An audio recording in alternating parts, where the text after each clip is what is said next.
Om Swastiastu.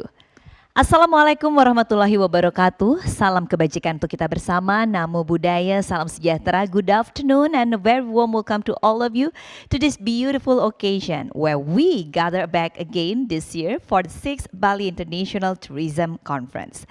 And we would like to firstly greet our guests of honor, The Excellency Bapak Sandiaga Salahuddin Uno, the Minister of Tourism and Creative Economy of the Republic of Indonesia. Honorable to Director of Udayana University, Professor Insinyur Ngakan Putu Gede Suwardana, MT PhD. The Head of Center of Excellence Udayana University, Dr. Ana Agung Suryawan Wiranata. Our honorable invited speakers, Peter Simon, Chairman of Pacific Asia Travel Association or PATA, Randy Durban, CEO of Global Sustainable Tourism Council or the GSTC. Associate Professor Hera Oktadiana PhD, a lecturer and also researcher at Trisakti Institute of Tourism Jakarta and James Cook University Australia. Distinguished moderator, participants, ladies and gentlemen. Good afternoon and proudly presented by the Center of Excellence Udayana University. This is the 6th Bali International Tourism Conference 2023. Yay! So, how are you doing today, ladies and gentlemen? Well, maybe I should greet you also with good morning, good afternoon, or good evening, because we are coming from different parts of the world for this international conference. Some of our speakers are also maybe have a different time zone with us here in Bali. But today, here, this year, on the 6th Bali International Tourism Conference, we take the theme of Future Tourism Beyond Sustainability. So our conference will highlight the importance of responsible and also sustainable tourism practices. And then to start the conference today, let us now singing the Indonesian national anthem, Indonesia Raya.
Ladies and gentlemen, the traveler sees what he sees. The tourist sees what he has come to see. This tourism quote reminds us the relations of time, space, and purposes in tourism. For the tourism industry, post-pandemic era and also the digitalization era will be business as usual. Tourism practitioners needs to redefine, refocus, and also change their plan to move forward and also maintaining the sustainability and the resilience of the tourism itself. Now let us hear the report by the chairman of the 6th Bali International Tourism Conference, who is also the head of the Center of Excellence Udayana University. Ladies and gentlemen, please welcome Dr. Ana Agung Suryawan Wiranata.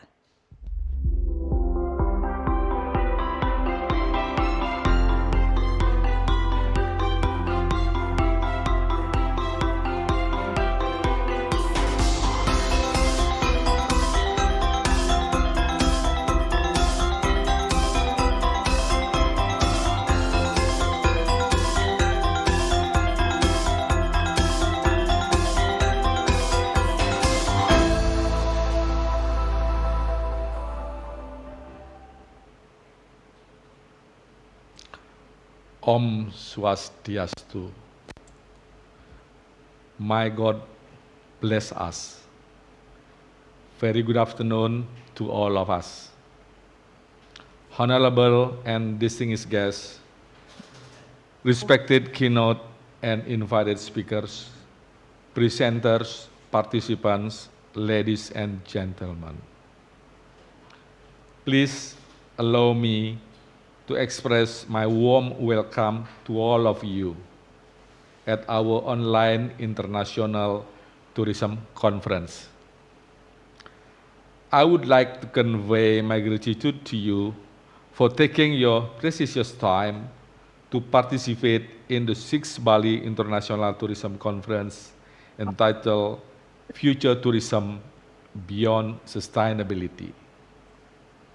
First of all, please allow me to express my gratitude for Honorable Minister of Tourism and Creative Economy, Republic of Indonesia, Rector Udayana University, and Dean of all faculties at Udayana University, Head of LPPM, Head of LP3M, and Director of Postgrad Program at Udayana University, Head of Government Tourism Office of Bali, and Head of Government Tourism Offices to all regencies and cities in Bali Province, Head of Government Tourism Office from other regencies and cities outside Bali Province, Chairman of Tourism Association of Bali and Chairman of Tourism Association of Regencies and City in Bali Province. Keynote speaker, Mr. Simon, Chairman of Pacific Asia Travel Association or PATA. All invited speakers, namely Mr. Randy Duran, the CEO, Global Sustainable Tourism Council, GSTC, Professor Jeffrey Lipman, Director of Green Earth Travel and President of SunX Malta in Belgium, Professor Christian Peter from Université de Bretagne Sud in France, Professor Vilas Niti Vatananon from Asian Institute of Technology in Thailand, Associate Professor Hera Oktadiana, PhD, CSE, from Trisakti Institute of Tourism and James Cook University, and Dr. Ana Agung Suryawan Wiranata, the Chairman Center of Excellence in Tourism, Udayana University, Bali. All presenters and participants of the 6th Bali International Tourism Conference, or Bali ITC 2023, all guests from tourism professional and other institutions who cannot be mentioned one by one. This Bali International Tourism Conference is one of the flagship of Udayana University through the Center of Excellence in Tourism. This conference became the 6th Bali International Tourism Conference, which has been held annually by the Center of Excellence in Tourism, Udayana University. The theme of this conference is about the future of tourism, in which the concept of sustainability has been an essential concept in our efforts to maintain our planet flourishing for the future generation. And sustainability is too often about maintaining the current environment and the use of nature going longer. As the Oxford Dictionary says about the definition of sustainability is the ability to be maintained at a certain rate or level, avoidance of the depletion of natural resources to maintain an ecological balance. The concept of sustainability has generally focused on extending the longevity of natural resources to maintain economic growth. In tourism sector, many efforts has been done, and it should be continued. However, there is still a question on how long we can sustain things. we may need to think about beyond sustainability for our tourism future. This conference provides a forum for researchers to exchange research results and information in tourism, and to facilitate the sharing experiences and the building of network among tourism practitioners and the policymaker for further collaboration in research and in networking of tourism worldwide. This conference is undertaken online using Zoom meeting, as we know that since the COVID-19 pandemic in 2020, we have been familiar with this kind of online meeting, such as Zoom meeting to undertake classroom meetings, seminars, and conferences. This recent technology makes us more effective and efficient in undertaking seminar or conference. As we know, the financial support funding is one of the classical problems when we are organizing an international seminar or conference involving keynote and invited speakers from around the world. I would like to report that this conference is attended by 2 keynote speakers and 6 invited speakers, 32 call papers, and 189 participants coming from different backgrounds, namely academics, bureaucracy, business, students, researchers, and other professionals. The presentation of call paper will be undertaken in several sessions in 2 days. My sincere thanks and gratitude to Udayana University, the Ministry of Tourism and Creative Economy of the Republic of Indonesia, who support this conference. I am also thankful mostly for the endless effort of steering and organizing committee members. Director of Udayana University, please kindly later give us your message and declare this event officially open. Thank you very much. Om Santi, Santi, Santi, Om.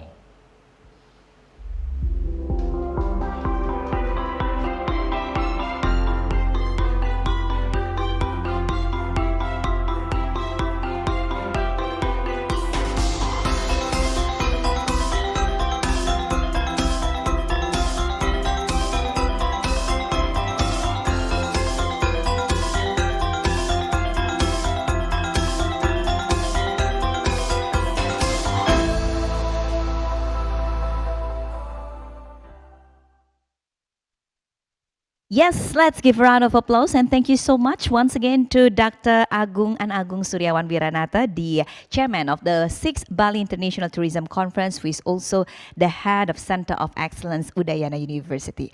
What a comprehensive introduction to our conference this year. So, ladies and gentlemen, international travel is back. Airport is busy, traffic backs at every corner of tourism area, and the wave of travel is rebound. It is now the time to implement a sustainable and also responsible tourism practices towards a positive and also long-term goals. And now, ladies and gentlemen, as mentioned earlier by Dr. Anna Agung Suryawan Wiranata, we will have Director of Udayana University that will deliver his opening remarks and also continue with the official opening of our conference. So without further ado, this is Director of Udayana University, Profesor Insinyur Ngakan Putugede Suwardana, PhD.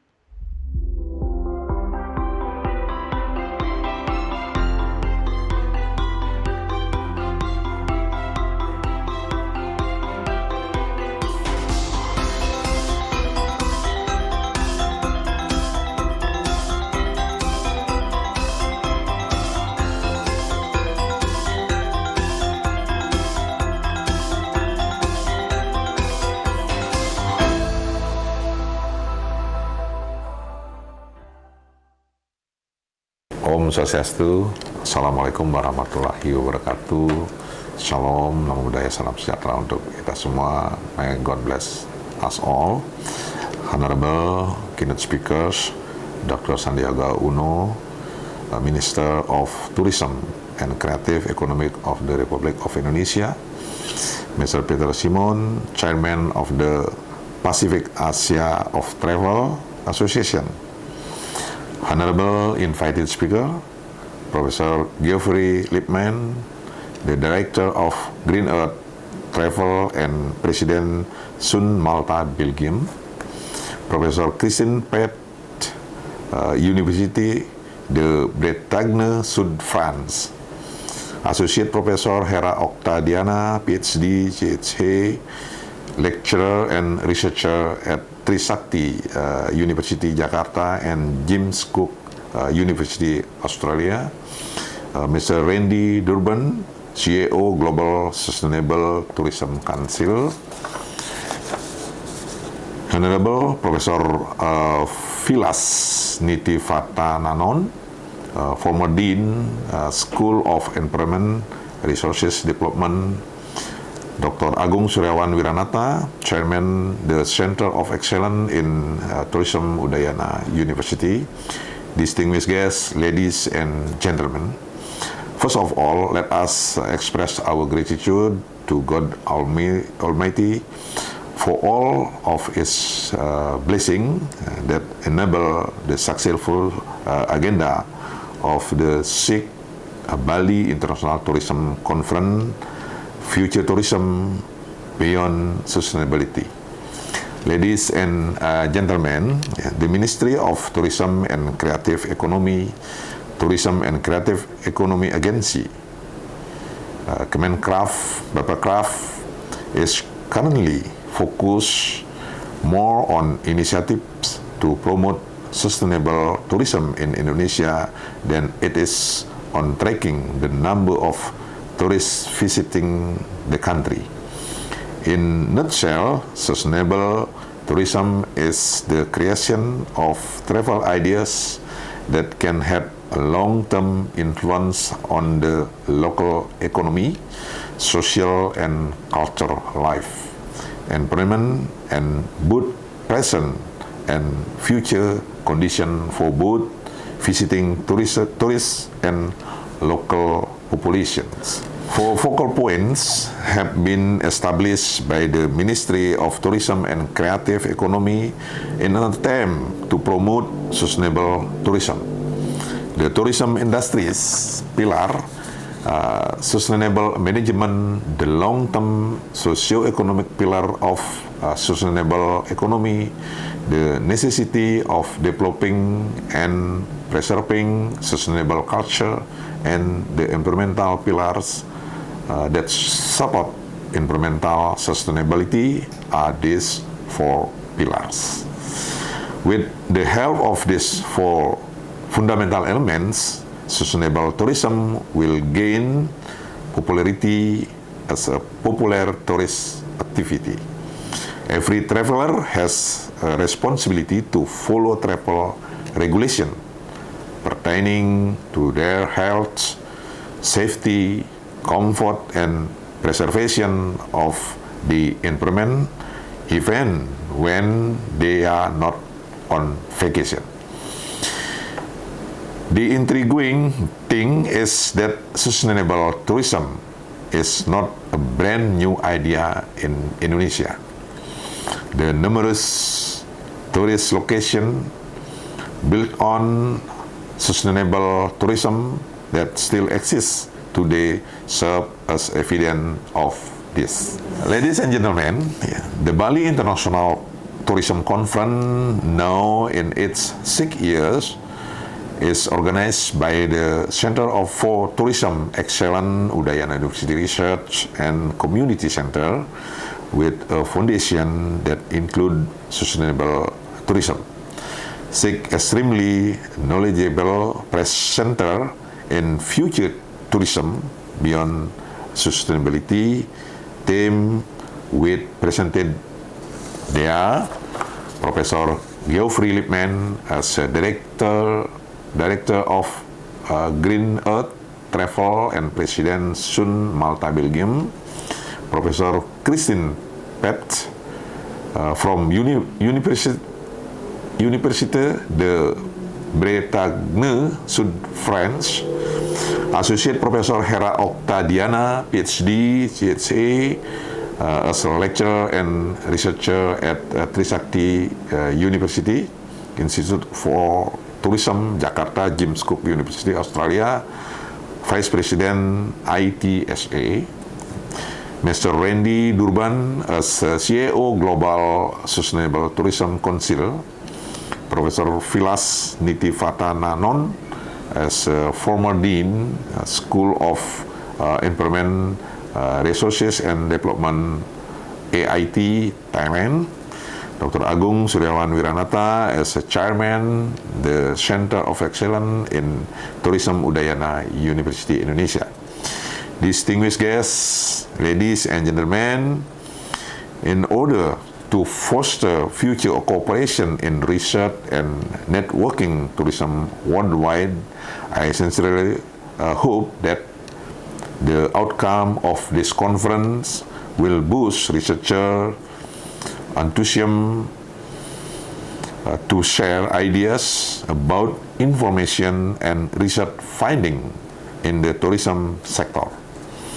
This will also help policymakers and tourism practitioners exchange experiences and build networks. In addition, it is envisaged that scholars will be able to contribute positively to Indonesia national and state life and advance the proper paradigm for future tourism, from sustainable tourism to other areas.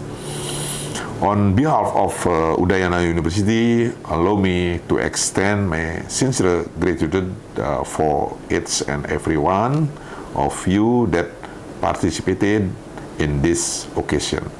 We wish you a fruitful conference. Thank you very much. Om Santi Santi Santi Om. Wassalamualaikum warahmatullahi wabarakatuh. Shalom, nama budaya, salam sejahtera. Thank you.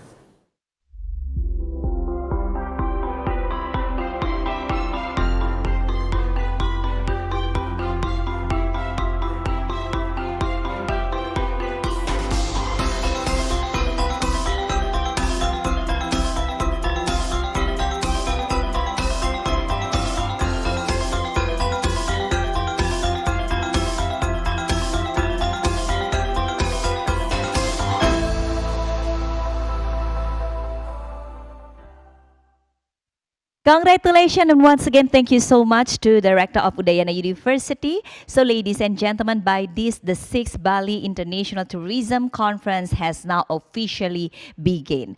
And we are also very proud that during the 6 years of this international conference, we also very honored to have the Minister of Tourism and Creative Economy of the Republic of Indonesia that also participating by sending us his warm regards. So ladies and gentlemen, this is the Minister of Tourism and Creative Economy of the Republic of Indonesia.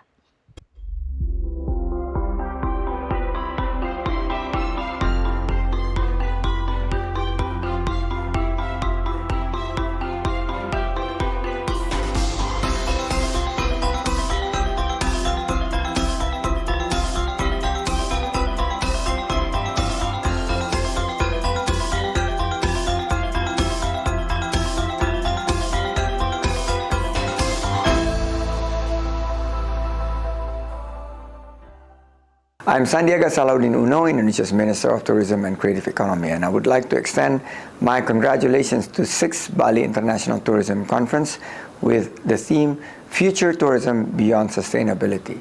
Sustainability has been the buzzword of the decade for good reason. It has encouraged us to rethink our impact on the environment, support local communities, and preserve cultural heritage. I also believe that the future of tourism must extend beyond sustainability and should be developed, regenerate, empowering, innovative, and inclusive. Therefore, I hope this event can be a catalyst for us to improve our efforts in collaborations in the tourism sector and the creative economy within the context of sustainable tourism development.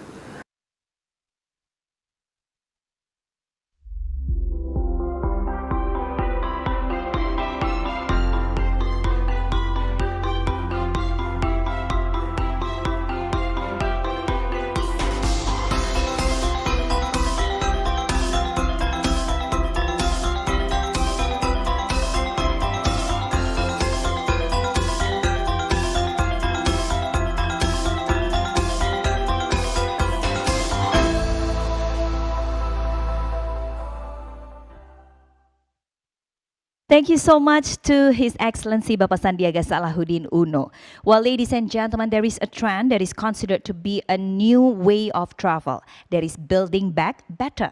People tend to choose a sustainable way of traveling and discover new places with awareness to give positive impact to the destination itself. So talking about sustainable tourism is not just about how we give a better or how we do a better behavior to the environment, but also how we benefit the social life of the local communities, as well as how we can contribute to the local economy.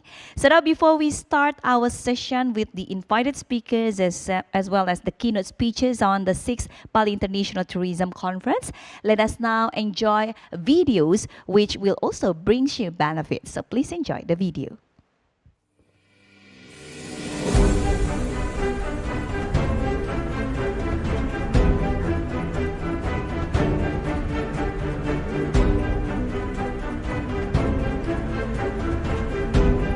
ISTC supports the flagship of Sustainable Tourism Development Program, encourages national and international stakeholders to actively engage in ST Dev Circles platform, and with numerous initiatives and activities in the conception, planning, development, design, and implementation of all project.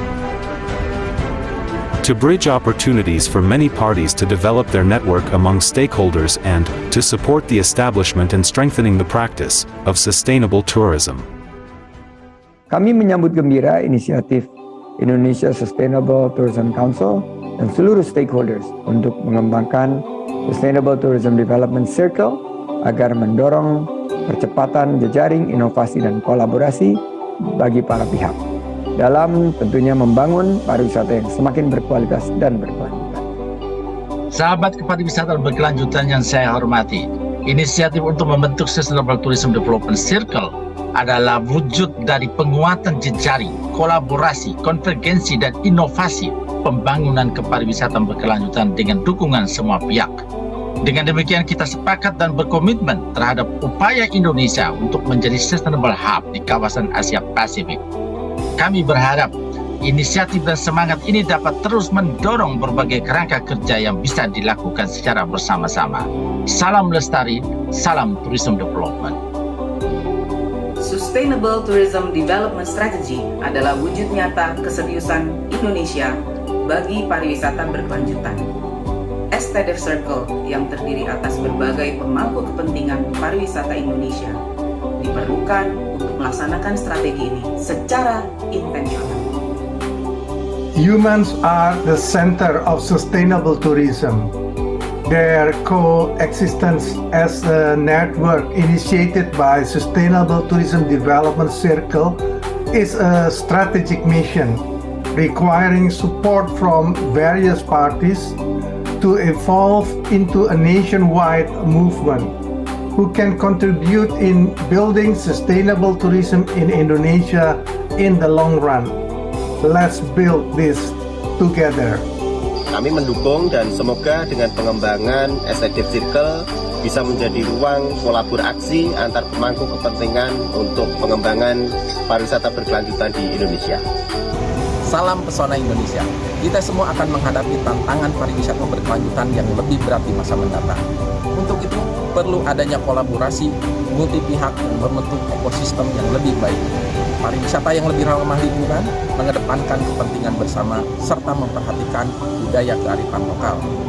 Adanya ST Dev Circle akan sangat membantu kita semua untuk mewujudkan hal tersebut.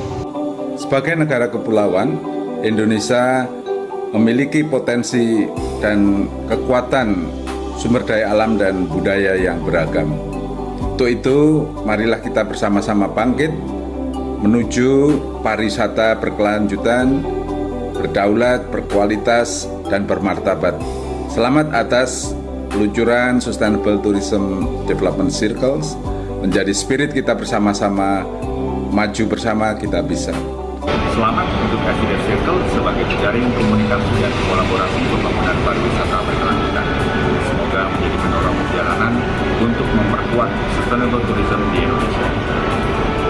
Untuk merajut diskusi pengembangan kepariwisataan berkelanjutan yang komprehensif, mulai dari arah kebijakan dan strategi implementasi program, hingga lesson learned dan acknowledgement atas dukungan para pemangku kepentingan seperti pengelola destinasi, industri, pemerintah, akademisi, dan bahkan kalangan muda melalui Sustainable Development Circle yang telah di-launching pada hari ini.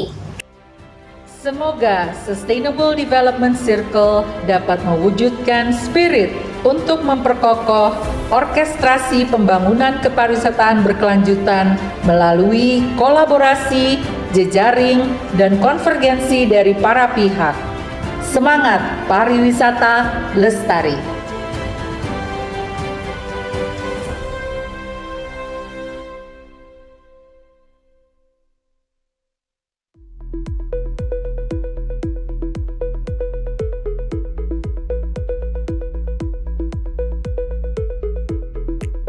Welcome to the new era of smart tourism, with digital ID for paperless traveler.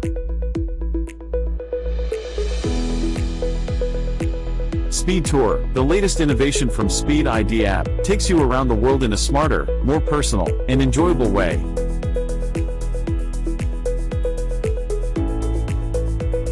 With Smart Tour Planner, plan your journey your way.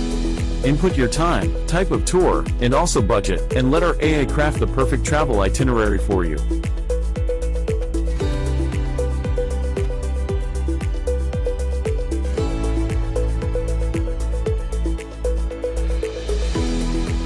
Find the ideal place to stay.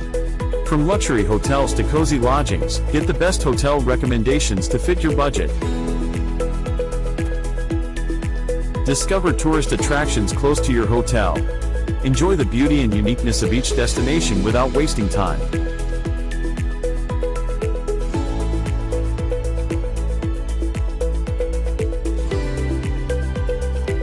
Navigate the city with ease. Choose a vehicle that suits your needs and enjoy your journey freely. Find the best souvenir centers. Take home unforgettable memories from each of your journeys.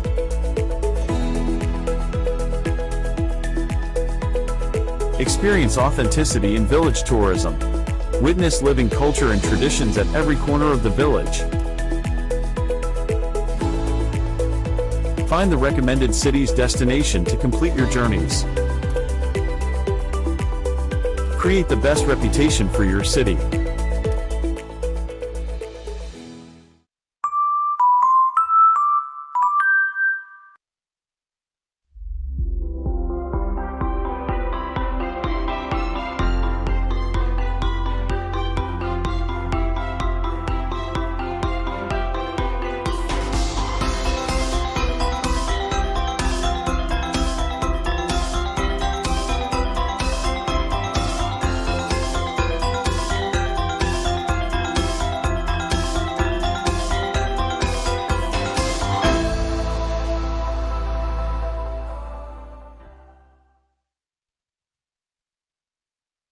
Tourism should leave a place better than it was before. Tourism is developed while at the same time it improves the local communities, the local economies, preserve local cultures, and also the biodiversity. It offers an authentic life-changing experience to the tourists while at the same time allow the destination to grow and also develop. How to do the right thing and also how to operate tourism responsibly. We will discuss it further through each session with our invited speakers as well as the keynote speakers, and the session itself will be led by our moderator for today. Ladies and gentlemen, please allow me to introduce the moderator on this session on the first day of the 6th Bali International Tourism Conference. He is a tourism practitioner who is also the chairman of the Indonesia Hotel General Manager Associations for the Bali chapter. Ladies and gentlemen, this is our moderator. Please welcome Dr. Agus Made Yoga Iswara.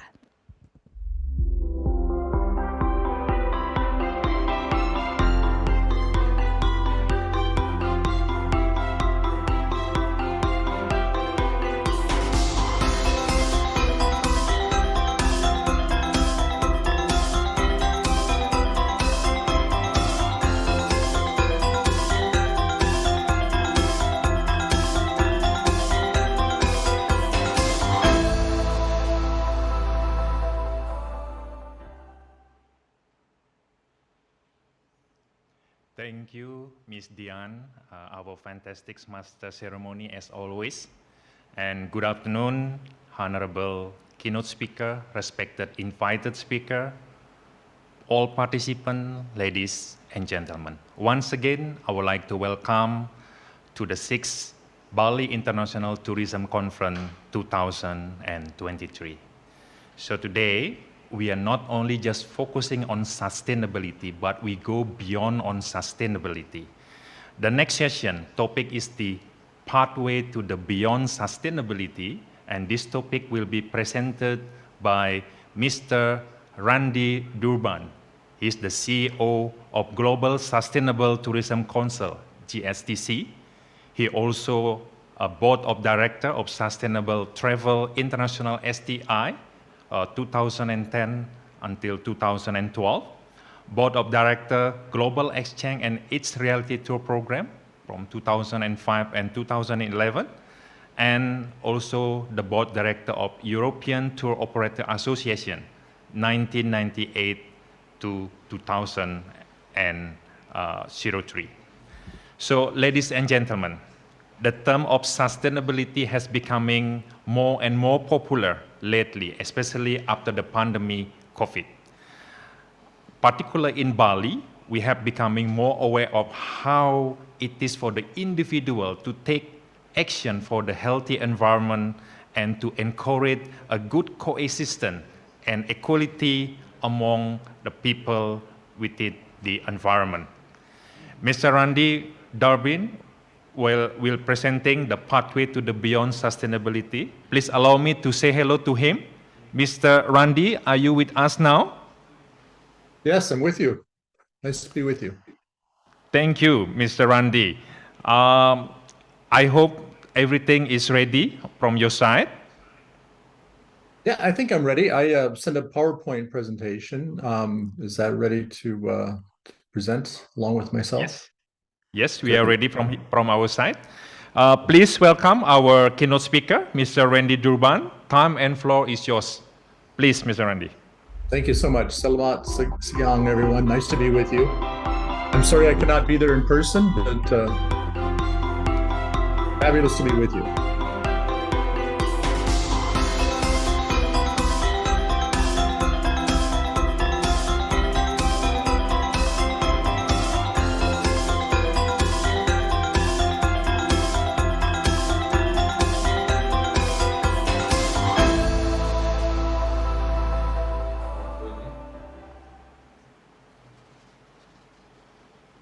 Very good. Thank you so much for that introduction, and nice to be with all of you. I wish I could be in person, but we'll do it this way.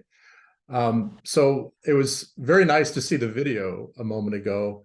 There were at least 4 old friends. I miss Indonesia, I miss Bali.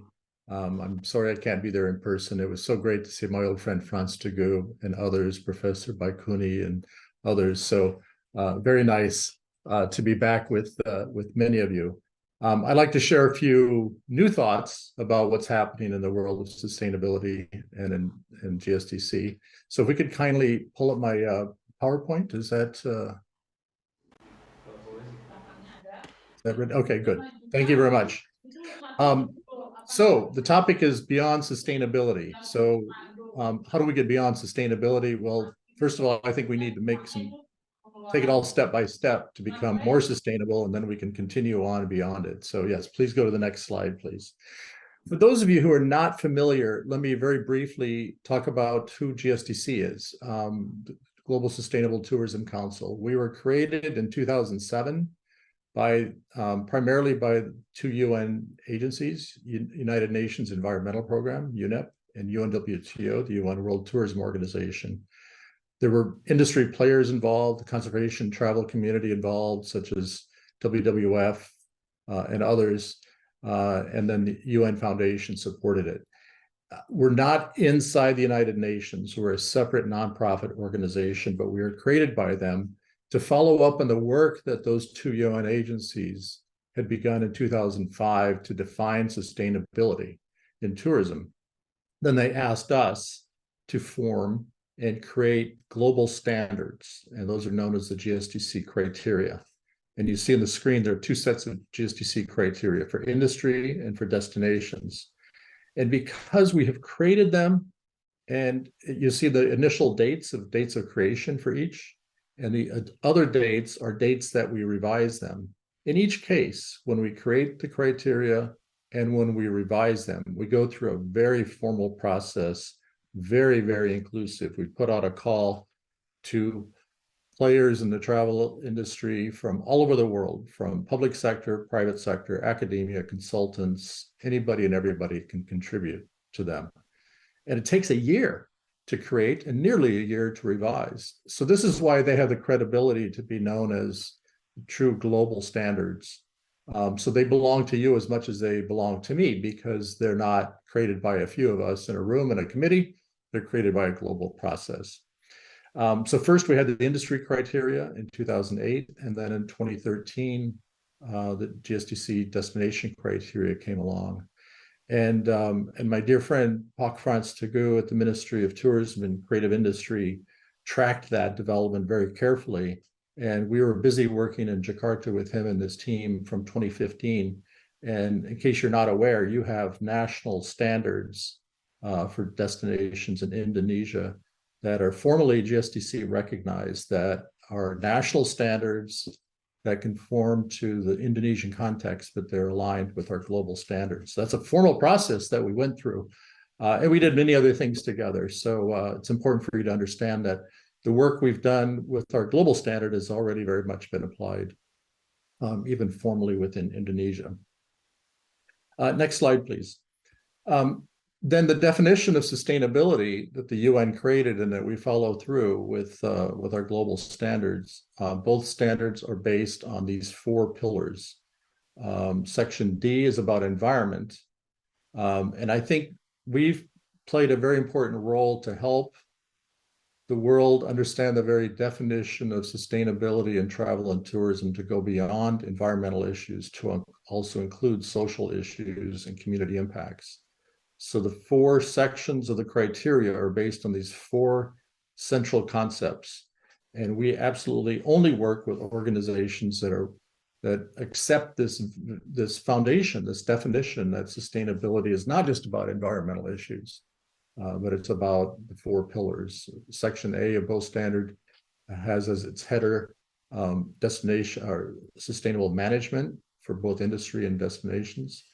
Section B is about social issues and community impacts. Section C is about cultural issues, also related to some community issues. And then again, D on environmental issues. So the basis of our work then is that UN definition for what we mean by sustainability, and then the management of the GSTC criteria as global standards. Next slide, please. And just a bit more about who we are. We're really the lead player in travel and tourism that's a member of this very unique, very exclusive club of organizations that work in sustainability in other sectors. You may have heard of FSC in the lower left. You see their label on paper and wood products all over the world. I should have on the screen RSPO because it's very important in Indonesia. The palm oil group are members of this organization called the ISIL Alliance, where we share good practices and knowledge on how to operate, how to build, and how to operate very strong systems and frameworks for sustainability based on standards. Next slide, please. And the work that we do is adopted very widely. We have well over 300 members now. We have 35 national members, including wonderful Indonesia, that's been with us all these years, as I've mentioned, but many of the top brands in the world. We have companies large and small that are with us, but you can see here some of the largest brands in the world: Booking.com, Agoda, Traveloka, big in Indonesia, very active with us, hotel groups, tour operators, provincial tourism authorities, all sorts of members in the industry and in the public sector that are using the GSTC criteria in a systematic way and working with us in some manner. Next slide, please. And then finally, by way of introduction, when those UN agencies created us, the SDGs did not exist yet. In those days, it was the MDGs, the Millennium Development Goals, which led to the SDGs. And all of our work is really based on those UN definitions. And it was very easy for us to map the GSDC criteria to the SDGs. You can see it on our website, and inside the criteria, we've mapped them in both directions. You could use the SDGs as your starting point and then see which particular elements of the GSDC criteria speak to that particular SDG, and the other way around, from the criteria to the SDGs. And that's all formalized and a very natural fit since our work came out based on UN definitions. It's also important to note here that the GSDC criteria are available free of charge in the public domain. You can download them. We have some of them in Bahasa. All of our technical work is done in English, but we've done many translations in many languages of the world in order to make them accessible for the purpose of awareness and training. So that's who we are. Let me get into, next slide, please, and let's talk about some kind of current trends and what's going on in our world. When you think about sustainable tourism, we need many different skill sets and players in the ecosystem working on sustainability. We need storytellers. We need people making wonderful videos. We need trainers. We need all sorts of things. Our work at GSDC and what I want to talk to you about is on a very kind of systematic, formal structure for guidance on what it is we mean and how we measure it and how we talk about it. So I'd like you to think about these three concepts of a very systematic approach to sustainable tourism. First of all, you need to decide what are the attributes that my business or my destination want to work on. So a good starting point is look at the GSDC criteria. But then you may want to prioritize with that. What are we working on this year and next year that need particular improvement, that are particularly important? So first of all, just be focused on what are the attributes, what are the pieces of sustainability that we really want to focus on in the next 12 months? As many as you possibly can is the ideal, but it's realistic to kind of break it down into pieces. So first of all, just what are we working on? Which attributes, which pieces of sustainability? Second, we need measurement tools. And whereas on the first, I think we're in good condition because for our 17 years of existence, we've worked very hard to develop and manage and distribute free of charge the GSDC criteria as attributes for us all to be working on. But I think the industry has not done so well internationally, globally, on measurement tools. That's starting to change. But we've discovered in recent years that even with greenhouse gases emissions and carbon emissions, even in this critical issue where our very quality of life is at stake, we really don't have good universal tools that are free of charge, open source. So that's really changing. We're putting emphasis on it, but I think it's important to acknowledge that we don't have nearly as many tools as we need. And we welcome you to join us in the journey of identifying open source measurement tools. We're starting a process. We're going criterion by criteria within the GSDC criteria to find credible tools to use for measurement. There's one very good one in hospitality. The Sustainable Hospitality Alliance is based in London. Its membership are some of the largest hotel brands in the world. They've worked for the past 12 years to create their HCMI, Hotel Carbon Measurement Initiative. And they have a tool that's free of charge that hotels can use, large or small, to measure their carbon. But we've got a lot of work to do on everything else. But it's something you want to be thinking about, because if you want to manage for improvement, you need to know where you are today. We need to measure key elements of sustainability. I think it's pretty obvious, but I don't think it as an industry we've done very well, but we're starting to make improvement. The third piece of a systematic approach is verification. And I intentionally do not use the word on the slide certification. we believe at GSTC that the word certification is used too loosely, and that there's different levels of verification that are important to use. Before you would work on external verification or try to get some sort of badge, I think it's appropriate, isn't it, that you do internal self-assessment and really do a tough love message for yourself. Is how are my organization doing on the various attributes of sustainability? And you should do that at least once every couple of years. Annually, once a year would be helpful. But start with that. Do a self-assessment. Download the GSTC criteria and give yourself an honest score.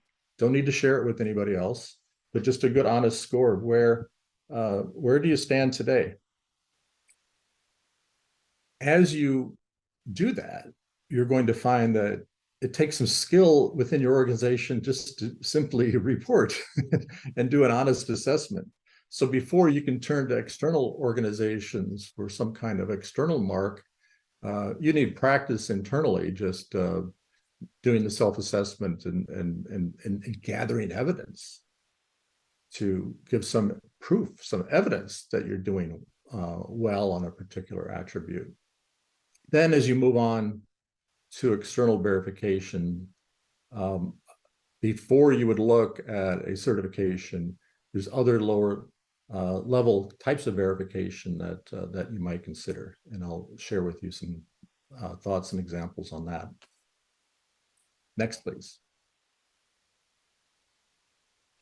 Before we get into those levels of verification, though, let's step back and think. I've already said an early stage for an organization before they go to external verification is purely internal, to do a self-assessment.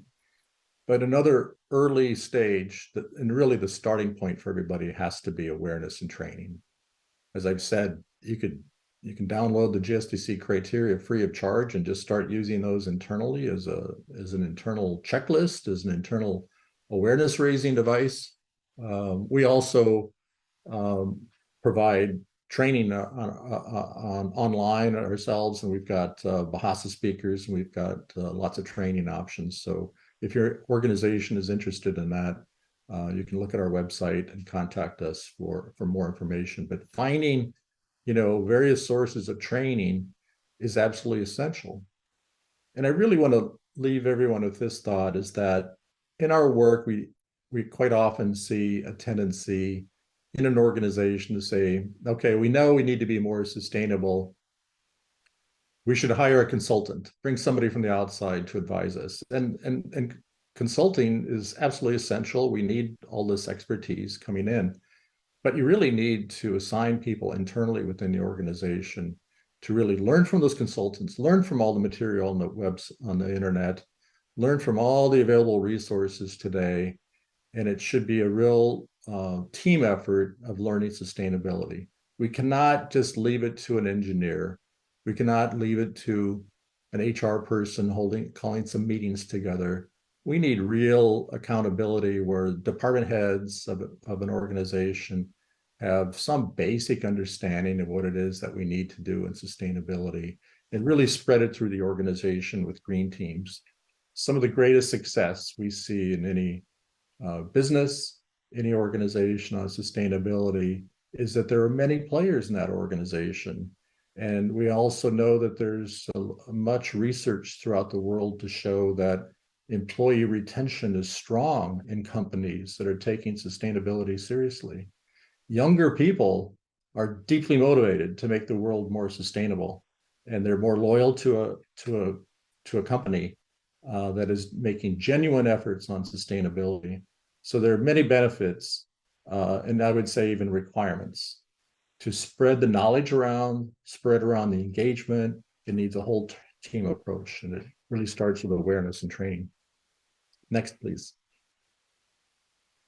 So I'm going to talk about kind of a new direction for us in the past few years. And that is to really speak to pathways. And so that fits in well where we've been going with the title of this presentation of pathways to go beyond sustainability. First of all, we need to get closer to sustainability, and then we can continue onward beyond sustainability. And what I mean is this. So I've been talking to you about working on attributes, prioritizing them, deciding which attributes of sustainability you want to work on today and tomorrow. I've talked to you about levels of verification. Certification is a high level of verification, but there are lower levels. A very low level would be a self-assessment that you share with somebody, but then various other levels exist, and we'll talk about them. My pathway sample here on the screen relates to hospitality, to hotels. I guess it's been about a year and a half now less than just only a year, WTTC, the World Travel and Tourism Council, issued their WTTC Basics, which they consider as a starting point for any hotel to start working on a holistic approach to sustainability, to take a smaller bite before you can make claims about the entire breadth of sustainability. And we recently entered a collaboration with WTTC to cross-promote that we talk about their basics and they talk about our certification, thinking about it all as a journey towards sustainability of continuous improvement. So this can apply to other types of businesses, of just following some kind of pathway, of finding some way to set internal targets to say, by the end of next year, we want to be here in terms of our internal knowledge and our internal practices. And 2 years later, we want to be here. I think this idea of setting a timeline of targets is absolutely the reasonable and effective way to proceed. I think, we, even in our own organization, I think made a mistake for years of just talking about pushing a business to say, you need to adopt the full criteria. We've really learned over time that that's really not realistic for a business of any size, large, small, rich, or poor. There's much knowledge to be gained, business practices to improve. So there's a lot here. There's a lot of pieces to this. And so to get at the pieces, let's do it systematically, where if you follow the table I present here, if you set some internal targets for, by this time, we'll work on this many attributes with this level of verification. And then over time, increase the number of attributes and increase the level of depth and sophistication of the verification externally. And just keep going higher and higher. We really believe that this is really an effective way. We also are talking to more and more governments at national level, provincial, municipal level, at the destination level, to even set minimum standards to say, we're going to have either a code of conduct or some kind of minimum standards to say every business can be here at this level. Every business, large and small, the smallest organization with just a couple of employees can at least do these things. What are those things? And set that as, voluntary guidance. Or maybe it's not entirely voluntary. Maybe there's some incentives for everybody who hits the mark, gets some kind of recognition and promotional content or whatever. There's various ways to encourage and to reward improvement. So have kind of a dual system of minimum standards at your destination, and then encourage and reward continuous improvement up the scale of number of attributes and up the scale of the level of verification. I'm going to share with you an example from Turkey. In the next slide, please. And this is a real life example. We've been working intensively for the past 2.5 years in Turkey. A very remarkable program. During COVID-19, virtually every country in the world that has significant tourism took strong steps to convey to the traveler that their properties and their modes of transportation were COVID safe. And Turkey had a very, notice I say Turkey and not Turkey. A few years ago, they proclaimed in the government that they hoped that and English internationally, people use that pronunciation, so we do as they wish. So I say Turkey now instead of Turkey. So during COVID, they developed a very sophisticated, systematic approach to health safety, where they built a system with traceability. You can go to any hotel in Turkey today, and on the reception front desk, there'll be a certificate, and there's a QR code, and you can scan the QR code, and you can see the last time there was actually an auditor inside that hotel checking them for health safety. And they developed this during COVID-19. They kept it in place. It's going to stay in place now in perpetuity. Then they used that whole team that they developed. They created a quasi-government agency to develop and manage that program. And they said they've got this software in place, they've got this knowledge in place, they've got these people in place with skills to do this. And they decided they wanted a national program based on the GSTC criteria with good, rigorous verification. So this is actually the Turkish program that I present to you, that they have, and they passed a law that every hotel in the country must follow this program. It's actually a legal mandate. There's nothing like it in the world. I'm not exactly promoting the idea of legal mandates.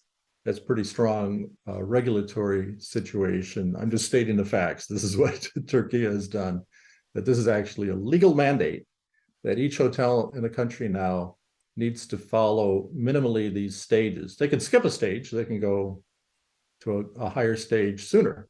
But by the end of 2024, all 22,000 hotels in the country are required to show a degree of verification externally. And I don't have time to describe that to you, but that they've got a verification scheme in place to show that the hotel has reasonable compliance to 14 of the GSTC criteria. That's approximately 1/3 of the criteria. Then, when the hotel reaches stage 1, they have to move on. They cannot stay there. They have to move on to stage 2. They'll be given 2 or 3 years to reach compliance to about 2/3 of the criteria, approximately 28 of them, again with external verification. And then by 2030, every hotel in the country must be fully certified to the full set of the GSTC criteria. Actually have a national standard that, like your national destination standard, is GSTC recognized formally. So it's GSTC based, but it's legally and formally a national standard. So each hotel has to show compliance to all of them, to the full certification of our GSTC accreditation program. Accreditation is a level above certification, where we put accreditation is where we put a mark on the quality and rigor of a certification program. So there are now certification bodies on the ground operating inside Turkey that have been accredited by GSTC. And so a hotel can go straight to certification if they're prepared. But that's a small minority that would be prepared to go quickly to that level. But everybody else is given guidance. And speaking of guidance, we help train an army of trainers to go around in the Turkish language to teach sustainable practices in hotels in an affordable way. Speaking of affordable and price, we operate globally. And right now, the price of certification to our accredited scheme, the lowest price in the world is where? It's in Turkey. Why? Because the demand is such that there's competition, that all these certification bodies are willing to invest to train a team of auditors and certification decision makers in a process, and they can now operate at a high scale and therefore reduce their unit cost of certification because of this legal mandate. So it's the lowest priced certification to the GSTC scheme in the world. Now that's something I'd really like you to reflect upon. you could do this at the destination level, the provincial level, the national level, some kind of incentives or requirements. The harder there's a push from a trade association or from a provincial government or whatever entity to either reward or require businesses to go in this direction, the price comes down dramatically because of the scale at which a certification scheme can operate. This is a topic that I don't think has really been discussed well in the world. We've heard so many comments over the years of, well, certification's expensive. Well, yeah, certification can be expensive if it's one-off, but I think the Turkish model shows that, where there's a systematic approach put into place and there's scale, the certification bodies can come, set up shop, and operate at a much lower price. Quite interesting. Another example, we've been working also intensively in the last couple of years in Singapore. The Singapore Tourism Board has chosen to provide subsidies to certification, and the government subsidizes training, and they're making a big push to get their hotels certified to GSTC. So obviously they may have more financial resources than a lot of countries in the world, but they're doing it in a very smart, sophisticated way. On the other side of the world, in Central America, the little country of Costa Rica is sort of in the middle of pack, maybe lower half of developed economies of the world. They're not rich, they're not poor, they're somewhere towards the middle. They've had a wonderful national program since 1999 that they operate that's working to get GSTC accredited. And they actually provide a discount in national promotional activities to businesses that are certified. So they found a less expensive way to operate something to reward and encourage these. So I just share those examples with you as food for thought, that there's different ways for the public sector, but I think also for trade associations to step in and find creative ways to do this, to create some mechanisms for incentives, rewards, recognition for significant improvement that has significant external verification. Next, please. So this idea of a pathway. Next slide, please. Oh, I talked about Turkey, one more. Okay, so setting targets, I think, is the theme here. And I think targets work. And I want to repeat what I said earlier. It's too much for many organizations to just say, oh, I'm going to be fully compliant, to the GSTC criteria tomorrow or next year. You have to take it step by step. And so this approach that I've talked about can work at any scale. It can work for the smallest of business, and it can work on an enormous scale, like in a big country like Turkey. The scale doesn't matter. The concept is solid of set targets, stay true to those targets, celebrate victories along the way, and keep moving towards improvement. And really what I'm talking about here is the best way to get at SDG 12 on responsible consumption and production. Because another piece of this that I want you to reflect upon, if you are a tour operator, whether you're a local DMC or you're an outbound tour operator or both, just as an example, and you want to make claims that your business is sustainable, well, most of your business is based on the suppliers you contract with, right? It's the hotels you select, it's the bus companies that you lease buses and vans and cars. Those things in your supply chain define how sustainable your product is. If you tell your suppliers that this is where we want you to be 3 years from now or 4 years from now, and say, we really want you certified, we want you to improve your business practices to such a large degree that you've got a strong external verification, we will practice preferred contracting with you. This model is working in many sectors, and this model is now working in the cruise sector.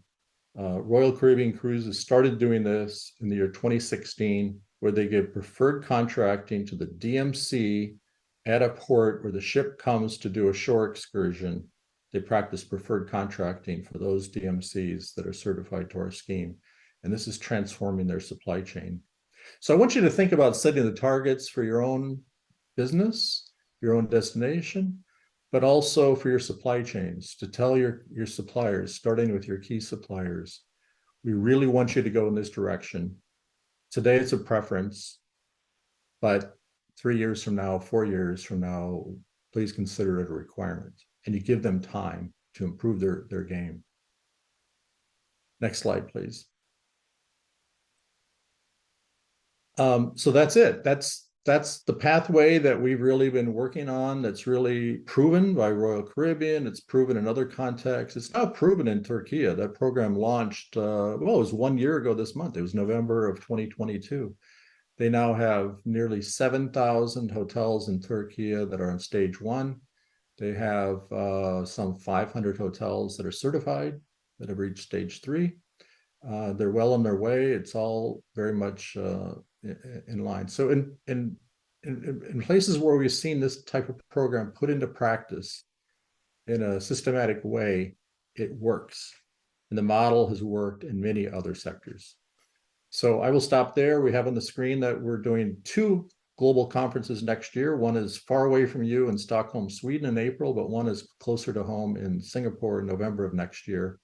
We hope we might be able to see you in person there, but look for us online and download our content free of charge. And whether you engage with GSTC or not, I wish you just tremendous success on your pathway, your journey to sustainability and beyond. And please look at it as beyond, as continuous improvement, and please never feel content to where you are today. The world changes, technology changes. More and more elements of sustainability are lower cost today than they were a year ago or even 6 months ago. There's new creative ways to do things. So it's continuous improvement. So I wish you great success and joy in your journey. Thank you for inviting me. Nice to be with you. Thank you so much. Superb, Mr. Randy Durban. It's a very insightful presentation and information. Yeah, and I like the way when you say setting the objective, setting the goal.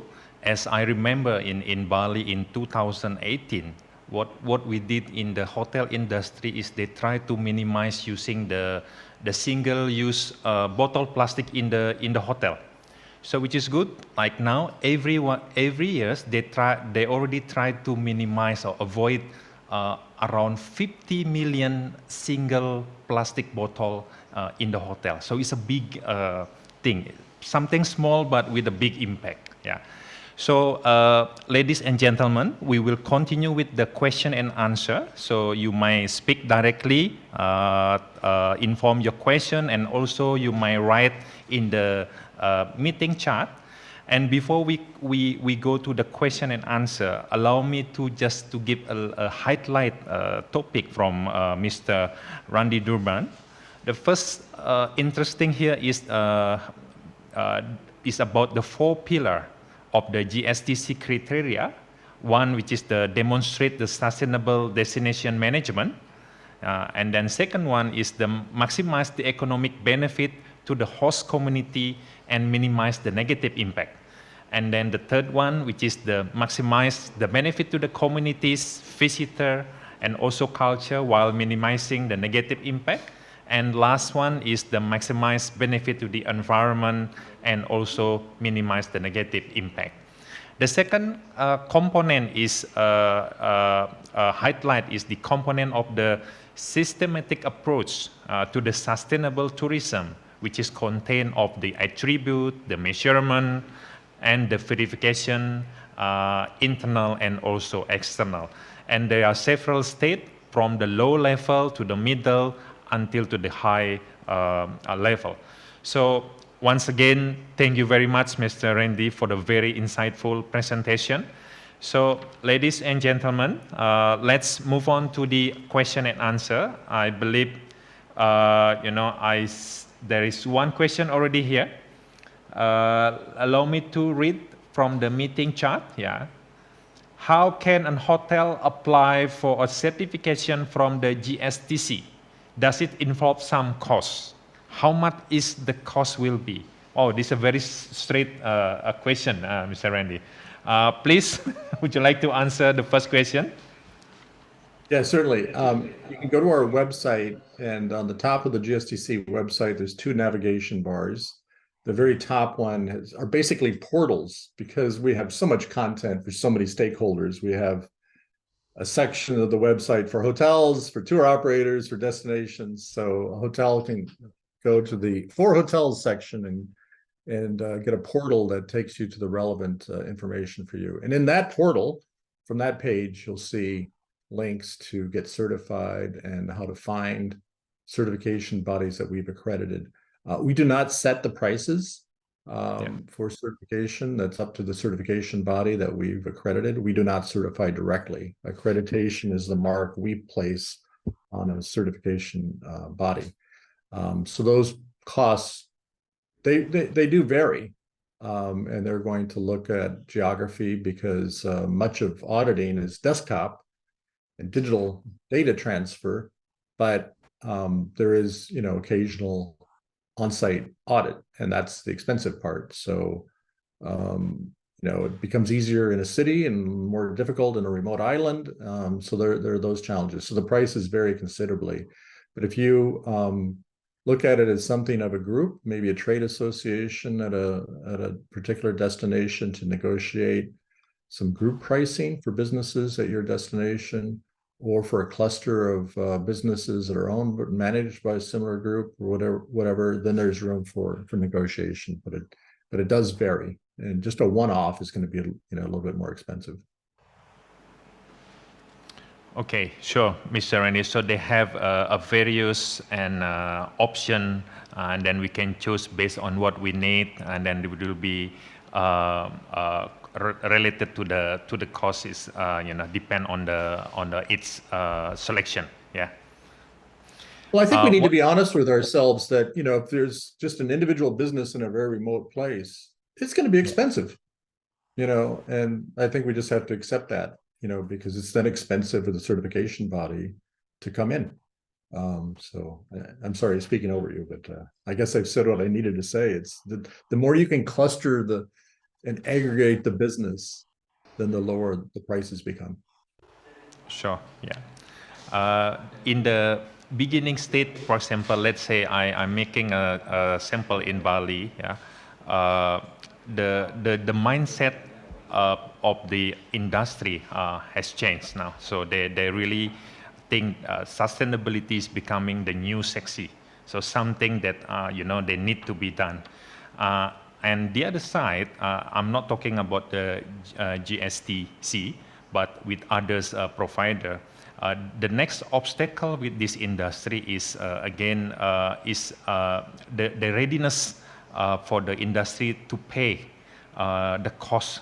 Sometimes they are not prepared with the cost, but actually the program is a very critical, so they just not doing the everything in holistic way. They take one part and take the other part, but we hope that this thing will be having a solution in the future, so that all the industry can reach to the certain level with a reasonable or with not too expensive cost, something like that. Yeah. So, ladies and gentlemen, if you have any question to Mr. Randy, you may write in the meeting chat, or also can raise your hand, can speak directly to him.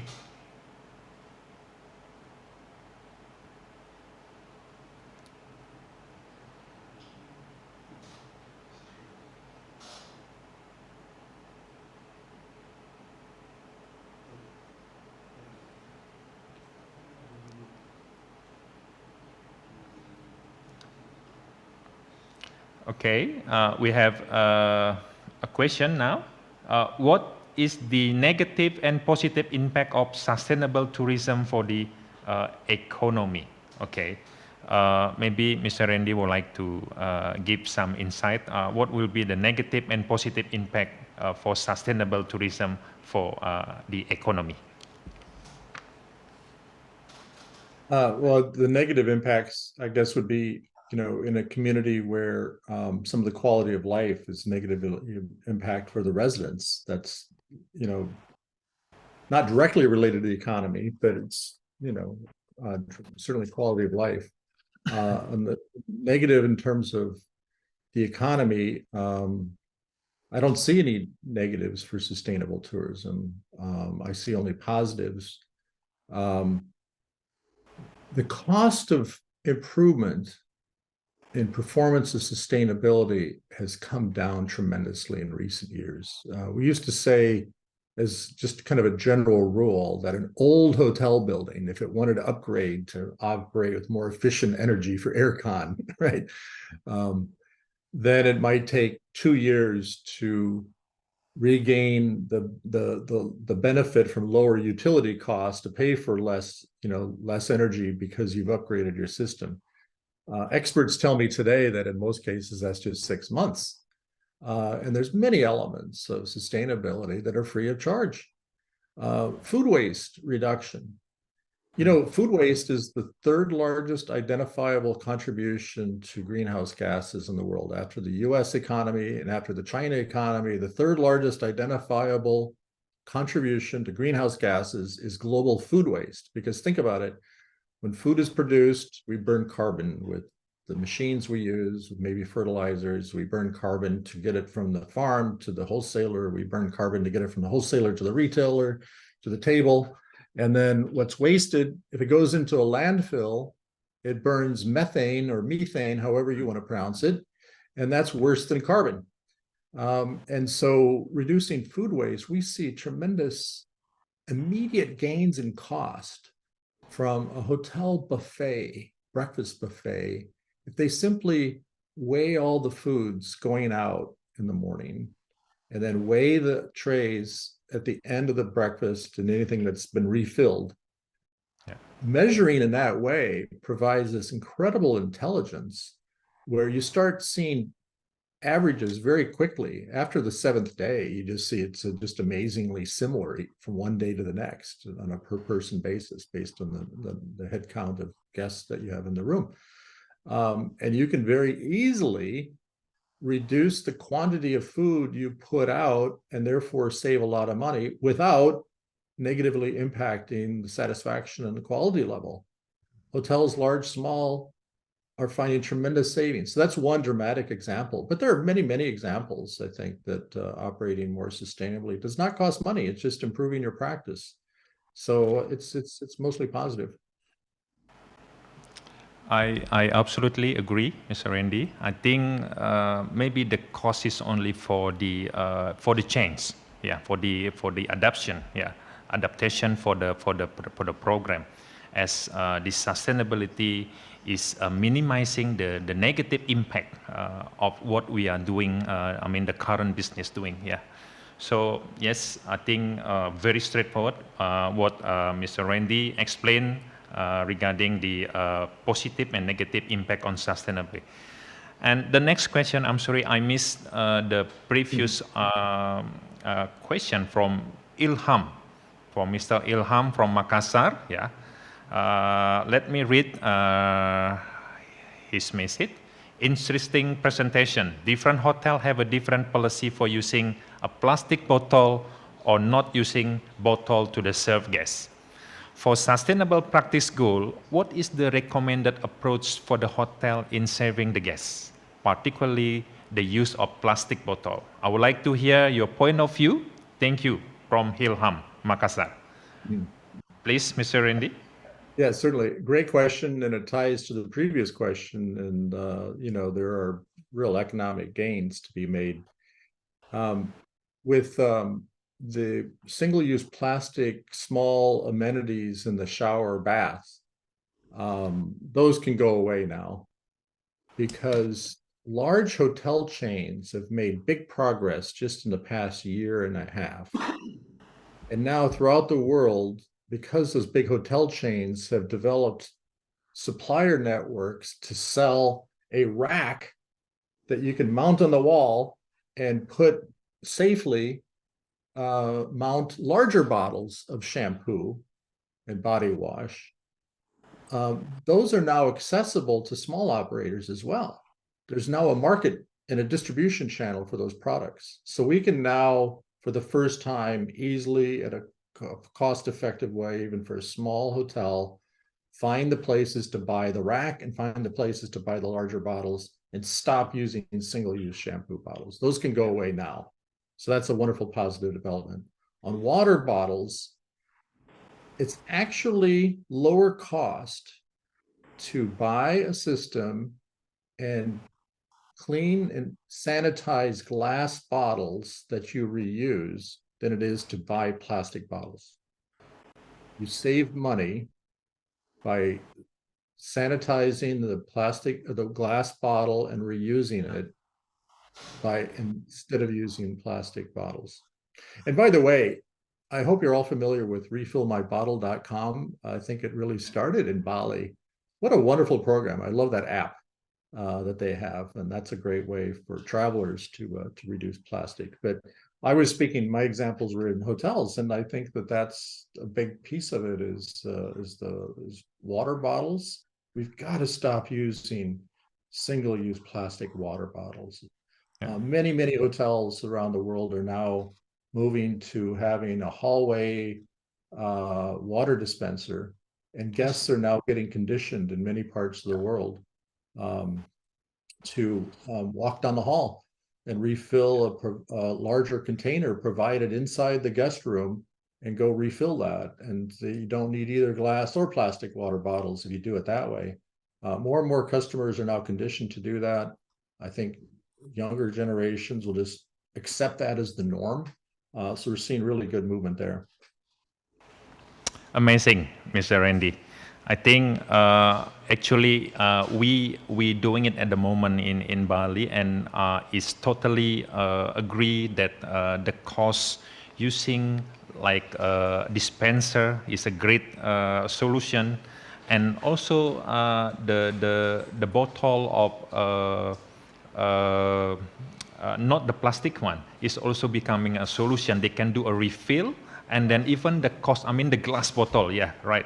And that one is even cheaper than the plastic single bottle. Yeah, the single plastic, let's say, is around in rupiah around 1,500 rupiah, and then the glass bottle refill is around 800 rupiah. So it's cheaper in terms of operational, and then we minimizing our waste single plastic bottle.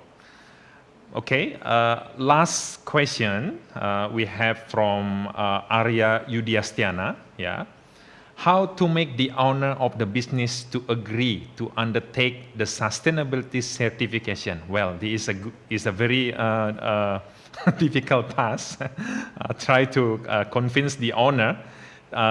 Since the certification involves some cost, although the business has undertaken some measure towards sustainability. And the second one, to be successful in obtaining the sustainable certificate from the GSTC, is there any guidance in the preparation for the certification, like a verification or certification, something like that? Please, Mr. Randy. Yeah, on the latter part, I was trying to encourage just do self-assessments against the GSTC criteria as a learning device. But there's other, there's online training. We have online training that's affordable. There's other ways to find the information to train your staff. So on the second part, preparation is train as many staff as you can, obviously as inexpensively as you can. On the main part, the first part of the question is, how do we, make certification accessible in terms of logistics and preparedness, but also cost. To be very candid, something this is my 9th or 10th year now as the CEO of GSTC. I've been monitoring this situation all over the world and giving this deep thought. I've really come to the conclusion that we're not going to drive certification by one hotel at a time or one DMC at a time operating in isolation. It really needs to be driven by some external organization, either in the private sector, businesses that contract with a lot of them, that push them along. Look back at the Royal Caribbean model I described to you. When Royal Caribbean, since 2016, practices preferred contracting, that tour operator that chooses to spend the money to improve their business practices and get certified gets rewarded with a Royal Caribbean contract, and they get a 3-year contract instead of a 2-year contract. They don't have to spend money anymore trying to market Royal Caribbean to get their attention and their business. That sustainability certification cost became a marketing cost. Nobody is complaining about that cost. That's lower than it would have cost to otherwise get the Royal Caribbean contract. Royal Caribbean is using its power of contracting to make the world a better place. And I want to leave this thought with all of you. Your business, large or small, if you purchase anything on a regular basis, you have power. To say to your suppliers, this is what I want, and give them time to deliver. You have power. Please use that power. If it's large or if it's small, and you purchase something on a regular basis, you have power. Your suppliers will listen to you. They will not listen to me. So that's one thing. But then on the government side, but I mentioned very quickly, trade associations, whatever the entity is, whether it's the municipal public authority, the Department of Tourism, or it's a trade association, or maybe working the two together to create some mechanism to say, we're going to make a big push to have the businesses at our destination certified in the next 4 years. And then we can really promote that. So let's figure out a way to get everybody training, get excited about this. And then if we can aggregate that business, then a certification body can come in at a much lower cost. So I think where we failed in all this is to just look at it as just thinking about my one hotel or my one DMC to get certified. We need to think kind of in a more community basis and geographic zone basis to make it happen. And then we get the benefit for the whole destination. We get the benefit from our, with our suppliers, aggregate it all. It gets all so much easier and so much cheaper.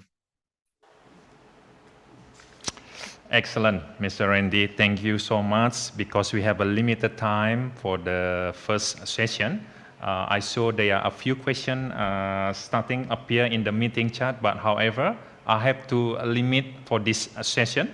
So once again, thank you very much, Mr. Randy. I like the way you explain, especially how we try to educate the owner, to not only focus or make the profit as the ultimate goal. So we need to go beyond on that, especially in this situation. We really do need not only focusing on ourselves, but also the destination as a whole. So once again, thank you. Let's give applause to Mr. Randy Durban. Thank you very much for your time. I hope to see you in Bali soon. Okay. You're very welcome. I hope so. All the best to you with your conference. Thank you. Thank you very much. So, ladies and gentlemen, and all participants, the 6th Bali International Tourism Conference 2023 will continue with the next session, which is presenting 2 invited speakers. So firstly, we have the Associate Professor Hera Oktadiana, PhD, CHE. She's a lecturer and researcher at Trisakti Institute of Tourism, Jakarta, and also at James Cook University, Australia. She will be presenting about shaping the future through regenerative tourism. So the topic is a very interesting, regenerative tourism. So it's something that beyond the sustainability, not only minimizing the negative impact, but how we can also creating rejuvenation for the environment. So please welcome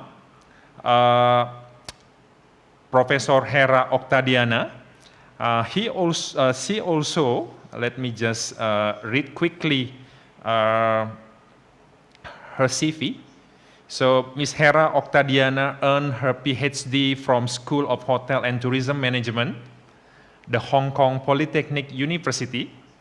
She also received the Certified hospitality educator from AHLA, and also she currently holding the position of Vice President at the International Tourism Study Association, ITSA.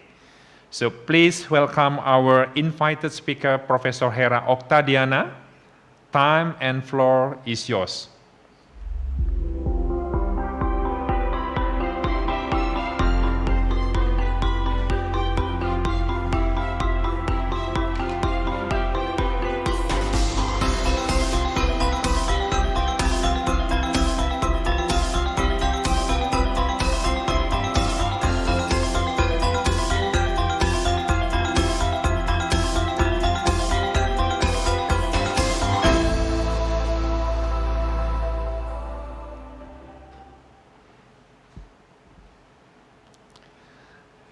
Good afternoon, Prof. Hera. How are you today? Good afternoon. Thank you, Pak. How are you? I'm good. Thank you for joining us. Thank you for your time. I really have a quick read of your presentation, and it's very interesting about the regenerative tourism. So, Professor Hera, time is yours. Okay. Thank you, Pak. Good afternoon, ladies and gentlemen, distinguished speakers, organizers, and also participants. As mentioned before, I would like to take you to the regenerative tourism. So maybe you want to imagine the way of traveling that not only explores new places, but also leaves a positive mark on the world. So maybe we can start with this, the slide, the PowerPoint. So yeah. So we want to transform our journey into meaningful experiences that benefit everyone involved. But before that, I have 3 questions for you. Look, it's very easy. It's only true or false. So you can type in the chat. If the answer is true, you just press T, and then it's false, just press F. Okay, questions number 1. Regenerative travel strives to improve a destination from its initial state. True or false? Just put in the chat. T for true and F for false.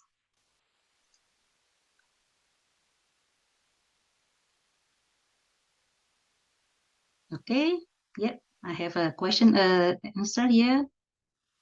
Okay, true, true, true, true. Okay. Yeah. All right, more true here. More true, okay. All right. Good, 100 points for you, Bapak Ibu. Yeah, so the answer is true. Okay. Ada hadiahnya nggak nih, Pak ya? Any presents for the participants? All right. Now questions number 2. We move to question number 2. All right. Regenerative tourism often involves reducing carbon emissions and implementing sustainable practices. True or false? Okay. True, true. Okay. All right. More true coming in. Yeah. Okay. Correct. Yeah. Another 100 points for Bapak Ibu. Yeah. And then last question. Question number 3. Next, yeah. Regenerative tourism and sustainable tourism have the same goals and approaches. True or false?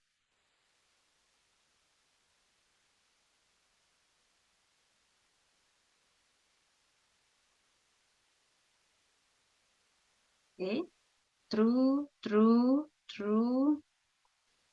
Okay. True, true, true, true. Okay.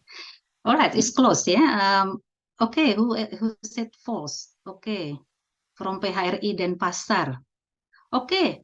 Good. For PHRI Denpasar, 100 is 100 points for you. Yeah. So the answer is false.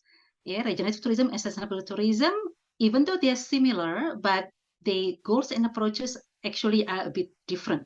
Yeah. So that's correct for the PHRI Denpasar in here. Yeah. Okay. 100 point for you. Okay. So let's say let's see how the the tourism actually shift from conventional to regenerative tourism. So we can see in here, this is how tourism move from sustainability to regenerative. So as you know, of course, before in the old past, tourism, the conventional tourism was just like the tourism in the old days. People come to the destination like a mass tourism, and they just enjoy the attraction. They come home, right? Maybe just take photos, and then they stay in the destination, and then the destination just provide accommodation or place to eat for dining. So it's pretty much like more conventional, more energy and materials required. And then from the conventional, moving to greener, right, to the green tourism. People start to realize that tourism can actually bring the negative impact to the environment. So people start to be aware. They start to pay attention to the importance of the environment.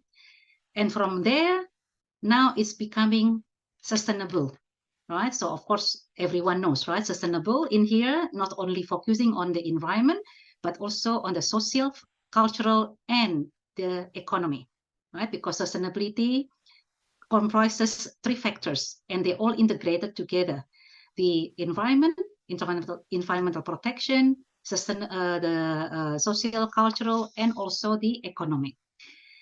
And from sustainability, right, we want to have the tourism activities that require less energy and materials. So our future generation can still enjoy, right? Can enjoy the resources, still can enjoy the things that we are having at the moment. So becoming restorative, yeah, people start to restore the environment, and also restore the destination, and moving up to the regenerative. Okay, next. Okay. So let's see, what are the differences between sustainable tourism and regenerative tourism? Although actually regenerative tourism is embarked from the sustainability. This concept is getting stronger after the COVID-19, right, after the pandemic. So more countries and places are now embracing regenerative tourism, yeah, including in Australia. There are some places in Australia that are already taking the regenerative tourism into practice. So in here we can see, right, for the sustainability, we aim to keep things the same. So we don't want to cause harm to nature. We want to leave a destination or attraction as it is, to maintain the current state. But now the idea of regenerative is to leave a place better than it was before. So the idea is not just about harming, but it's about making a place even better than it was before. It's like actively working to improve and enhance our surroundings. In here, the sustainability means using resources in a way that doesn't run out. So the people in the future, or our generation, can still have access to the resources that we use today. And for the regeneration in here, this is like to go beyond, going a step beyond. It's not just about using resources carefully. It's about actively doing things now to make sure the system we depend on gets even better. It's like planting seeds for the future and taking intentional steps to help everything grow again and thrive. Okay, next. So in here, before the previous slide, yeah, thank you. Yeah, so you can see in here, the sustainability is about mitigate tourism negative impact, how to minimize the tourism negative impact, and the regeneratives already moving to bringing the positive impact to the local community and environment. So regenerative tourism contributes to environmental restoration, conservation, preservation, and preservation of diversity, of biodiversity, but also to engage with the local community right? And how to bring benefits to the local community. So we offer the transformational experience to the guests, how we can make the travelers get the genuine local experience, authentic local experience, and make friends with the local community, and how to take part in the project that benefits the local community and also the environment, and how to develop a positive interaction. So the residents or the hosts will view the visitors as the something beneficial, something positive. So you can see in here the focus of sustainability. Next slide, please. Sorry. Yeah. Sorry.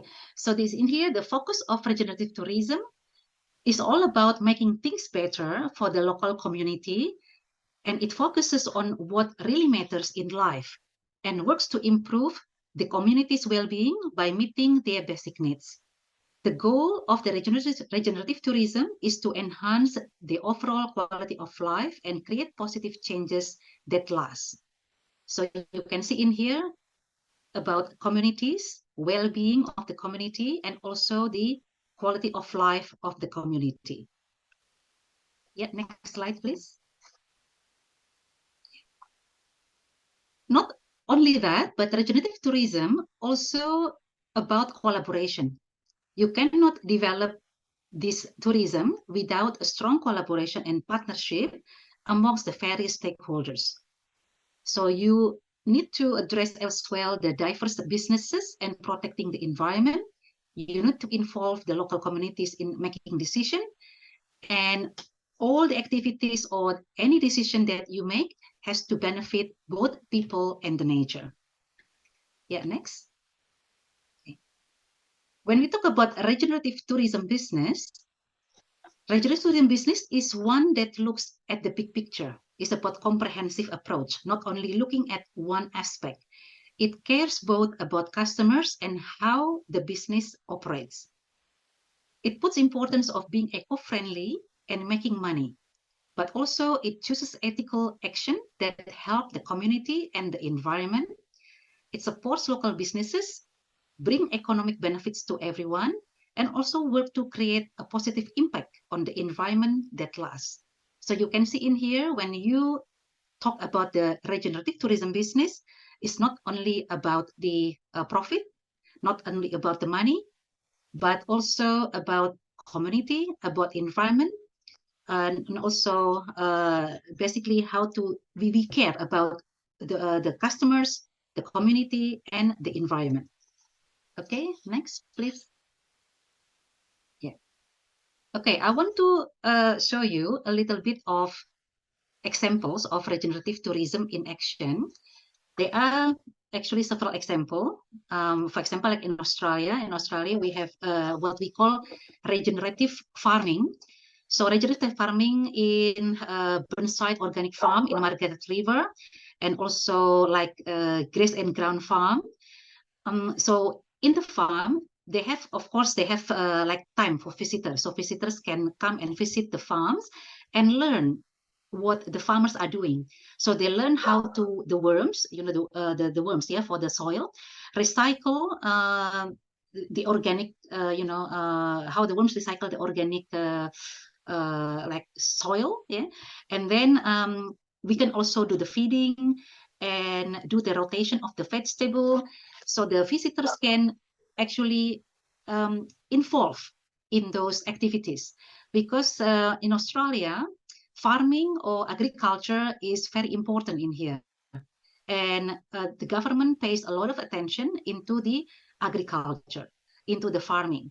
And in Australia also very proud of the Australian-made products. So if we go to like restaurants, cafes, or go to supermarket, it's very common that you will find a sign. Let's say this is like a salad or like fruit, and they will have a sign, proudly made in Australia, right? Or Australian made, or support the Australian farmers. So you can see the sign everywhere, even in the restaurants, in the menu. Yeah, so I can see that by by respecting respecting and supporting the local products and also the farmers, we actually support the regeneration, right? We support the regenerative, we support the community, because instead of importing the vegetable or importing the ingredients from overseas, they try to use the material, the resources from the local people, from the local farmers. Yeah, so I see this as a very good practice. And Indonesia, of course, Indonesia is a very rich country, one of the richest country in the world, not only in terms of the agriculture, but also in the flora, fauna, and culture, heritage, very rich. So it is good if, the Indonesian restaurants or cafes and everything, we have to be proud to use the Indonesian local product, right? We have to use the local produce created by the farmers.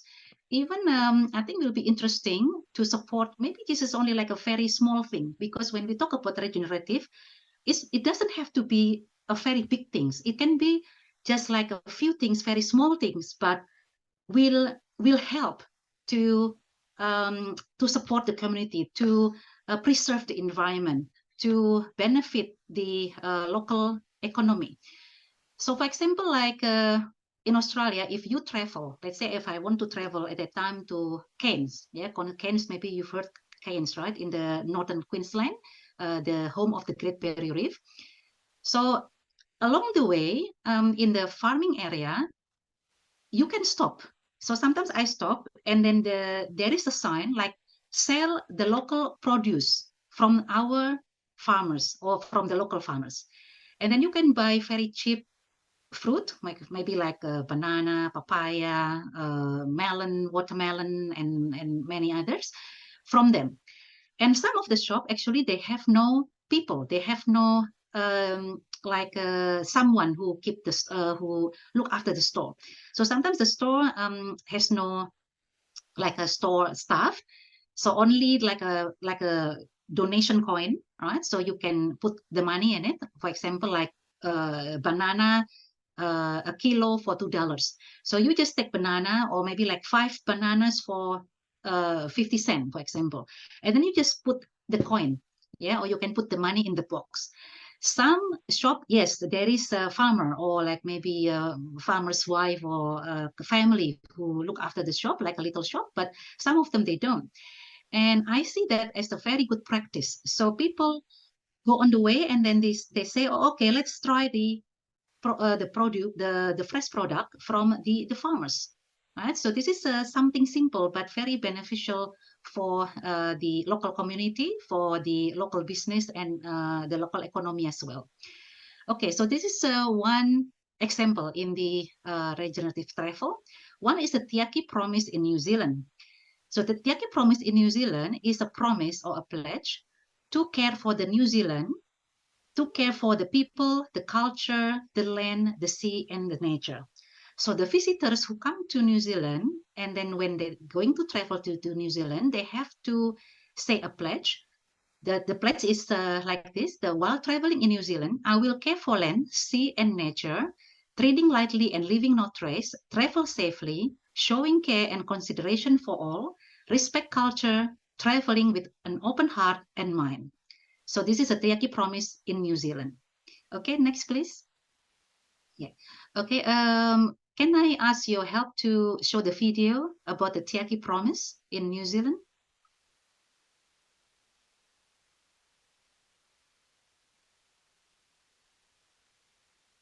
Yeah. The video, you can just copy paste that one, the link, the YouTube link.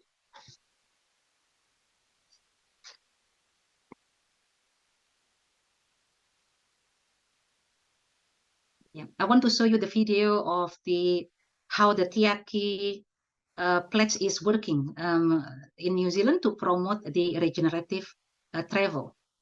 Yeah, I think it's very interesting to know. It's only a very simple thing where visitors just make a pledge, but they feel like they are responsible to look after the environment, to look after the land, to look after the people when they are traveling around the New Zealand.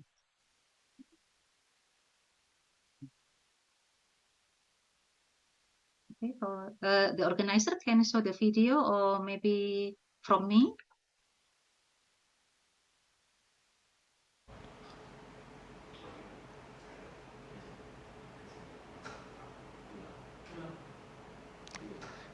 Yes, Prof is in the process at the moment. Oh yeah, okay, sure. Yeah, because I think it's very interesting to see the video.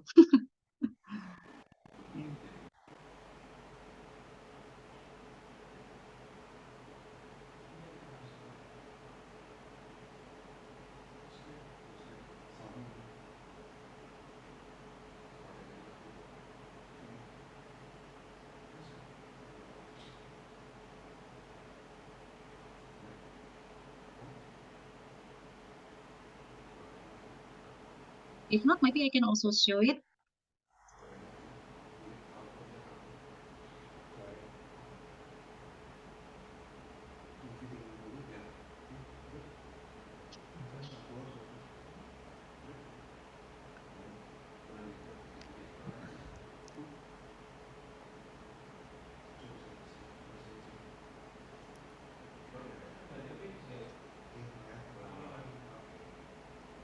We're just having a small technical problem.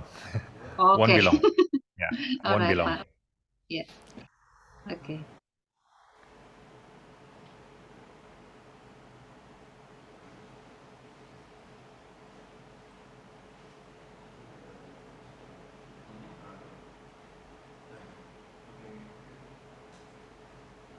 Okay, it's on now.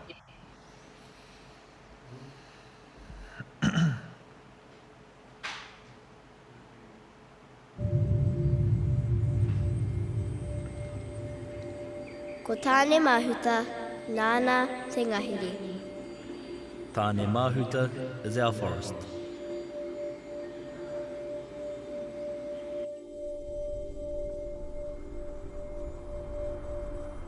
Ko papa tuānuku e takoto nei. Papa Tuanuku is our Earth Mother.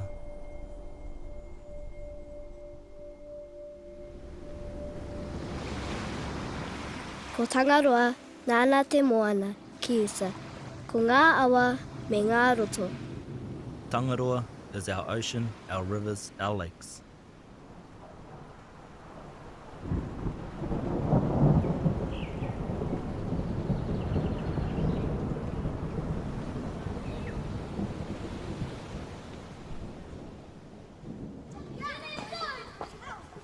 Ko Aotearoa, tō tātou ukai. New Zealand is our home. It is precious. Everyone who lives and travels here has a responsibility to look after it. Te Aki means to care for people and place. The Te Aki promise is a commitment to care for New Zealand, for now and for future generations. To care for land, sea and nature, treading lightly and leaving no trace.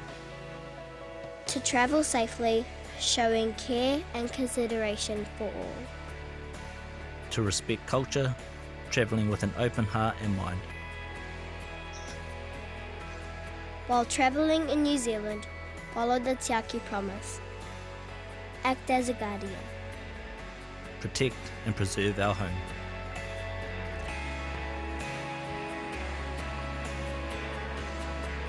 Help us care for New Zealand.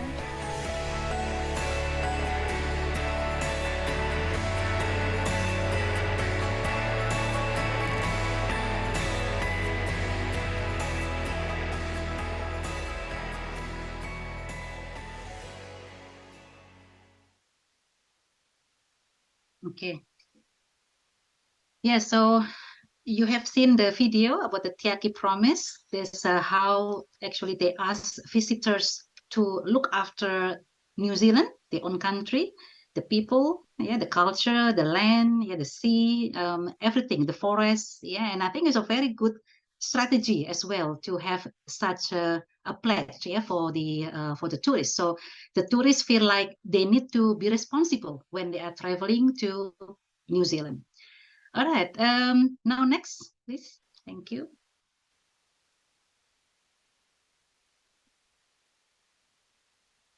Next slide.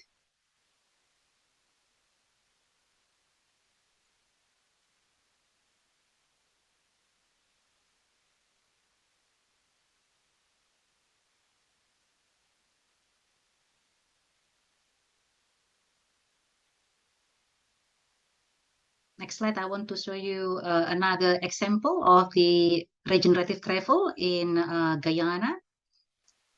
Okay, just waiting for the PowerPoint to be shown again. So this one in Guyana is about the participation of the indigenous community in regenerative tourism. Yeah, this one. Yeah, okay, this is the Rewa village in Guyana. In this village, the local indigenous community run the eco-lodge for the local economy and also the ecosystem. So it both help the natural environment. So in this community, they manage the large conservation area of 350 square kilometers, and the rainforest there absorb about 70,000 tons carbon dioxide each year. So even though they are, let's say, in here, 200 visitors, right? 200 visitors produce 560 tons CO2, but the site works still making the balance because the tree or the rainforest absorb more carbon dioxide. So the balance, so making this the environment better and leaving a positive impact worldwide. So please, next slide. Yeah, this is the Rewa Village Lodge. So you can see it's a very traditional village and it's all managed by the indigenous community. Yeah, next. Okay. Yeah, so if you can see what I put in the red box, right? Maybe you cannot really see that. Okay, maybe I can read it for you. So the communities have a concept called self-help, where all the community members come together, volunteering to build something for the benefit of the community. The Eco Lodge is one of Rewa's greatest example of a self-help initiative. So you can see, Bapak Ibu, in there that the community has the like a value or like a logo, a motto, yeah, a motto of self-help, where all the members of the community, they work together, right, voluntarily to build something that benefit the community. And this is how they come up to create the Eco Lodge, right? And then this destination now is already starting to attract attention, right, from tourists, from international tourists as well. Okay, next. Yeah. Another example of regenerative travel is the donut economy in Amsterdam, the Netherlands. Maybe you've heard about donut economy. So in Amsterdam, they are trying something what they call donut economics for the recovery after the COVID-19. This approach or this concept is different from the usual focus of growth. In April 2020, Amsterdam became the first city in the world to commit to this model for making decisions about tourism. So let's imagine a donut. Yeah? The donut has the inner ring and outer ring. The inner ring of the donut represents the minimum living standards for the residents, and the outer ring shows the ecological limits, which is right now the city is going beyond. So actually, this is surpassed by Amsterdam. That's why the government tried to implement this donut economy to save the city. Yeah? So the idea is that the economic activities within the dough,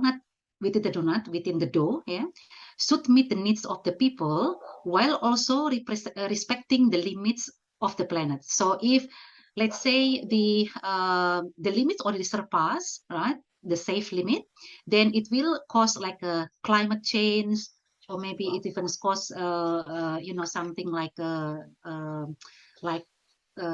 ozone layer depletion and air pollution, and the loss of biodiversity, and then freshwater withdrawals, chemical pollution. That's why the Amsterdam government, they try to make the activities only working within the dome, right, between the inner and the outer circle. Because if you surpass the outer circle, then it can create a negative impact to the environment, right? But it's also below, because below is a social foundation, then it means the living standard of the residents will become low or minimum, because the living standards, of course, related to the water, food, energy, health, education, network, housing, social and gender equality, peace and justice, income, political voice is all part of the social foundation of the inner ring of the donut, which is the minimum living standard for the resident. By following the donut principle, Amsterdam aims for tourism to not just grow the economy, but also contribute positively to the well-being and sustainability of the city. So those are some of the examples of the regenerative travel in action. Okay, next, please. Yeah. So let's travel for change by embracing regenerative tourism. Thank you for your participation. And now I will give the floor back again to the organizer. Thank you. Thank you very much, Prof. Hera. Let's give applause to Prof. Hera.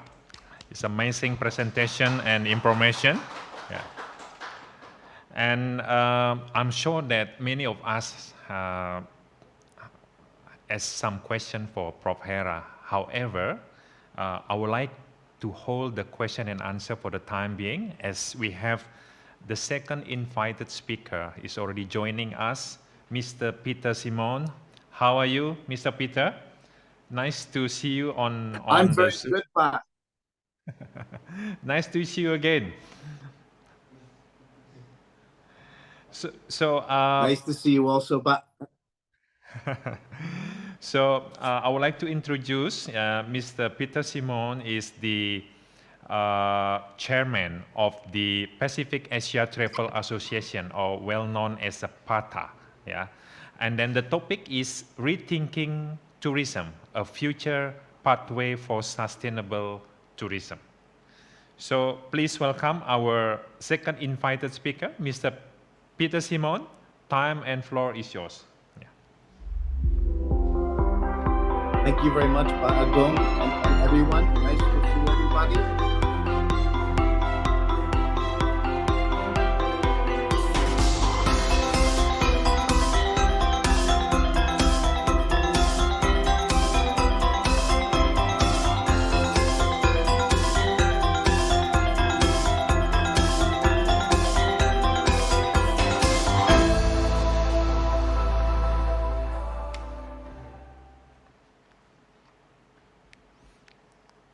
Wow. How's your flight, Pak? That's a fancy.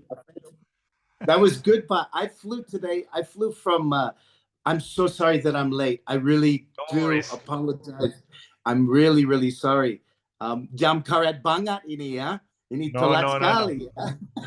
Everything is under control, Mr. Thank Peter. You, Pak. Everything is under control. Yeah. Thank you. So yes, I flew. I'm actually in China today. I'm in Kunming, which is in Yunnan province in China. And I flew this morning from Hangzhou, which is on the East Coast, very close to Shanghai. And I've been doing a lot of work on behalf of PATA in China over the last 5 or 6 months since I left Timor-Leste. I think many of you know that I was working in Timor-Leste for 5 years, helping Timor-Leste to develop their tourism. Wow. And I was even there for 2.5 years during COVID. So it was an interesting experience. But today I want to share first a little bit about China, because I think it was very interesting on the airplane today. I sat next to the founder of Sea Trip, wow. Which is a very big, many of you will know, it's a very big organization that does all the online booking for the Chinese market. And his name is James Liang. So I spoke to James, and I asked him many different questions about when are the Chinese going to start to travel overseas again, and what was the impression, because I knew I was going to talk with all of you today. I was asking about the situation with Bali, and if we will see the return of the Chinese visitors at some point. And it was interesting because he said that there appears to be a perception of a safety issue in Bali, and I wasn't aware, but I guess that something happened a few months ago with a Chinese tourist in Bali, and the social media in China is incredible. It spread like wildfire. So now all the Chinese think that Bali is not a safe place. So of course I said to James, the founder of C-Trip, I said, Bali's a very safe place. And how do we regain that confidence in Bali so that we can start to welcome the Chinese visitors again? And he said that, yeah, we need to change that perception. Maybe we need to invite some key opinion leaders from China to perhaps come, KOLs as they call it, and to really rebuild that confidence. So it's very interesting to see the power of social media and how it affects these big markets like China, which I think is very interesting. And I also just wanted to share before I start with my presentation, I did a similar presentation yesterday at a event called World Tourism Alliance, which is another organization that has been established by the Chinese government, really to partner as part of the Belt and Road Initiative, to partner with international organizations across Asia, across the Pacific, and even into Europe. And it was a very interesting meeting that we had yesterday, also discussing very much the future of tourism, discussing the future of Chinese tourism. So it was quite interesting. But I think that I will move a little bit to my presentation today. My presentation is quite easy. I want to talk about rethinking tourism, and I have 6 Ps that I want to present to you, because I think, and this is something that I presented yesterday here in China. These are kind of 6 Ps, which I call the building blocks of tourism for Bali, for Asia, for the Pacific, and for the whole world.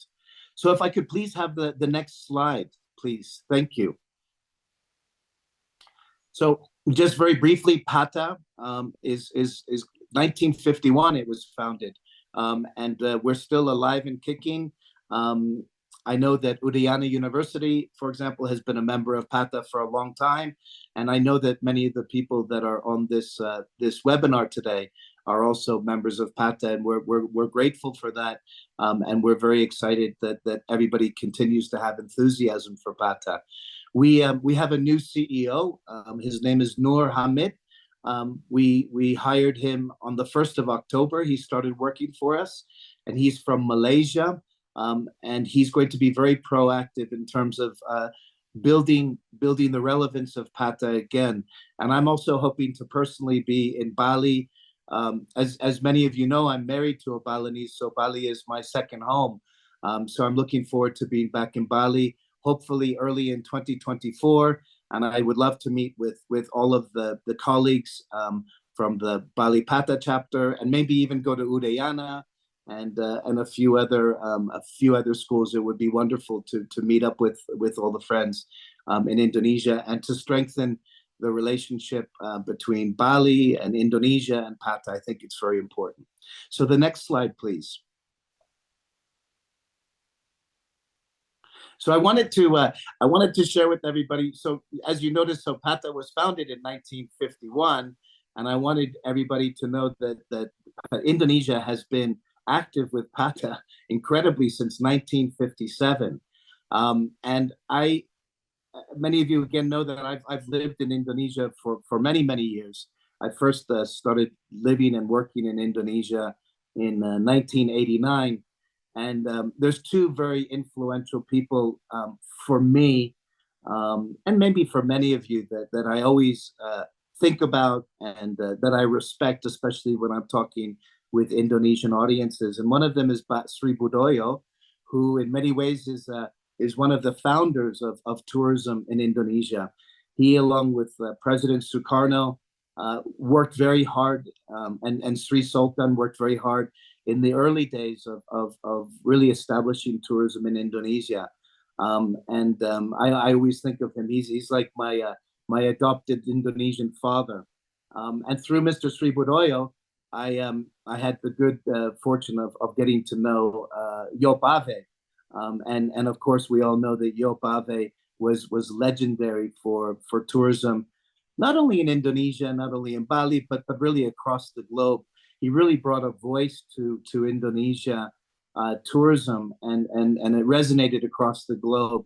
And I think both of these individuals are people that we should all aspire to be, in terms of their contribution to Indonesia, to the people of Indonesia, and to Pata. And so I just wanted to recognize the two of them. And I think it's always good to remember our past. So if we know our past, then we will be able to navigate our future. So with the next slide, please. Thank you. So what I want to do today is I wanted to think. So I have 6 P's. 6 P's for Pata. Maybe you could say 6 P's for Peter. But I kind of think that this is a really simple way of starting to think about the future of tourism, about where we are, and perhaps about where we want to go. And maybe it will help us to prioritize how we develop tourism going forward in Indonesia, in Bali, across Asia, across the Pacific. So the first P, and there will be a test of this. Ba Agung, I hope that you will administer the test later on to all the audience about what the 6 P's are. We'll have a written exam later on, but I'm just joking. But so the first P is people. And, you know, I think sometimes we talk about human capital. We talk about how important it is to have a good workforce. We talk about how after COVID we lost a lot of the workforce, maybe because they went back to their villages and fell in love with their villages again and said, I don't want to go to the big city. Or maybe they even shifted industries. Maybe they moved into the technology industry or something different. But I think sometimes, and I've been saying this many times in China, and I'll explain why. But first, my point is that the reason that people travel is to be able to meet people, to be able to meet people from different cultures and from different countries. And so I think that the people-to-people interaction that is created as a result of tourism is such an important fundamental for our industry. And I think it's something that sometimes we overlook. We overlook it in terms of when we talk about the importance of tourism for our countries, for global geopolitical, global well-being. Sometimes we forget that the best way for countries and people of different religions, from different countries, from different cultures, is through tourism, and it's through this ability to be able to interact with one another. And so I think that it's a really important factor. And I'll give you an example. In China, many times the Chinese, they market the places, the things, but I've noticed that they don't spend a whole lot of time marketing the people. And so, for example, you know, they'll say we have lots of UNESCO heritage sites, but they won't actually say, why don't you come and visit the Chinese people? Why don't you come and learn how friendly the Chinese people are? So I think that it's the whole idea of people, we need to expand the thinking of that as not just our workforce, but they are our product. They're actually what really makes tourism work. And I think yesterday somebody was talking, and they were saying this idea of, usually we talk about outreach. We talk about we need to reach out to our community. What we really need is we need in-reach. We need to make sure that our people are happy with tourism, that they feel comfortable with tourism. And another comment, and I think it's very relevant for Bali, you know, sometimes in Bali we talk about how are we suffering from over-tourism? And the comment that came yesterday, and I think it's again very relevant, we only suffer from over-tourism if the community feels that there's too much tourism. And if the community feels that there's too much tourism, does that mean that maybe we have to do some in-reach? We need to maybe discuss with the community. We need to discuss with the religious leaders. We need to discuss with the community leaders. We need to discuss with the government leaders, and really create a dialogue to start to understand, you know, what is it about tourism that we need to fix? And I know that Bali's done some great efforts recently in trying to mitigate some of the challenges of the host-visitor interaction. But again, I think, you know, people is important, and it has to be the number one thing that we think about in tourism. And but Yoga, you're actually the moderator. I kept saying about Agung. My apologies. I'm trying to work on my thing here, but I've got you now. Sorry, but Yoga, that I was calling you Agung. No worries. No worries. So, okay, thank you. But so the first P, but Yoga, for the first exam is really people. And let's start to think, you know, we can have our dialogue. Let's think a little bit about people and the centrality of people in tourism, because without them, we really don't have an industry. There's no question about that. So if we could go to the next slide, please, by Yoga. Okay, so the next slide, and I worry about this sometimes, and I watch now the situation that's happening in Ukraine. I watch the situation, which I'm sure everybody knows about, that's happening in Israel and Palestine. I worry about where I am now in terms of, not China's a very safe place, but I worry about some of the misunderstandings that are happening between China and for example, my country, the United States. And it reminds me of how important it is that we have peace. And peace is fundamental for tourism. And I had mentioned by Joop Ave earlier, and he was always a big advocate of peace. And in fact, at one point, Indonesia put a few peace gongs in different parts of Asia. So I used to live in Vientiane in Lao PDR, and there actually is a beautiful peace gong contributed by the Indonesians through by Joop Ave, which is basically a gesture of peace. And so I think, you know, as an industry, I think we live in really complicated times. You know, and I'll be the first one to say that in America, we're going through a very difficult time right now, just internally. But I think that peace is fundamental to tourism. And I think wherever we as an industry can be ambassadors of peace and talk about peace in the context of tourism, and again, the people-to-people interchange that happens as a result of the tourism activity, I think that we're a real powerful source of peace. And I think that we can create a lot of understanding. You know, many times conflict happens as a result of misunderstanding across religions. Maybe it happens across cultures, across borders. And the activity of engaging in tourism really teaches us about different people's way of thinking, and maybe can dissolve some of the misunderstanding that exists. So I think, again, that, you know, we have people, and as a result of people, then we have peace. And I think without peace, we're going to, I mean, we talk about sustainability, you know, and we learned during COVID how quickly the tourism industry can slow down.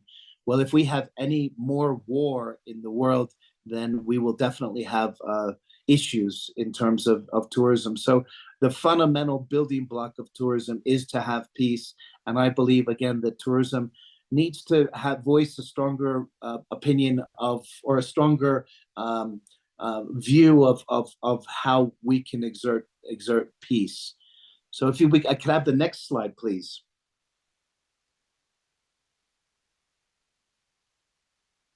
And then, so when we have people, we have partner, we have peace.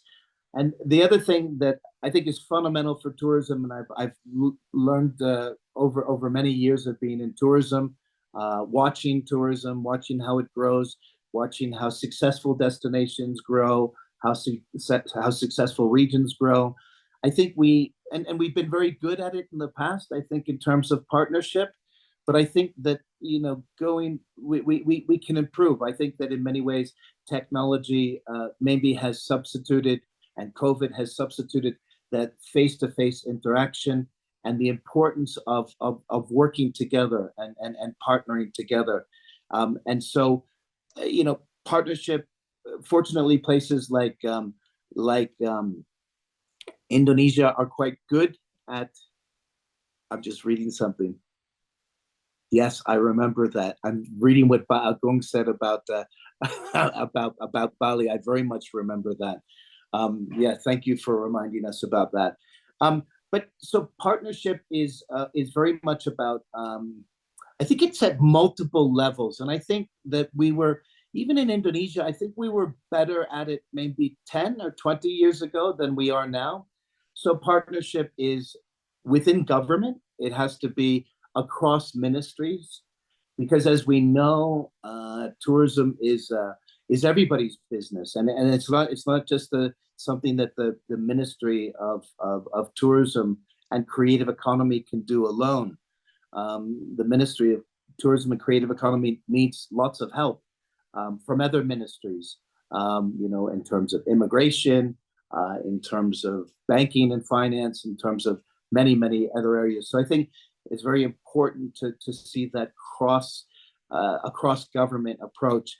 And I really have to hats off to President Jokowi, because I think that during his tenure as president, the idea of really pushing the tourism economy and setting targets that were shared across his cabinet, I think was a really important thing that he did.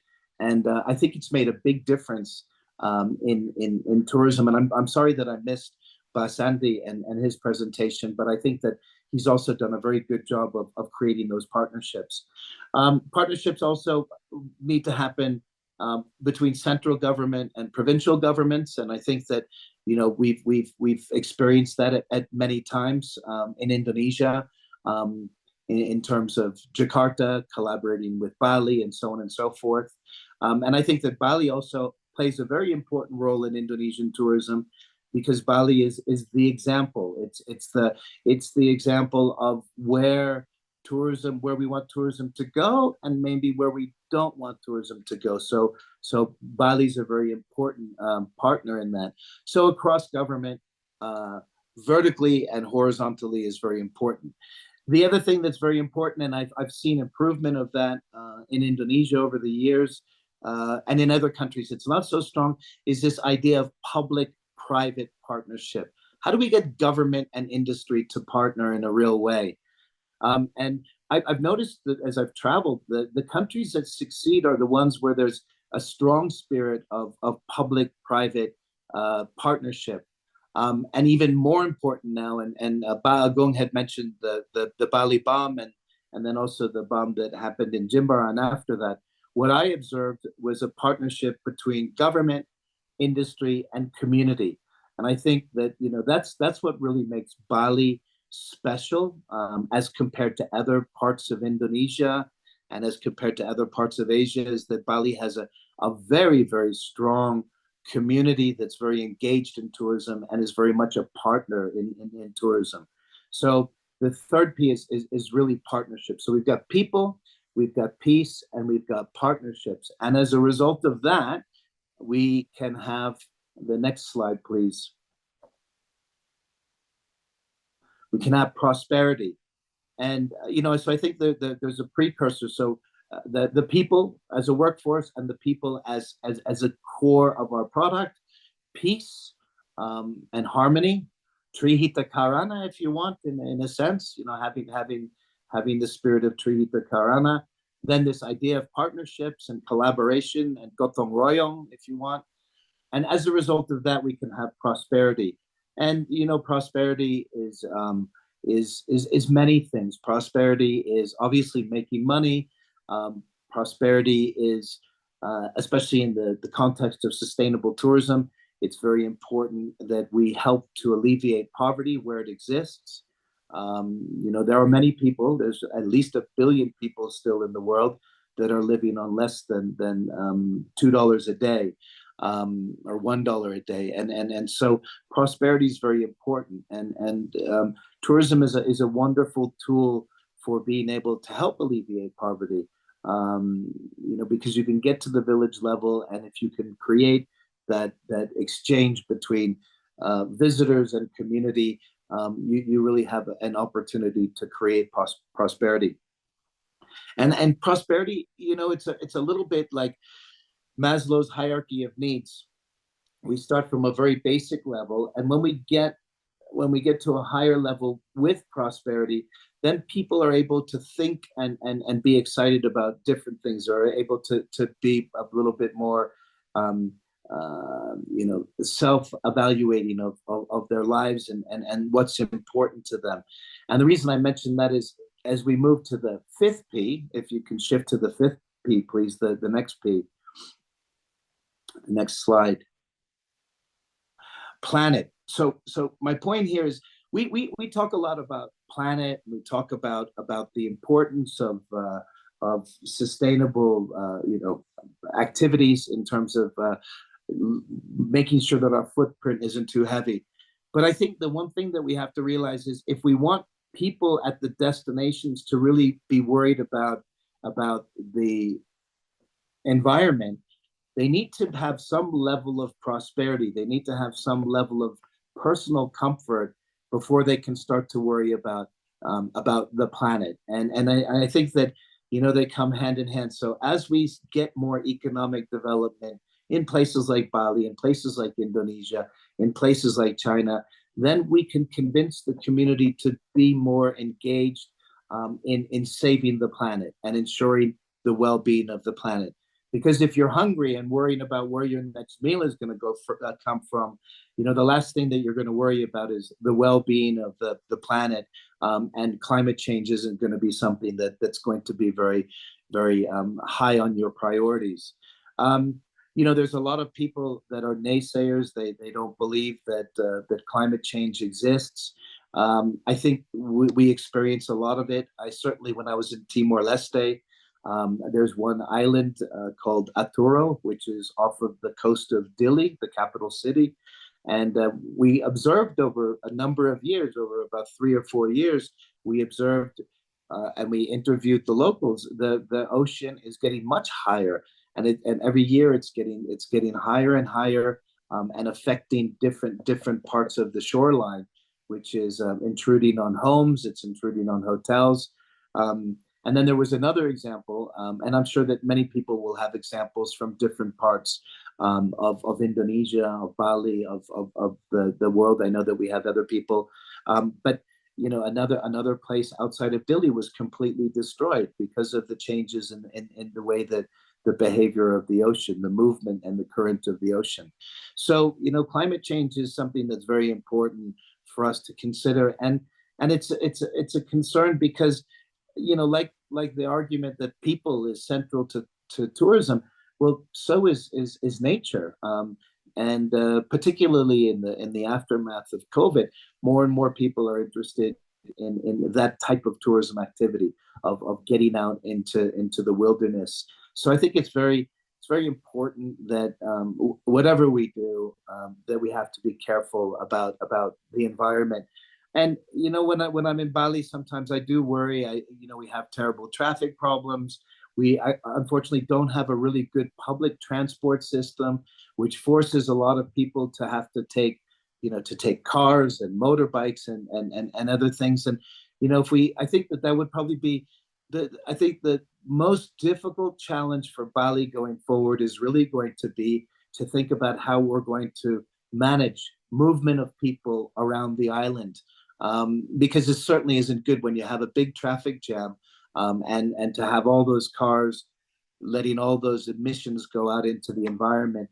It's just not good for us. And sometimes when I fly into Bali, you can even see a little yellow cloud of smog across the horizon. And that's it continues to evolve. As Bali's such a famous place now, and in many ways there's too many people there. But a solution needs to be to find a way to use more sustainable transport.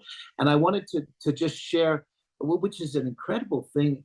So in China, there are no motorbikes; they're all e-bikes.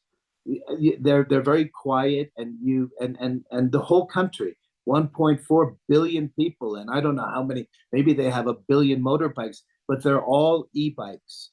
And so people, they plug it in at nighttime, just like you would plug in your computer or anything else. It recharges overnight, and the next morning off you go. And I always think, wow, it would be really interesting if we could do that in Bali. That certainly would be a game changer in terms of being able to support our planet and really minimize the environmental impact. And if a big country like China can make that conversion, I'm sure that places like Bali, maybe as a leader, maybe Bali does it first, and then Indonesia, the rest of Indonesia can follow. But I think that's important. And the other thing that I wanted to just share about China, again, because I think it's an interesting.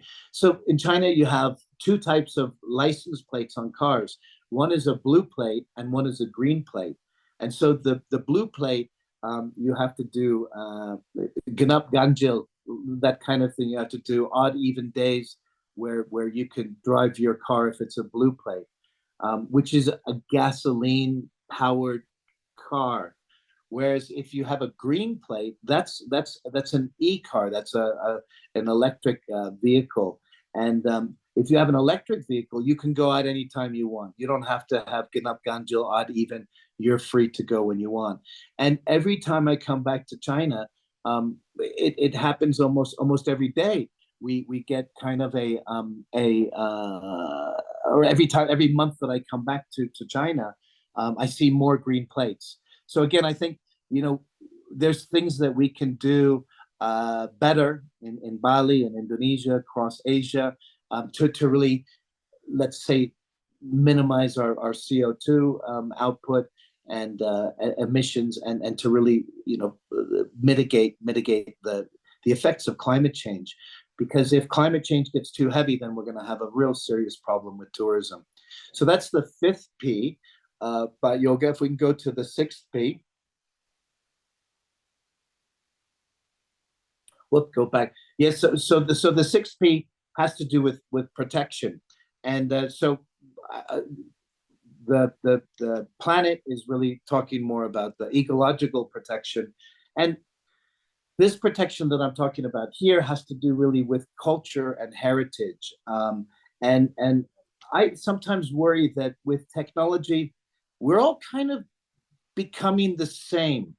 We're all kind of moving into a monotone world where it's all just one color, because the more that we come together, the more we don't really distinguish our cultures and our traditions. And I think about Bali, for example, and what is one of the great attractions of coming to Bali is the vibrant culture, that this living culture that's around you.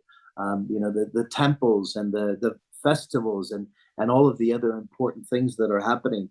And I think across the world that we need to really focus more on encouraging our communities to preserve and protect their culture, their heritage, and their traditional ways of being. Because again, without that, tourism is going to become very boring. There's no reason to go anywhere if you don't get to interact with people, and the cultures aren't different, and they're not exciting. So I think this whole notion of protecting our culture, protecting our heritage is extremely important.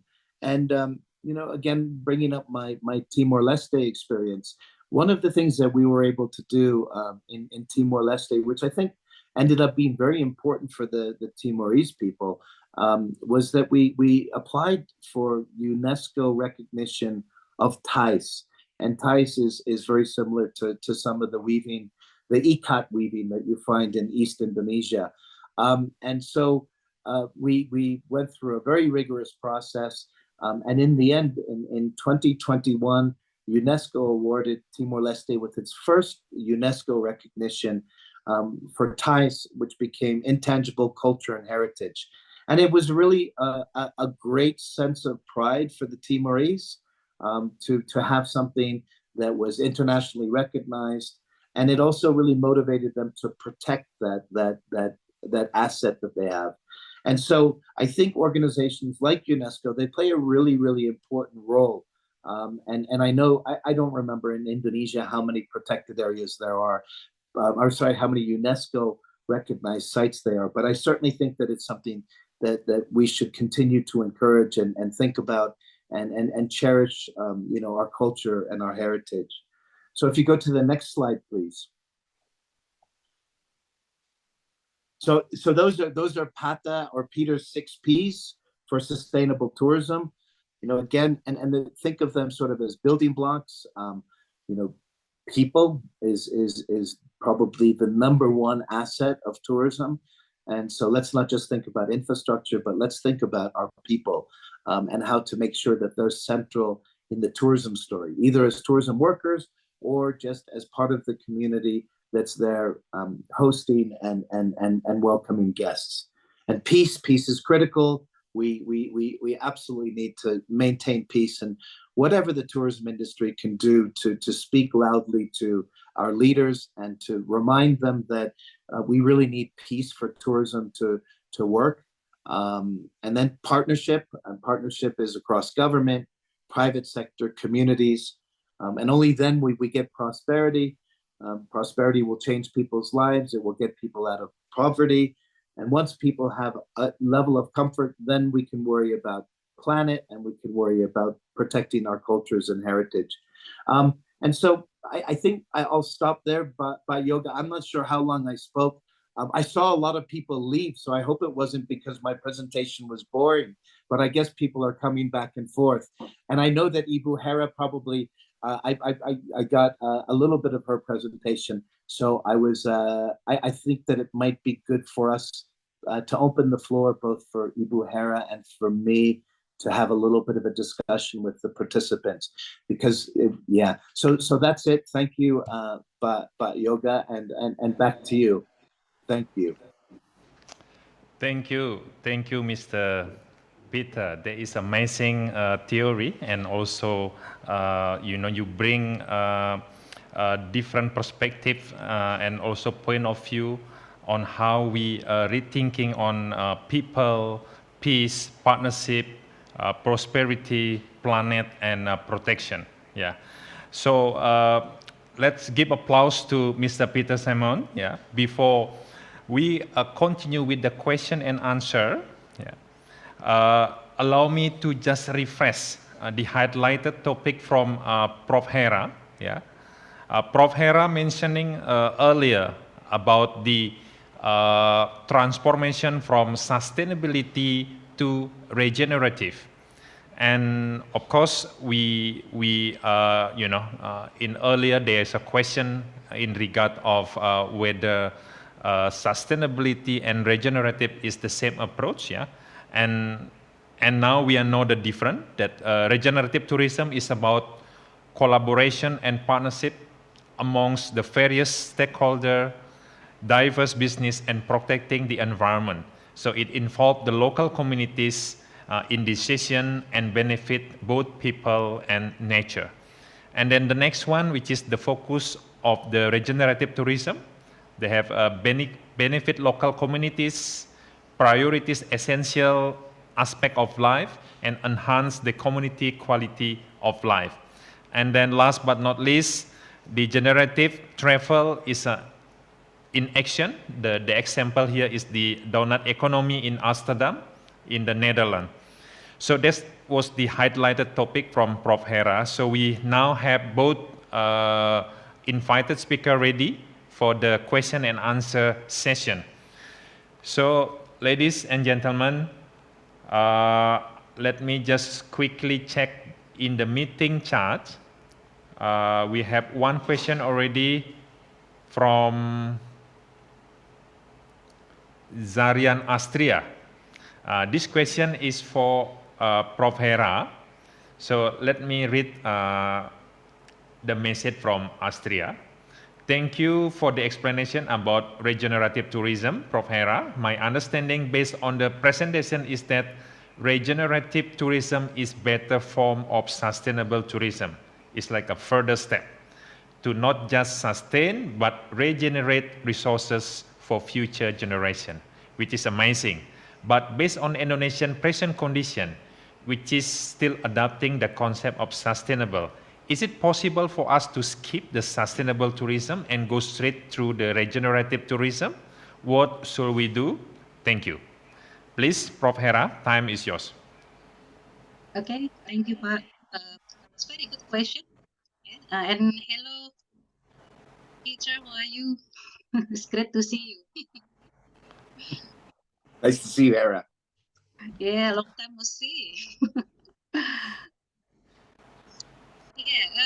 So that's very good question. Transitioning directly from, like sustainability or conventional tourism to regenerative tourism can be challenging, but it's not like it is impossible, right? So there may be several steps that you need to consider, or some points that you need to consider. First of all, you have to have a very thorough planning and assessment. So you have to understand or make the assessment of the current state of tourism in Indonesia, and you have to identify maybe the area of the improvement in sustainability, and consider how the regenerative practice can be integrated in the existing practice in Indonesia, or the existing plan. And to develop the regenerative tourism, and as well as, of course, sustainable tourism, you need to involve all of the stakeholders, so the local communities, business, government agencies. They need to have a very good discussion for the transitioning to regenerative tourism.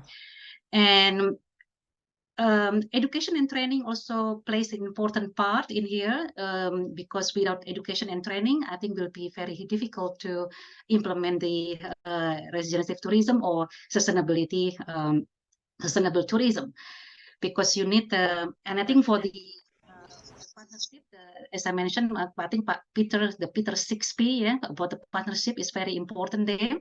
Education and training, you need to have the programs for the local community, the businesses, even for the visitors, about the principles and benefits of regenerative tourism, and also the upgrading of the infrastructure, because of course you need the infrastructure that support the responsible tourism, like eco-friendly accommodation, waste management, renewable energy sources. And you need to create the policy, develop and implement the policy to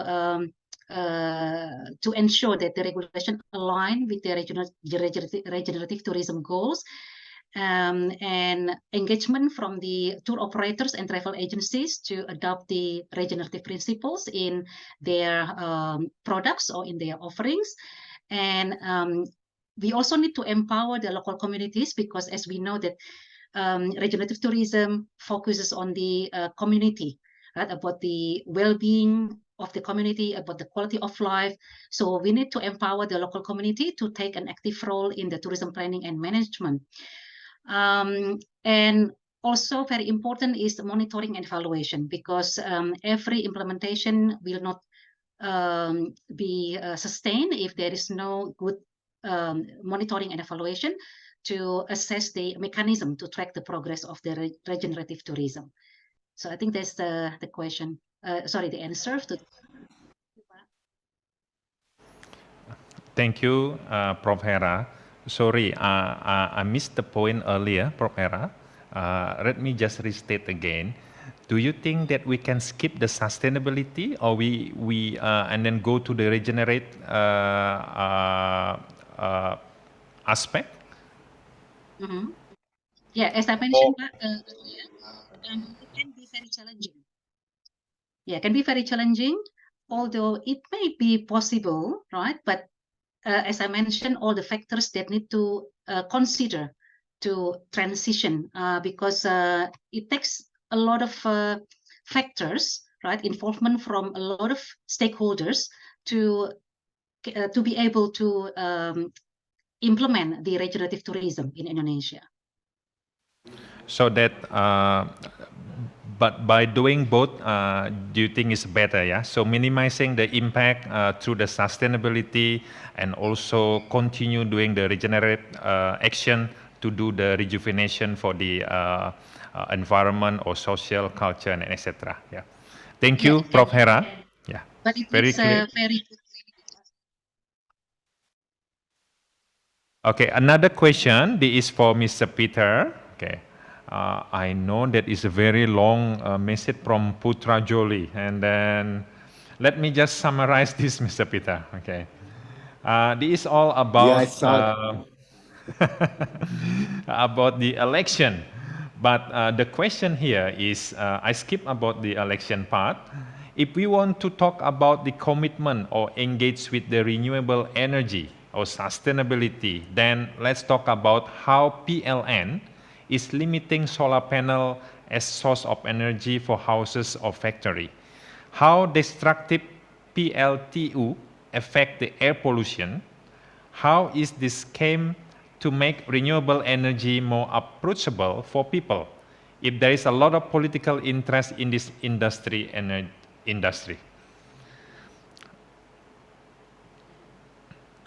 Yeah, thank you, Bayoga. That's a really difficult question, but that's okay because I'm in China. I'm not in Indonesia, so I won't be arrested and thrown out.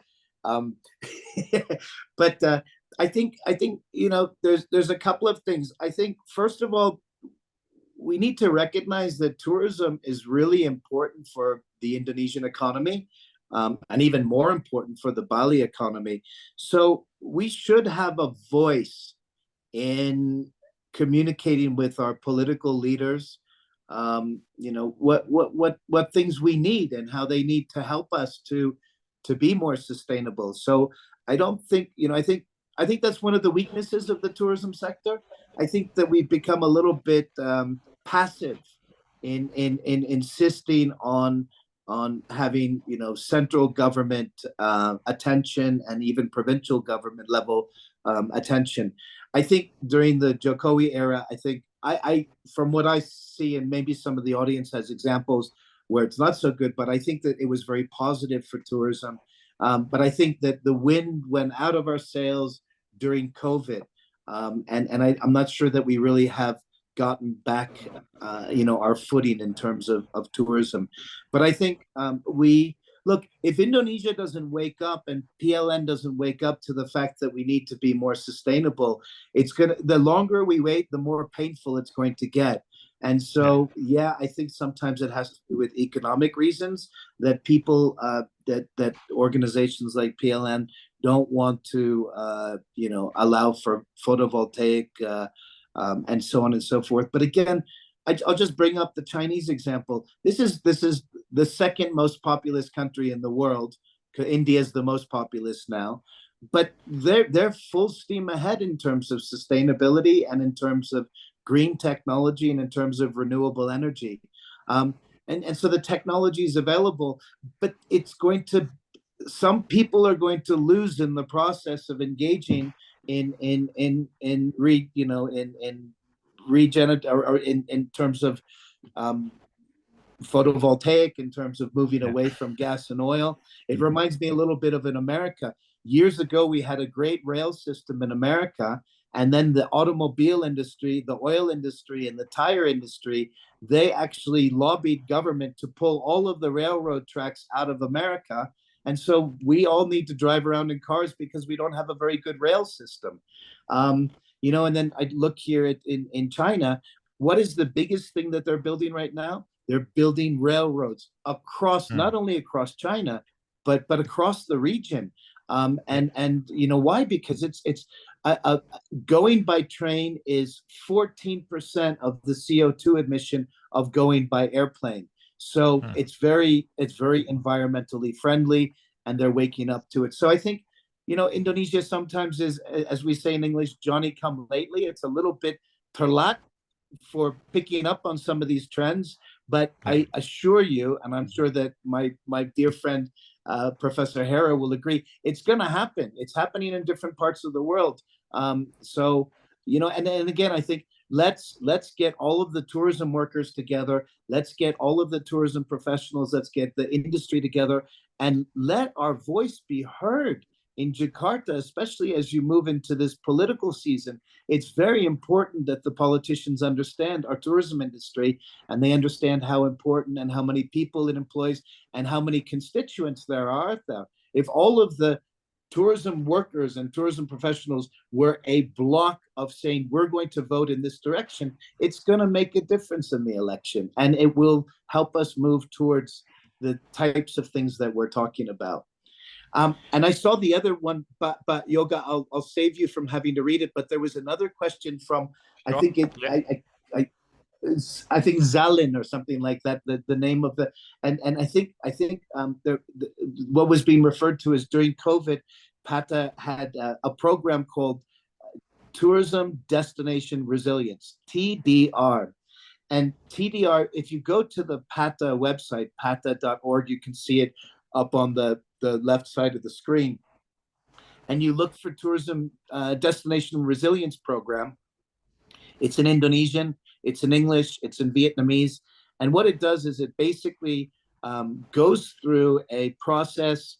You can do it for government, or you can do it for private sector, where you actually go through and see and try to identify what the risks are for your organization or your country, and then find out how do you mitigate those and how do you deal with them. So in the event that we have another catastrophic situation like COVID or the Bali bomb or whatever the next crisis is that will definitely come, that we're a little bit more resilient, meaning that when it happens, we'll only have a downside for a little while, and then we can go quickly back up again.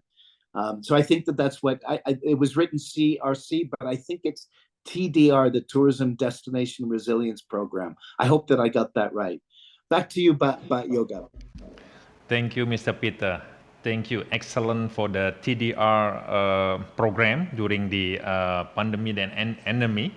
And I also agree with your point on the previous question, that sometimes the political interest is becoming the obstacle in terms of reaching the sustainability. Then the sustainability, the issue becoming sustained, that is becoming more dangerous than the real goal. So that hopefully Mr. Peter can convince Bapak Agung Suryawan becoming one of the political leader maybe, so that can voice our, That's a great the Balinese. I love it. Okay. I think we have all the question in the meeting chart. Yeah.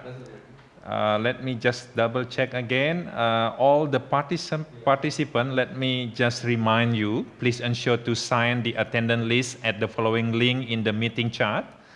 I have another question from Ilham Junaid for Professor Hera.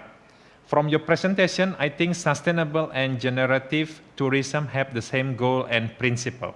Please give me example of the regenerative tourism in Indonesia context, or perhaps the concept or effort to implement it based on the local wisdom of Indonesia. Thank you, Professor Hera. Time is yours. Okay. Yeah, thank you. This was another good question to Pak Ilham. Yeah, so sustainable and regenerative tourism, they do have similar goals, but generative tourism aims to actively restore and also improve destinations, at the same time also to foster the community well-being. And I think Indonesia, because Indonesia has a very rich cultural heritage and diverse ecosystem, and also the local wisdom like gotong royong. Yeah, I think is a very good thing as a foundation to develop the regenerative tourism. Because gotong royong is the community cooperation. So while we implement the regenerative tourism, we involve the harnessing this collective effort or the gotong royong to restore, conserve, and enhance the environment and also the local communities. And an example of the, I think the regenerative tourism, maybe I'm not really sure how many. I can see a lot of sustainability practice, but I think I can see the one in Bali, the permaculture practice, right, in Bali, the Kulkul farm, I think. They have a very good practice on the permaculture farming, which is involve sustainable agriculture and also waste management, and to emphasize the regeneration of the soil and ecosystem. So this can be an example of how regenerative tourism can be done in Indonesia. As I mentioned before, it doesn't have to be like a very big project. It can start from something small. It can start from the community. Even like community-based tourism, there's also actually, besides of the sustainability, can be implemented for the regenerative tourism, as long as the focus is to improve or to restore the destination, the ecosystem, and also to foster the community well-being. So maybe you can see the CBT in the Wairebo, Wairebo Flores, I think is also a quite good example of how the community involved in the tourism practice. Okay, thank you, Pak. Ladies and gentlemen, I think we are reached to the end of this session. So before we will conclude, I would like to give each presenter to do a final statement. Okay, well, we'll start with Professor Hera. Please, time is yours, Prof. Okay. So I think my final statement is, let's think about, making changes in the tourism, from moving from sustainability to regenerative. Okay, and it start from yourself. It start from the community. Even it can start from you as the individual tourist, as an individual person.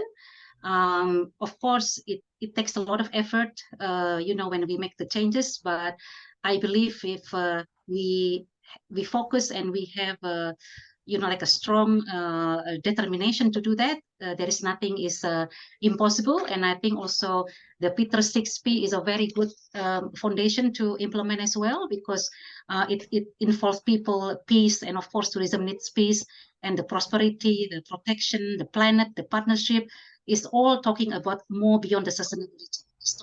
Because also involve the planet protection. So actually what Pak Peter said is beyond the sustainable tourism. Okay, thank you. I think, Pak. Thank you very much. Superb, Prof. Hera. Mr. Peter, your final statement, please. Thank you, but Yoga, I don't have anything to say. Prof. Hera said everything. She stole all of my comments. No, I think, I've been involved in tourism for a long time, and I've been involved in Indonesia, and specifically Bali, which is my second home. And I think I've been involved in tourism in Bali for more than 30 years. And I think that we had our first wave of tourism. Let's say that was from 1990 until, let's say, pre-COVID, 2019. So we had almost 30 years of really smooth sailing tourism and rapid development. And we both government and private sector invested heavily in tourism, and we all got really excited, and it was moving ahead. And then all of these external factors have impacted us. We have climate change, we have geopolitical challenges, we have changing perceptions of tourism by both visitors and by hosts. And we're really at a critical moment in redefining and rethinking tourism to prepare for the second wave, which is going to be different. And I think Prof. Hera has made some great comments about regenerative tourism, about sustainable tourism. I also wanted to add, and I think Prof. Hera mentioned it, or I'm sure she did, but even adaptive and mitigatory measures that we can make to fight against climate change. How do we adapt to the changing environment, but how do we also try to minimize the environment from changing so quickly? So there's all of these external factors. We need to come back again to the 6 Ps. And sometimes when I present the 6 Ps, I think, God, it's so basic. It's almost like kindergarten basic. But I think that's the point. We need to really go back to the basics. Why do we want tourism? How are we going to get there? Who do we need to help us to get there? And how are we going to come together as a community of practitioners and really develop the industry into something that will fulfill the needs of our communities, fulfill the needs of us as individuals, and fulfill the ambitions of at the national level. So it's a really interesting time. I think we all have to be patient. We all have to think very carefully. And I think that Bali has a lot of work to do. Bali is the leader in Indonesia. In this case, it's the leader in Indonesia in terms of the sense that all of the sustainability challenges are coming full blast right onto Bali. There's a lot of challenges. How are we going to deal with those? And I think we all need to learn from Bali, use it as an example of good things that happen and the bad things that happen. And the bad things that have happened, let's not repeat it in other destinations. So, congratulations to Udayana University and everybody that put this event together. I think having these dialogues, it's better if we can meet in person, but hey, if we can just do this, I think this is one of the first steps, is to really communicate with one another and have these open discussions and really create this family of tourism people that we all care and we all want to make our industry better, especially as we move into that second wave, which hopefully will be as prosperous and as beneficial for as many people as that first wave of tourism was. But let's think back and say, what was wrong in 2019 and how do we make it better as we go out, and look at COVID as kind of that reboot opportunity, that opportunity to reflect and say, let's not just close our eyes and let tourism come back to what it was like in 2019. Let's make it better. Let's make it more sustainable. So that's a long closing remark by Yoga, but yeah, that's what I wanted to share. Thank you so much.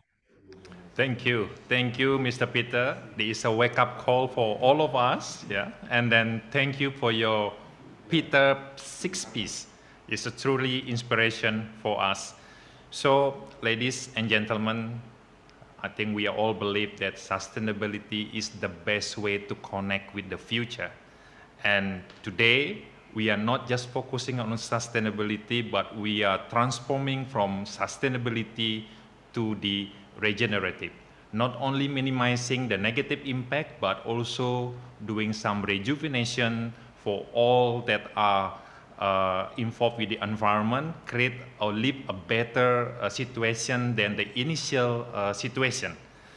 So let's create a responsible destination to attract more responsible tourists. Once again, thank you. I'll return the time to the master ceremony. Thank you, Prof. Hera. Thank you. Thank you. Sir Peter. Thank you, Pak. And thank you, Diana, as well.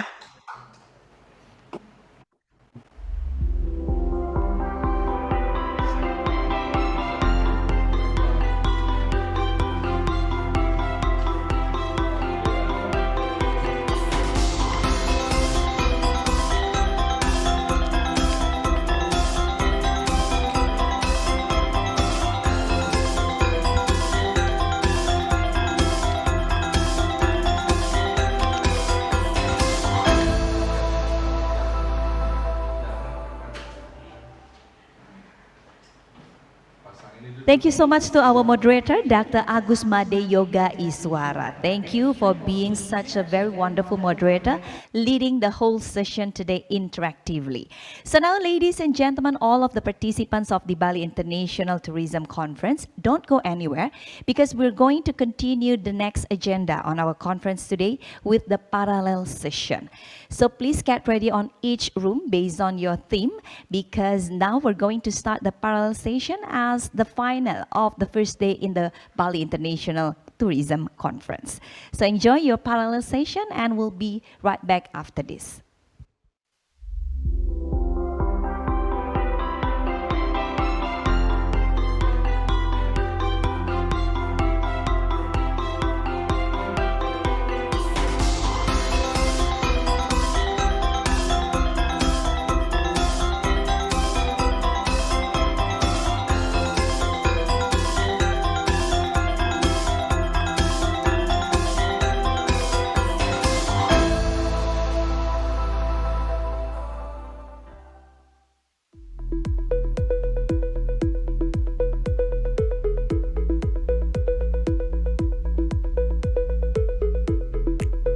Welcome to the new era of smart tourism, with digital ID for paperless traveler.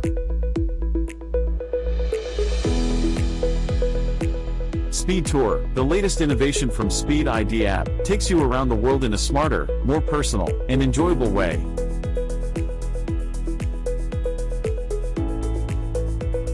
With Smart Tour Planner, plan your journey your way. Input your time, type of tour, and also budget, and let our AI craft the perfect travel itinerary for you.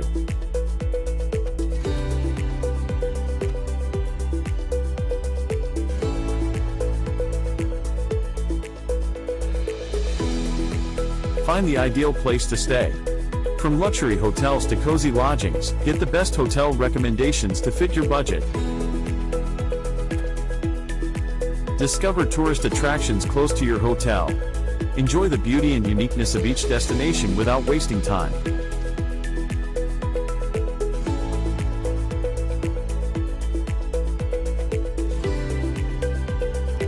Navigate the city with ease. Choose a vehicle that suits your needs and enjoy your journey freely. Find the best souvenir centers. Take home unforgettable memories from each of your journeys.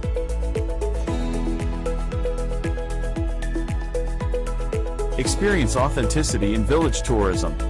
Witness living culture and traditions at every corner of the village.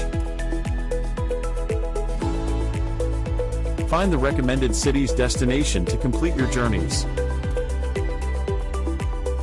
Create the best reputation for your city.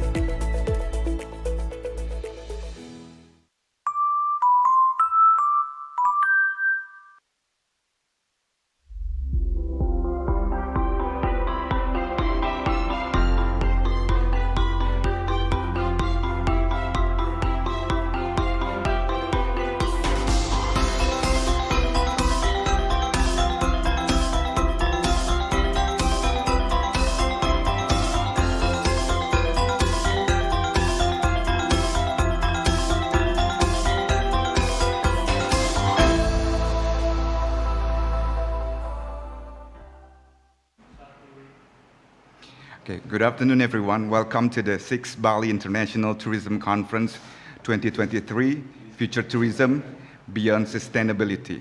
I'm honored to be your moderator today. My name is Gede Indra Baskara. I'll be guiding you through this parallel session 1. We have a fantastic lineup of speaker and discussion ahead, focusing on sustainable tourism and beyond. Before we dive in, let's take a moment to acknowledge and appreciate everyone present here. Without further ado, let me introduce you to the brilliant minds behind these papers. The first presenter is going to be Bapak Inyoman Ariana with the paper title, Experiences of European Stoic Tourists, EEAT in Bali. Authors number 2 is Yoshikawa, MG, Chong, KL, and Abdul Niva, FA. Present the paper, Gearing Up for a Healthier and Safer Tourist Destination, the case of Georgetown, Malaysia. Number 3, the author number 3, with the papers, Local Tourism institutional development based on the network interaction of actors involved. Case study Desa Wisata in Lampung Province.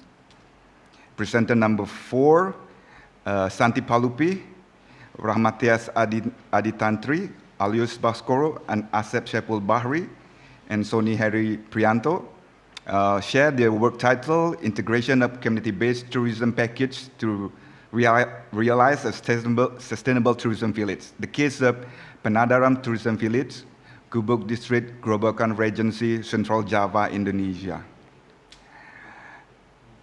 The presenter number 5, Agus Suyanto and Primanda Kiki Widyaputra, present the paper, The Assessment of Tourism Carrying Capacity in Langeran Geosite, Indonesia. Last but not least, we have other presenter number 6, Muhammad, with the paper title, E-Commerce Management as Sustainable Development Strategy in Panca Ecotourism Village. So let's extend our warmest welcome to these presenters and explore the richness of their research in this enlightening sessions. Ladies and gentlemen, to ensure a smooth and well-paced session, each author will have a dedicated 10-minute slot for their presentation. Let me remind you, 10-minute slot only. So make sure that you are on time. We kindly ask our esteemed presenters to adhere to this allocated time to allow for a structured and engaging discussion. Our timekeeper will provide gentle notification as your time approaches in its conclusions. Now, without further ado, let's commence with the first presentation by Mr. Nyoman Ariana with their paper titled Experience of European Stoic Tourists, EEAT in Bali. Mr. Ariana, screen is yours.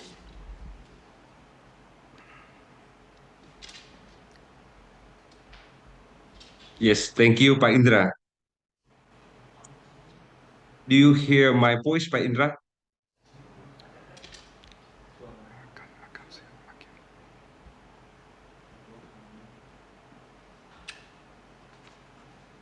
Pak Indra, how Yes, about my voice? Yes, now clear. Clear? Yes, thank you. You're welcome. Wait a moment, I want to share my PowerPoint.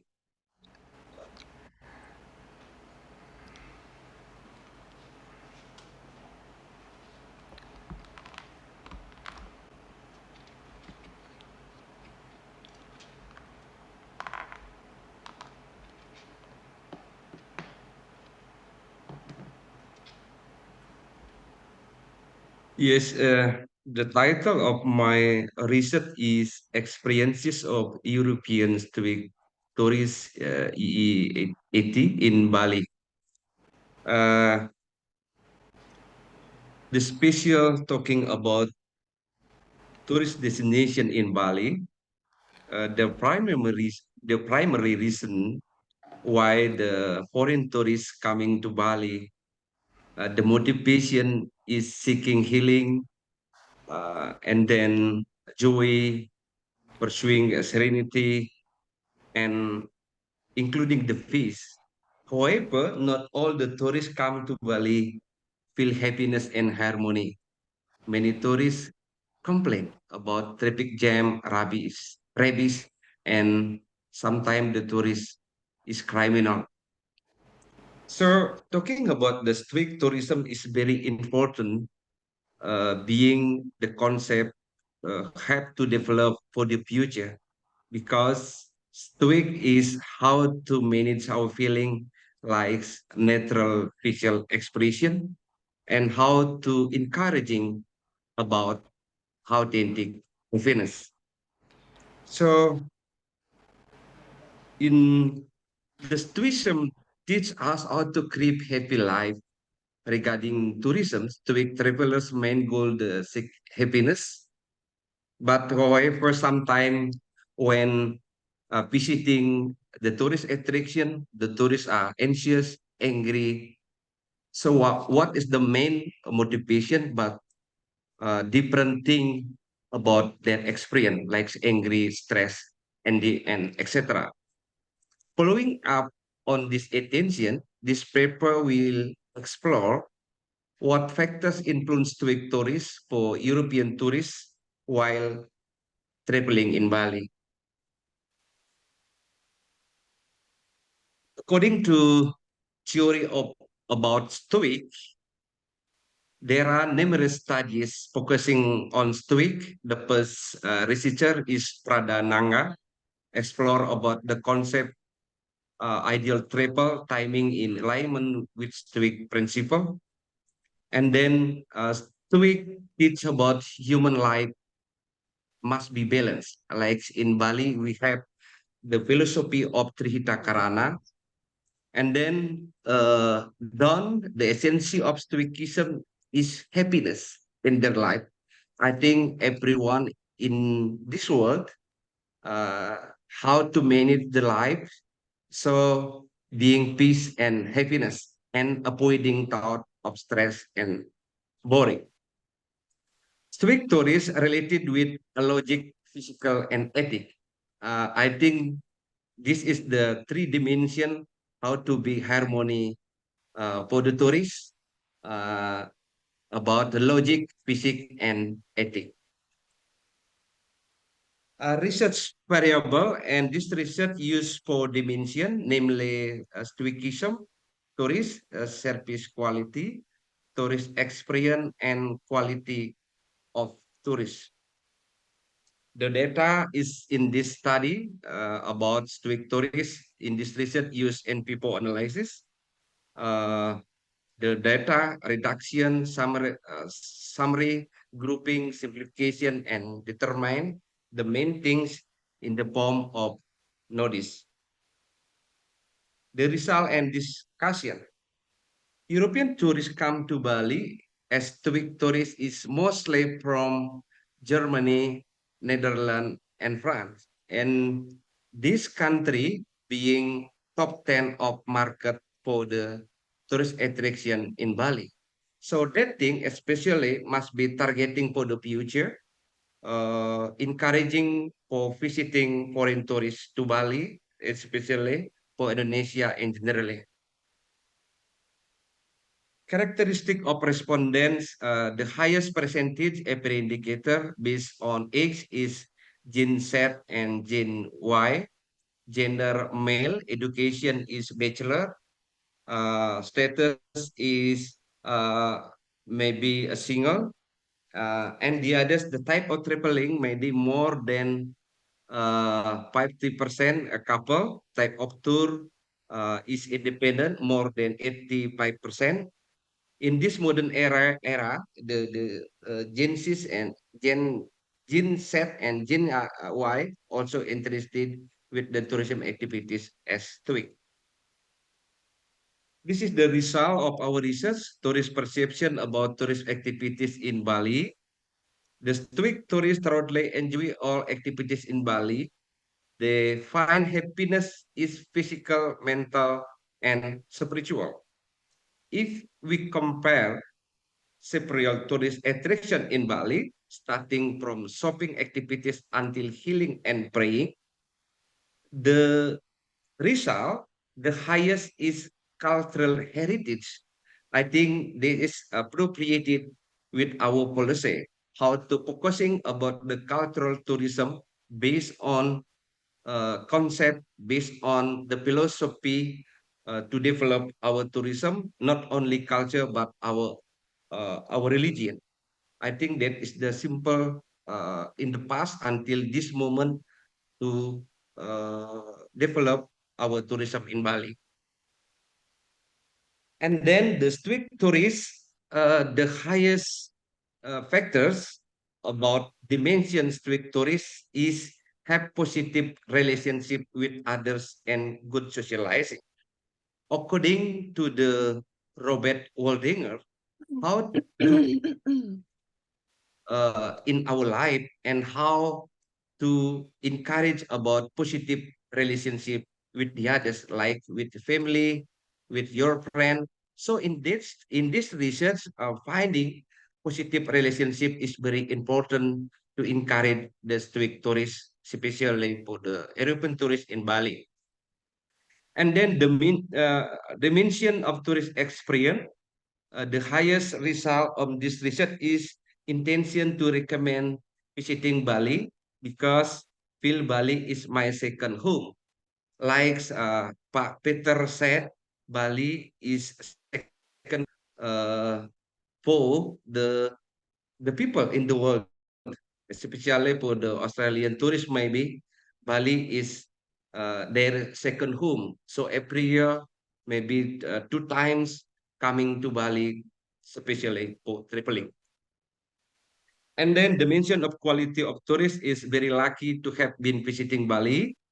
And the last dimension about the Stoic tourist is service quality. Feel satisfied with the hospitality of the Balinese people. In general, the perception of Stoic tourism in Bali is very positive.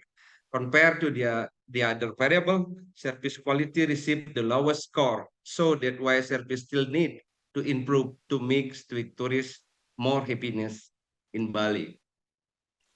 And this is the result from the NVPO analysis of the Stoic tourists and what is the activities about tourism services making the European tourists make happy or unhappy. Red one is bad opinion and green color is good opinion. Mostly tourists in Bali given a good response for their experience in Bali. Almost 24% happy with friendly people. Likes in the front of this PPT, the highest is friendly people. I think everyone know about local Balinese people is very friendly people, not only for the tourists. I think for the local people too in this island. And the second one is beautiful nature and many kind of tourist attraction, food delicious and beautiful culture. I think top 5 is a top finding about the people, culture, and nature being the important thing why the people in the world, not only from Europe, are coming to Bali for traveling. And the red one is what is the negative or make unhappy tourists in Bali, like trust and traffic, maybe different price and seller and the other factors. The conclusion, the highest percentage is based on country, Germany, age, Gen Z and Gen Y, gender male, status single, and the others. Perception based on activities with the highest value are cultural, and the determinant of experience European Stoic tourists in Bali include friendly people, beautiful nature, many kind of tourists, delicious food, beautiful culture, everything in Bali. Positive vibe, many experience and perfect place. In the future, Stoic tourist Bali need more massive implication so that the quality of Bali tourism can be better and more sustainable. I think not only sustainable, beyond that sustainable like regenerative tourism. I think the Stoic tourist is one of the part of the regenerative tourism for the future. I think that's enough, Pak Indra, and thank you and the time come to Pak Indra. Thank you very much. Manariano, this very interesting presentation talking about Stoicism and tourism. This is something new. As I know that Stoicism is, as far I know, it's addressed by Marcus Aurelius, and this is a kind of a philosophy that which related to self-control, and we combine with tourism. It's going to be a good new topic to be discussed maybe after the end of this parallel session 1, when it comes to the question and answers. Right, coming to the second presentation will be presented by Minaki.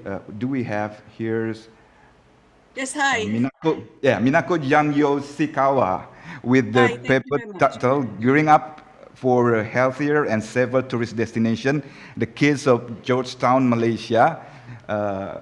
Screen is yours. Thank you very much. I thank the organizers for this opportunity for us to present our research.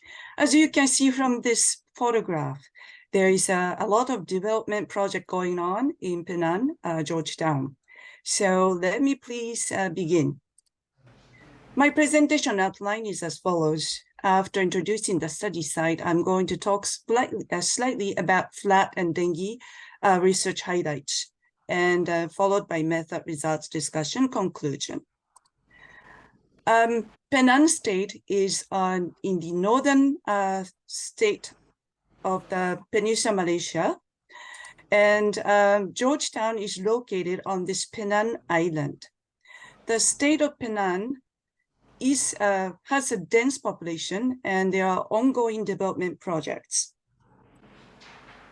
Our study site, Georgetown UNESCO World Heritage, is about 2.6 square kilometers in area with 92 streets and 7 clan jetties. As you can see, it's pretty multicultural. The Georgetown itself is city and it's a capital of Penang State. And it consists the second largest metropolitan area in Malaysia, which is a tropical country. Penang is at risk of flash floods. Some of you may have known and also remember a major flood hit Penang in November 2017. As you can see from the photographs, these are the flooded vehicles in Georgetown. Rain did not stop over 15 hours, and some homes submerged up to the roof. And more than 7,000 people were displaced and at least 7 casualties. Here are some examples of water-related disasters and potential secondarily associated infectious disease, meaning infectious disease that follow water-related disasters in ASEAN countries. Here, dengue fever has been reported from Indonesia and also Thailand and the Philippines. And in fact, Georgetown is recognized by the Minister of Health in Malaysia. It's a dengue hotspot.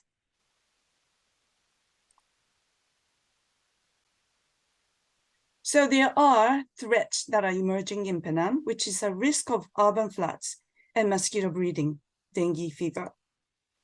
Penang faces the adverse effects of climate change, and with the intensified rainfall patterns are recognized. And the rapid urban development is leading to inadequate drainage system that could increase the risk of urban flood. And this urban flood threatens heritage buildings with the structural damage. And rapid urbanization also has led to increased water storage practices because of water shortage problem or disruption of services. That can create breeding sites for Aedes mosquitoes that mediate dengue fever. And Penang is conducive ground for breeding mosquitoes, especially Aedes aegypti and albopictus.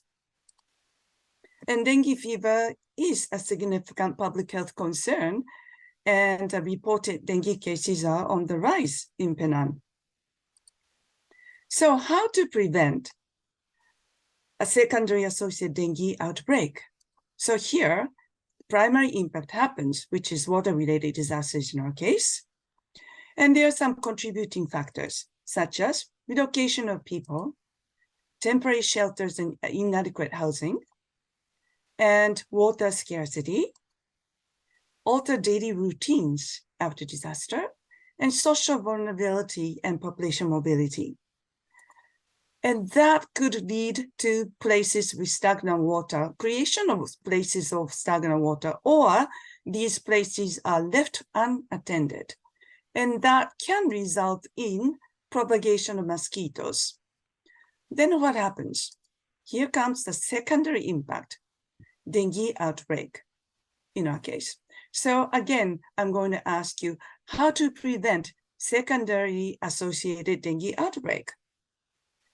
One solution could be intervention right here in the middle. And for that particular purpose, we try to research on risk communication. There is an important role for risk communication to play to preempt post-disaster dengue outbreaks.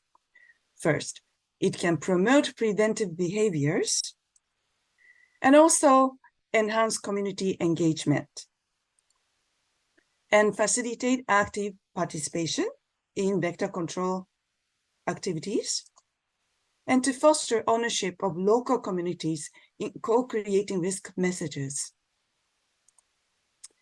The method of research is establish the team of multinational researchers comprising with expertise in these academic disciplines.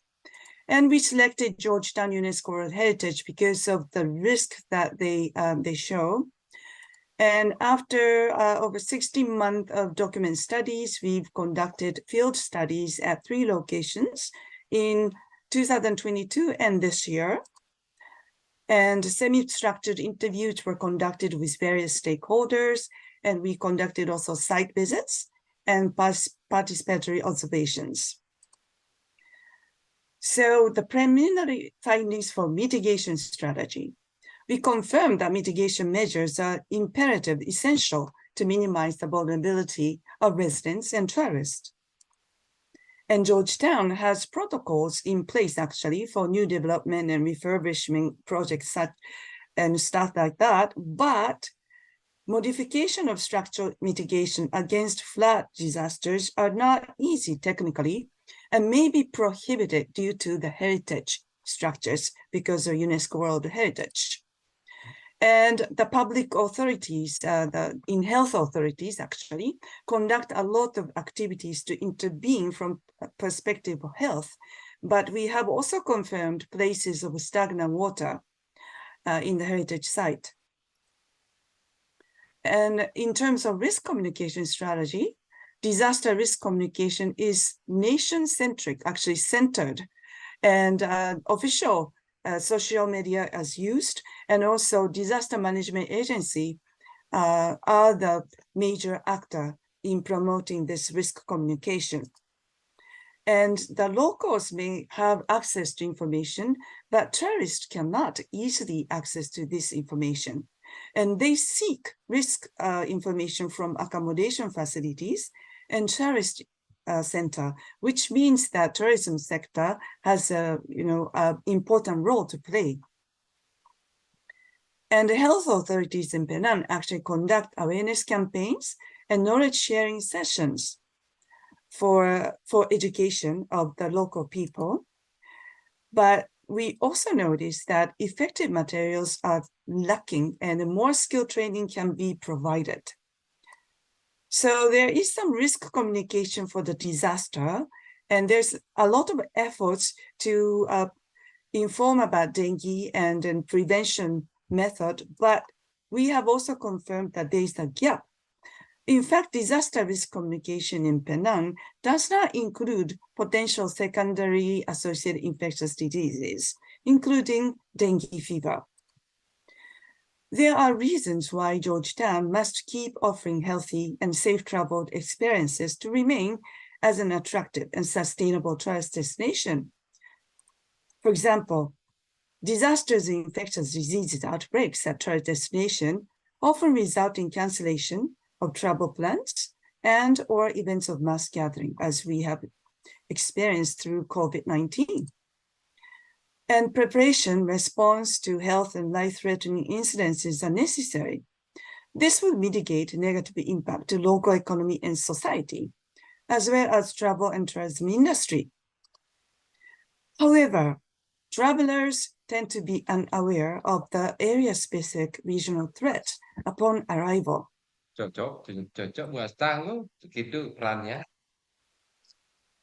And prescriptions for the gaps in risk communication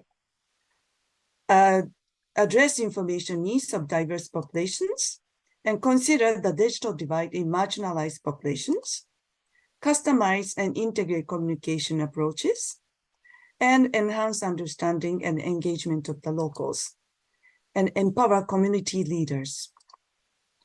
Conclusion: to bridge the gap in risk communication between disaster and public health intervention is necessary, and holistic approach is essential to for the risk communication strategies that encourage proactive measures among communities, and to increase preparedness and protect the health and well-being of locals and tourists. And our future research will include integrating risk communication of disaster preparedness and prevention of dengue outbreaks in Georgetown. Thank you very much. Terima kasih. Thank you very much, Professor Minako Yoshikawa. That was a brilliant presentation. What I can conclude from these presentations that you and the team recommend practical strategies for post-disaster risk communication, integrating dengue prevention and control in World Heritage Sites. It's very interesting. Thank you. Okay, coming up to the presenter number 3. Is not here. Hold on. Suryatri Esti Wirahutama? No? Okay. Number 4 here we have Ibu Santi Palupi. Are you ready to present your work here? Yes, I'm ready. Okay, screen is yours, Ibu Santi. Thank you. Yes. Sudah tampak? Yeah, we can see here your presentation on the screen. Would you make this a full screen, Ibu Santi? Pardon? Yes, full screen. Yeah. Yes. Yep. Thank you, Mr. Indra. The title of my research, the integration of community-based tour packets to realize a sustainable tourism village. The case of Panadaran Tourism Village, Gubuk District, Grobogan Regency, Central Java, Indonesia. This is my partner, me, Santi Palupi, and then Rahman Tias Aditantri, Alusius Baskoro, Asep Saiful Bahri, and Sony Heri Prianto from Podomoro University, and Sony Heri Prianto from Sekolah Tinggi Pariwisata Ambarukmo, Yogyakarta. Like my introduction, the development of tourism village in Indonesia has increased data from the Ministry of Village of the Republic of Indonesia, so that in Indonesia there are 7,275 tourist villages. The data from Kemendes, Republik Indonesia, 2018. Panadaran Tourism Village has a variety of tourist charm in almost every aspect of village life and its community, such as nature, culture, agriculture, art, social, culinary, sport, and various other special characteristics as a creative industry that continue to grow. However, in this development, Panadaran Tourism Village has not prepared a tour package that integrated one tourist potential with other tourist potential in the village. Another problem, fact in the marketing of tourism products that are not optimal. Low knowledge and ability of tourism village manager, especially in the preparation of tour package and marketing, especially digitally, is one of the causes of this problem. Based on various problems faced by the management of the Panadaran Tourism Village, Agung Podomoro University collaborate with the Panadaran Village government, took the Matching Fund Kedereka 2023 program to provide solution to overcome these problems. The solution in question is integration of community-based tour packaging and development of tourism potential in Penadaran Village, Grobogan, Regency, Central Java.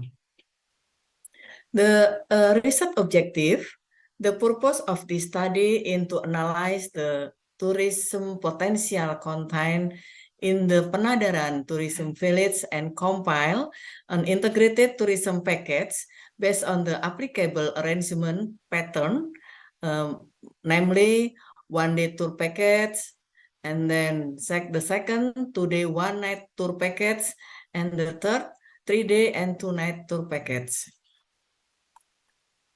According of Basuki 2014, Basuki asked single point beside stopover Canning Loop, destination region loop, complex neighborhood. This is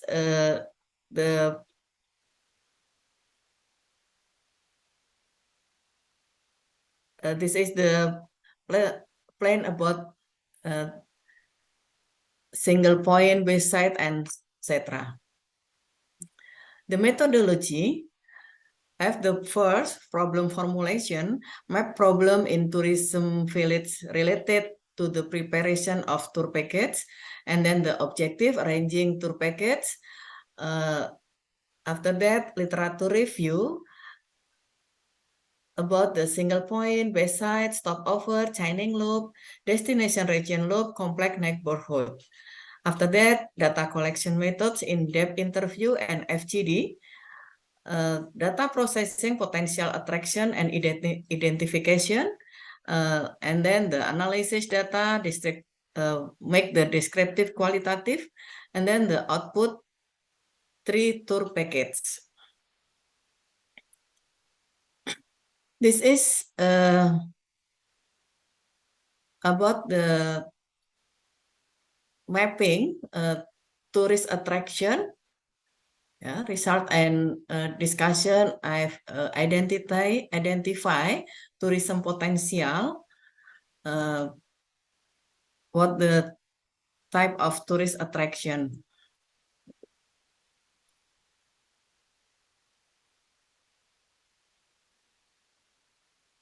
This is the Penadaran village can be accessed by land, toll, protocol, road, and rail, as well as by air. Ahmad Yani International Airport is within a range for 14 kilometers or can be reached in about 1.5 hours.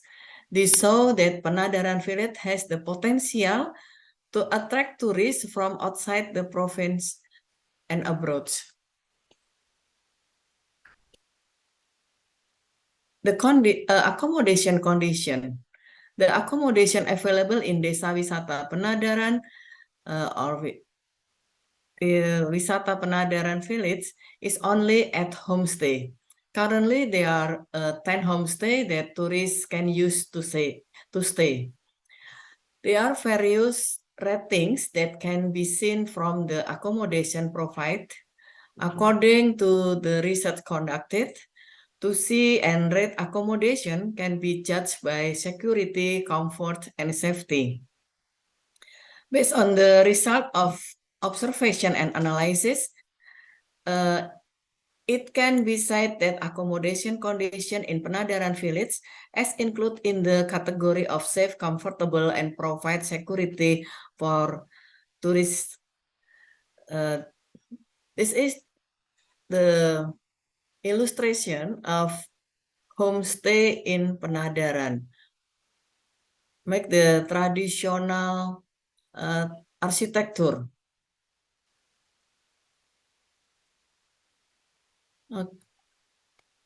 Okay, scenario-based tour package development. 1-day tour package.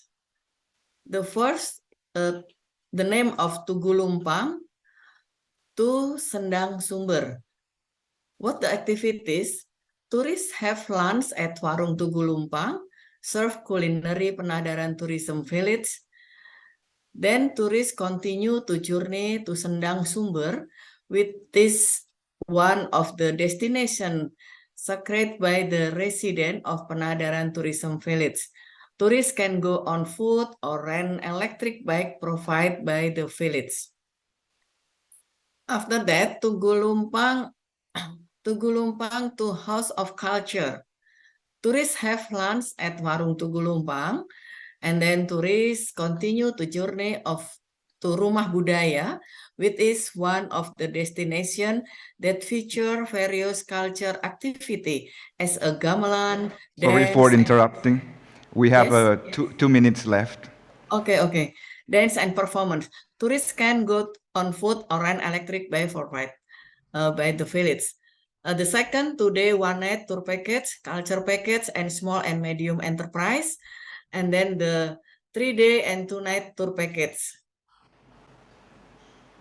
Okay, conclusion. Based on the result of the design analysis of the preparation of tour package, there are 3 tour package design that can be used in Panadaran Tourist Village, namely 1-day tour package tour, 2-day 1-night tour package, and 3-day and 2-night tour package. Tour package provide opportunity to identify potential tourist attraction that Panadaran Village after organized into the comprehensive travel pattern. The application of the method proposed new idea and novelty that properly executive can make Panadaran Village a developed and sustainable tourism village. Acknowledgement are addressed to the Academic Director of Vocational Higher Education, Director General of Vocational Education, Ministry of Education, Culture, Research, and Technology, who have provided opportunity to carry out this research activity in 2023 Vocational Matching Fund Program and also Panadaran Village in Grobogan Regency Central Java as partners. This is, thank you. Thank you very much, Ibu Santi Palupi, for your presentation. What we can conclude here is this works about how to create the tour package in Grobogan Regency, Central Java, Indonesia.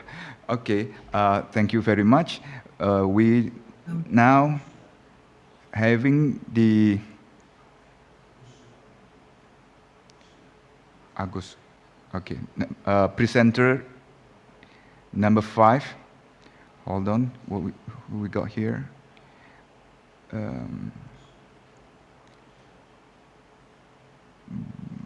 Bapak Agus Suyanto, are you ready to present your work with the title, The Assessment of Tourism Carrying Capacity in Glageran Geosite, Indonesia? Screen is yours. Okay, thank you for the time.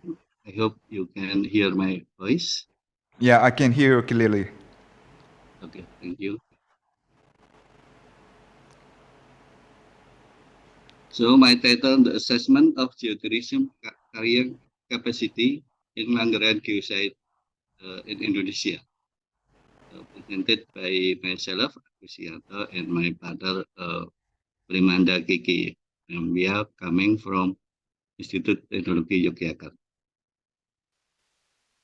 And this is the location of the Langeran Geosite.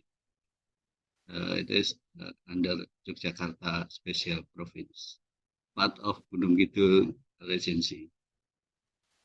And actually, Langeran Geosite is one of the 33 geosites in Gunung Sewu Geopark that also offer geotourism attraction, natural attraction, and cultural attraction. And this attraction then attracts some tourism activities, and at the same time invites visitor, and at the same time can create and pressure on the environment, and also impact on negative impact, such as waste, especially solid waste, then the diminishing of the biodiversity, then the pollution, the water, then the air pollution, etc. Then this condition will create the will impact the quality of experience of the visit. Then the objective of this research was to calculate the effective carrying capacity based on the seafood test method. Then the second, formulate the management policy strategy. And to answer the objective, we did the research method. First, determine the effective carrying capacity by collect some primary data and secondary data. Primary data consists of the biotic variable and abiotic variable, and the secondary data consists some abiotic variable such as slope, erosion, then annual dry wet man ratio. And during the selection of management strategies, we did the in-depth interview with various stakeholders. We use this seafood test method to calculate the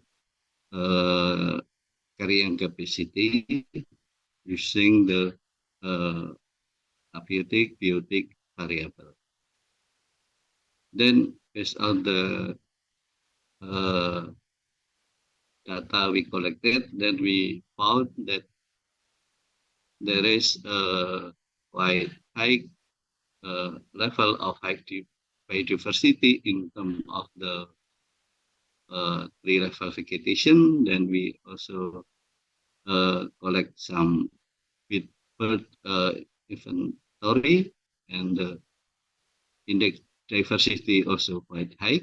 Then also for index distribution season for monkey. Then we collect data for landscape potency, then index for slope, then calculate the sensitivity to erosion, then rainfall, then finally we calculate the effective carrying capacity. We found that the number of effective carrying capacity is 40,910 visitors per month. Then we compare this number with the average of the visit of each month. Then we found that at certain month, the carrying capacity is exceeded, especially month of at the beginning of year, January, and then the month of July, Augustus. We noticed that this month is people usually spend for holiday during the school holiday or workplace holiday.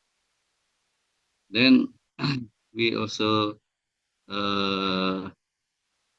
did the interview with stakeholders, especially from local Pokdarwis, then the tourism office and the NGO. And from this in-depth interview, then we found three main strategies. First, to avoid the excess of number of visitors, then we suggest to distribute or reduce visitors to other places, so they not concentrate in one place. Then the management can also consider to raise the higher fee. So at the same time maintaining the income, but at the same time we also try to keep the environmental pressure. Then the second strategy, based on the input from tourism office at Gunung Kidul, suggest to distribute visitors to other destinations still at Gunung Kidul. Then there are some supporting strategy to support the main strategy, and the point here is the environmental education, the way how visitors behave. Yeah. It means not polluted the environment and also create harmony with the local community. So this is the main idea of the supporting strategy. I think this is my presentation. Thank you for your attention. Now back to you, Pak Indra. Thank you, Bapak Agus.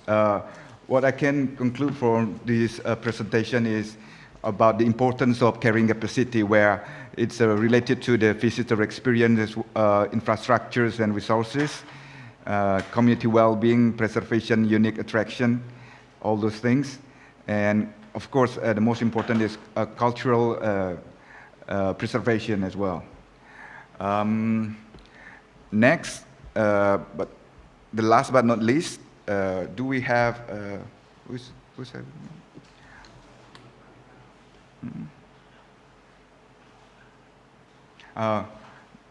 Bapak Muhammad, are you ready?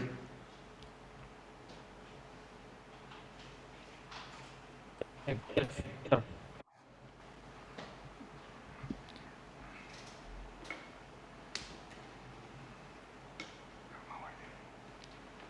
Is it just 10 minutes, right?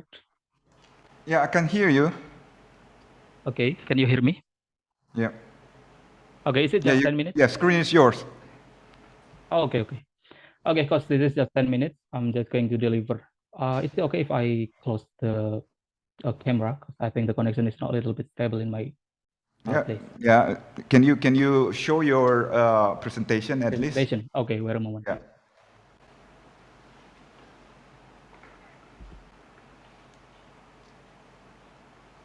Okay. Can you see it, sir? Yeah, I can see that, the background. Yeah. Okay. You can start. Okay, because it's just 10 minutes, I'm not going to talk too much. I'm just going to deliver the highlights of what we have been doing. Okay, good afternoon, ladies and gentlemen. Good afternoon, Bapak dan Ibu. Thank you very much for the opportunity given to us to present the research. First of all, I would like to introduce myself and my partner. Actually, my partner couldn't attend the meeting for today, and it's me, the speaker for today. We conducted a research about e-commerce management as a sustainable development strategy in Pancoh Ecotourism Village. Probably several of you haven't heard about this. This is one of the ecotourism village located in Yogyakarta. So why we did this research? We have several background actually. These are the background that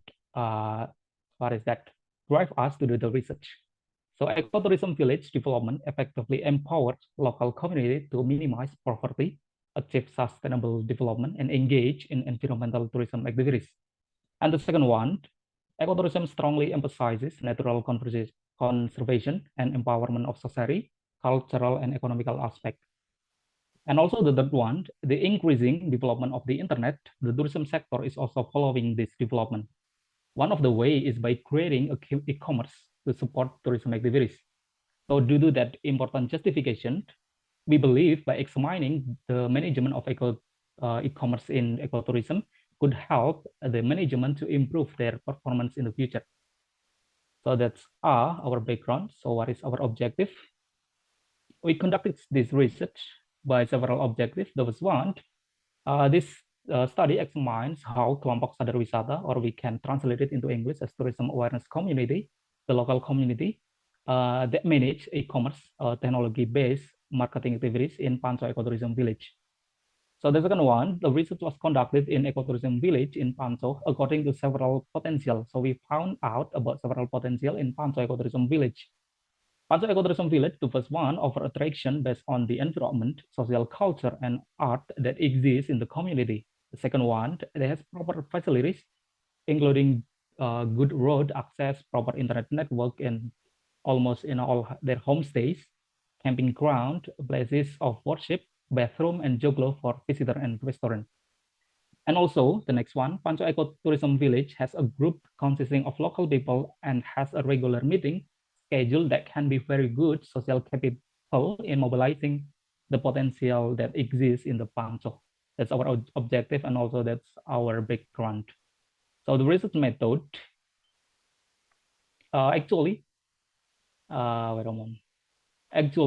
having this potential, we believe that Pancoh has a good chance to develop as a proper tourism in the site in the future. So the research method, this research was conducted in ecotourism village of Panco, located in the Girikerto village, Turi district, Sleman Regency, Daerah Istimewa Yogyakarta. And the ecotourism village is situated in slope of Mount Merapi, Lereng Merapi, which declared itself as ecotourism village on February 14, 2012. It's almost 13 kilometers from the center of Yogyakarta. And the research method, we use qualitative with a case study approach. We believe by doing this, by choose this method, we can explore the meaning of social phenomena that exist in society. We also employ the social approach in data collection using methods such as observation, interview, documentary analysis, literature review. And the data sources were selected using purposive sampling and also with a snowball approach. In the end, there were 5 informants in this research, including 1 advisor, 1 chairman, secretary, 1 treasurer, 1 tourism practitioner, and also 1 local resident. And I'm not going to talk too much. So here are the result of our research. Actually, we found out several conclusions, several findings in this research. The management of ecotourism requires specialized skill directly related to information technology. So before we conducting this research, they already done several kind of training and education to develop to increase their human capital, like in education and through training. But their training and education still lack of a good training. So the manager is not is not able to improve their skill to to conduct the e-commerce management skill. And also some training just limited to the basic customer service, tour guide, simple technology introduction, and so on and so forth. And also to simplify this research, we found another challenge that faced by ecotourism. The first one and also the last one, actually just one challenge. The lack of high awareness of among the villagers to promote the existence of ecotourism village. As a result, because that lack of awareness, there are still many promotional activities that need to be improved in the future.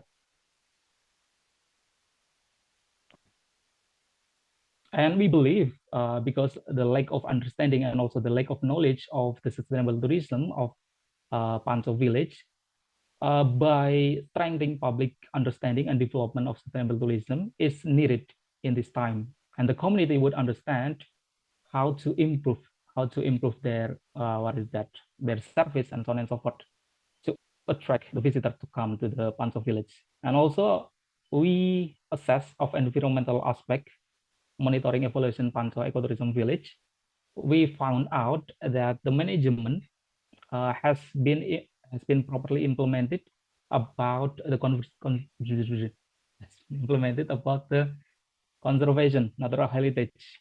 However, the waste and emission management as well as resource management from tourism activities are still not sufficient. And the conclusion is so simple, actually.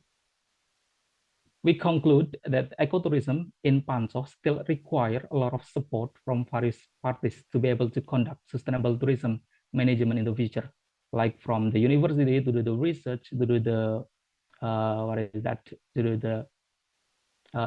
evaluation and so on and so forth, and also from the government to help to improve the Panco ecotourism village, and also enriching the knowledge of the local community to participate in promotion and management is also important. And also the last one, waste management is another aspect that cannot be overlooked. I believe that's all for my presentation. Suggestion and critique would be gladly accepted. Thank you very much. Thank you very much, Pak Arifin. I'm sorry for saying, I thought that was Pak Muhammad that presented this presentation. That was a good presentation. Actually, he couldn't attend meetings for today. I'm sorry about that. Yeah, it's about e-commerce, in the use of e-commerce in tourism village.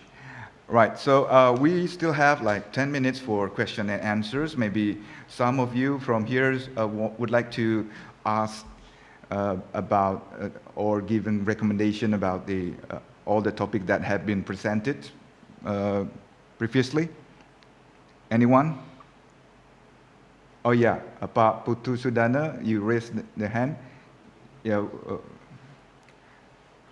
Would you? Yeah, Putu Sudana Par Unut. Could you unmute your microphone, please? If you would like to ask a question, as I can see you. Raise your hands over there. Yes. Can you unmute your microphone, please? Yeah. Thank you. Dr. Indra, can you hear me? Yes, I can hear you. Yeah. Okay. Thank you for your time. So I have one question for Ibu Santi Palupi. Yes, Pak. Yeah. Thank you, Ibu. I hear your presentation is very good. Yeah. You talk about a tour package. Yeah. Yes.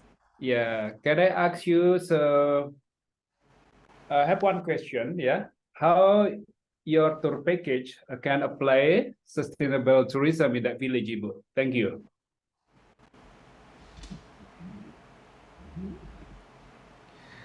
Ibu Santi Palupi. Yeah. Yeah. Thank you, Pak Sudana. In the program of tour package, the first I have concentrate about the sustainability. For example, the tourists look at or study about the architecture, the homestay, because the architecture house in the Desa Penadaran make the traditional architecture, and then tourists look at the environment in this village. For example, make the agriculture, and then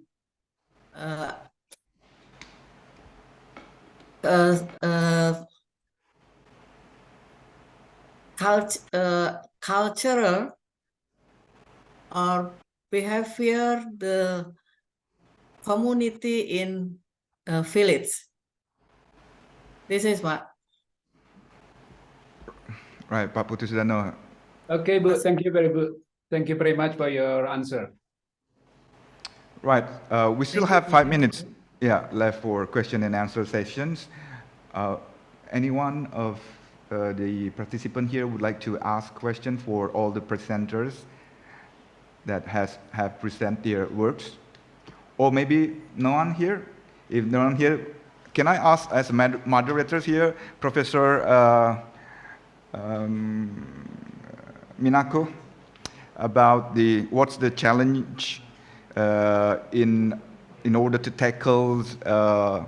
You said that prevention of dengue, right, in World Heritage Sites. What's the difference between World Heritage Site and the normal site? What is going to be the obstacle here? Would you like to answer that? Sure. In terms of dengue fever, I think it is, the same message for the whole Penang or whole Georgetown or for the heritage site. But there are certain building structures that could actually hold water, stagnant water, that would lead to mosquito propagation. If we want to change the structure of the building, we will be constrained because of the certain regulations by UNESCO World Heritage Site rules, right? So that would be a challenge for us, that we won't be able to intervene through the engineering perspectives to change the structure. But however, maybe what we can do is to, so far there is no pictorial guidebook that is available locally there. So we try to come up with some instruction booklets for the local people to know which particular area are more likely to have higher risk. And therefore, we would like to sort of contribute to the solution. So are you saying this is more complicated because this is a World Heritage Sites because of the structures of the buildings? That's why it's more involving the information for the local community in order to mitigate or prevent these dengue fevers to be occur in the future, right? Is that? Yeah, Is that exactly. Yeah. Yeah. Okay. More challenging. More challenging. That. Okay. Thank you very much, Yes. Professor Nako. Thank you very Yeah. much. Yeah. Anyone? Excuse me, Mr. Indra. Yes. One question, please. Oh yeah, Pak Antara, right? Dr. Antara, Yes, right? exactly. Thank you very much, Mr. Indra, for the time. I would like to address my question to Mr. Agus Suyanto and team, please. Mr. Agus? Okay, thank you. You were talking about the carrying capacity in Ngelanggeran, isn't it? Is right? Correct. Okay. My question is, how about the visitor in that place? Is already a big visitor or so many visitor right now?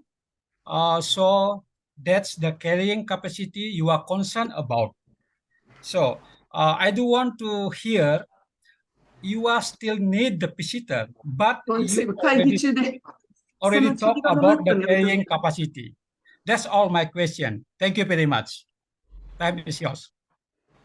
Thank you for the question, Antara. So talking about the visitor, yeah. Actually, the visitor, if I look at the data, already many visitor, yeah, especially there is growing number of visitors since 2011, yeah, till 2015 there is growing. Then the local management uncovered with this situation, yeah? Because too many visitors come to this area, they're not ready. It means at certain area, so many visitors and the area space, it create the how to say the quality of experience also not good for visitors. So at the time, the local management of Pokdarwis try to limit the visitor by increase the entrance fee. Yeah, and the situation little bit working. Then the number of visitor going decreasing. So I especially appreciate with the local management Pokdarwis because they not focus only to the income, but focus to the environment also, because they're facing so many problems if the number of visitor growing increase, such as the waste, solid waste. They said, and I also witnessed myself during the peak days, the lot of number of solid waste, especially plastic bottle, etc., reach 200 kilogram per day during the peak day. So in this case, of course, it will create problem for the environment. Besides to the other impact also to the fauna, yeah. So many birds go away from the crowded visitor also. So until now, the latest data showing that the total number of visitor also already control, if I can say, already control, not too many, but not less also, because they focus on the what we call ecotourism. So so they not focus on mass tourism, but focus on ecotourism destination. So that's why in 2015 2020, this destination get appreciate, become the best ecotourism in Indonesia and also in Asia Pacific also. Maybe this answer can answer your question. Thank you very much, Mr. Agus Rianto. I am satisfied with your answer. Thank you very much. Thank you. Thank you to everyone who actively participate in this question and answer sessions. Your thoughtful inquiry contribute greatly to the depth and richness of our discussion. Your engagement is sincerely appreciated. Because we have limited time, now we continue to the parallel session 2. Okay, I'll give a big round of applause to all the presenters here. Okay, now we're going into parallel session 2. What we have here now, Ibu Santi Palupi again. Would you like to present your presentation with the title "Social Media Effects on Visiting Intention of Regenerative Tourism: Case Study of Regenerative Tourism Destination"? Screen is yours, Ibu Santi. Yes, the presentation is my partner, Bapak Antonius tadi. Okay, Bapak Antonius. Yes, please. Thank you, Screen is Indra. yours. All right, let me share my screen. I haven't seen your screen yet. Unfortunately, I am unable to screen share because I haven't been shared the authority to screen share with you. Is it okay now? Okay, now I have made co-host. Thank you. All right, let me share my screen.